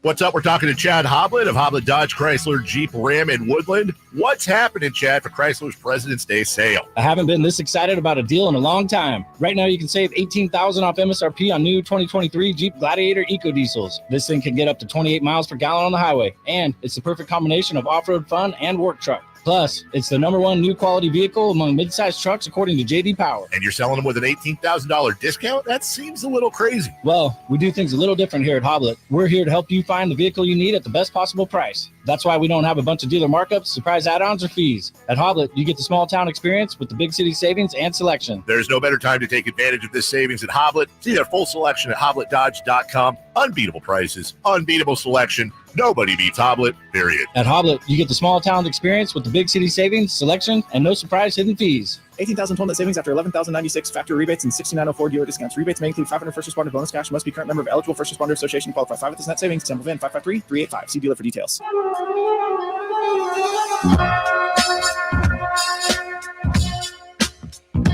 The Drive Guys powering your afternoons Monday through Friday on Sactown Sports. How impressive is this? Nikola Jokic last night with a triple-double against the Wizards. That's not impressive, I know. By the way, you see Jordan Poole's not even starting yet? Man, don't get me started on Jordan Poole.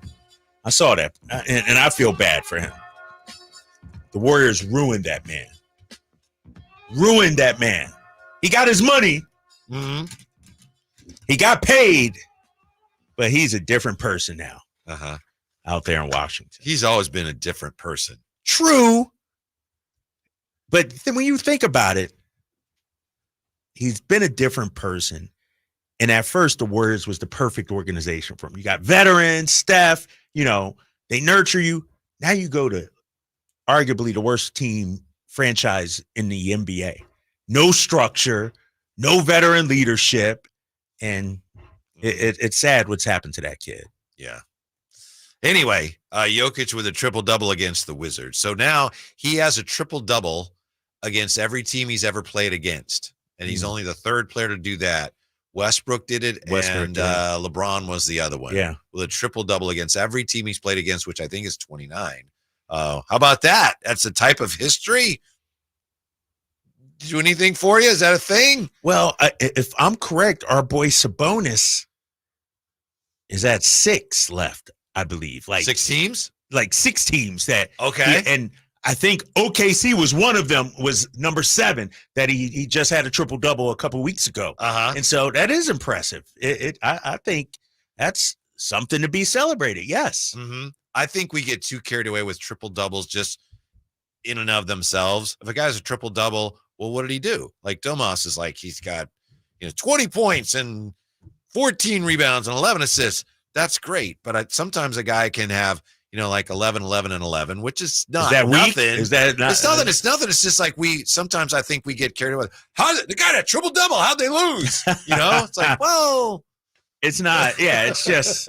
It's a nice thing. It's a nice thing.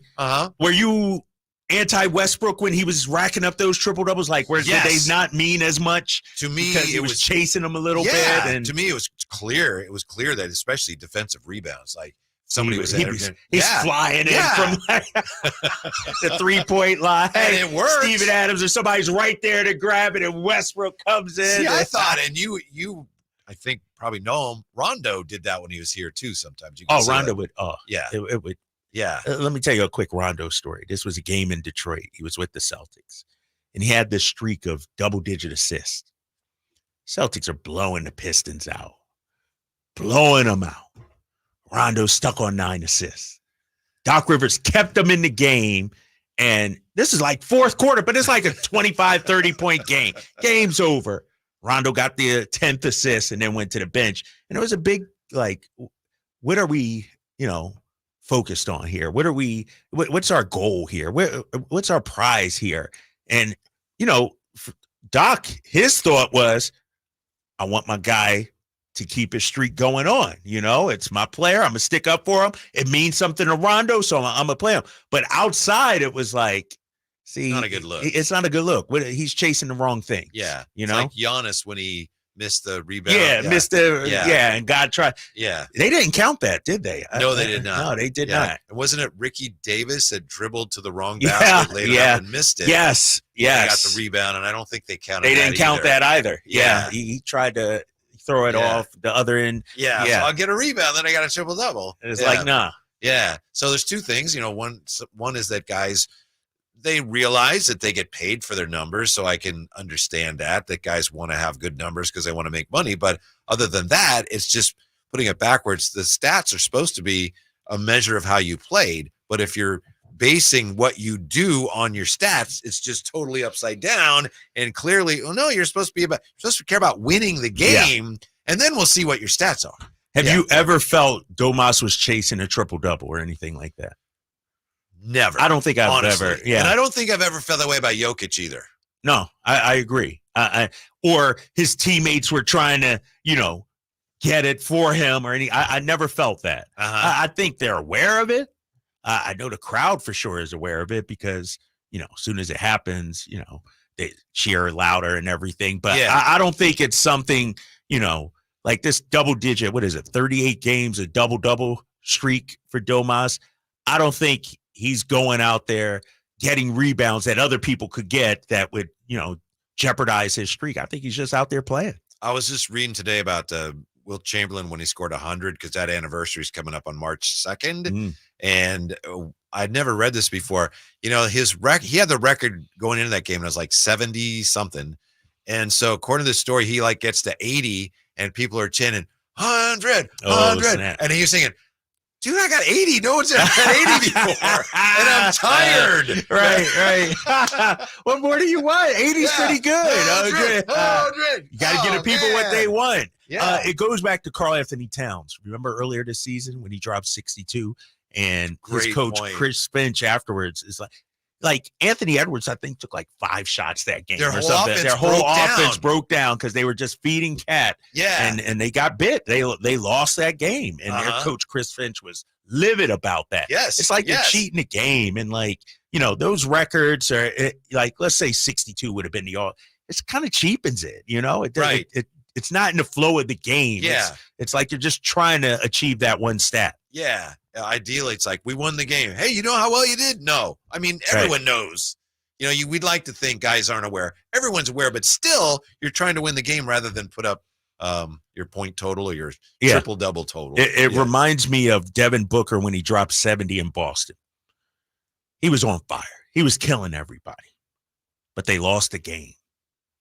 Afterwards, in the locker room, he takes a big team picture and he's holding up 70. It's like, would you do that? Like, you lost the game. You need to win the game, right? You can't do that. Right.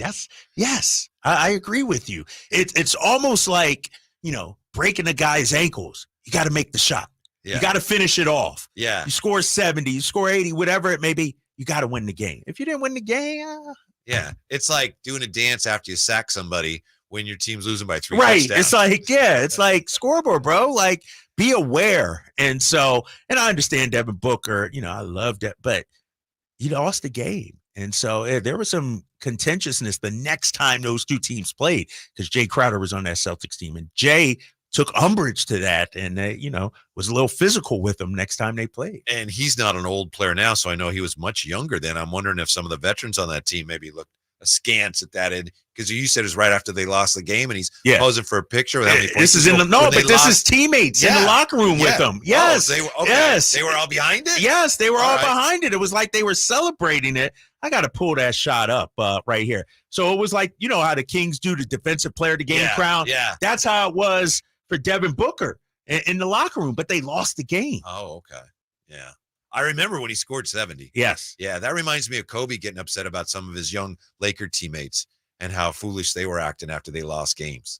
Remember that? Yes. Yeah. Yeah, and Kobe didn't have that. It wasn't playing that night. Look at that one on the right side. Wow, they're all in there. They're all in there. Yeah, and he's holding up to 70. Oh, you lost. You lost the game, right?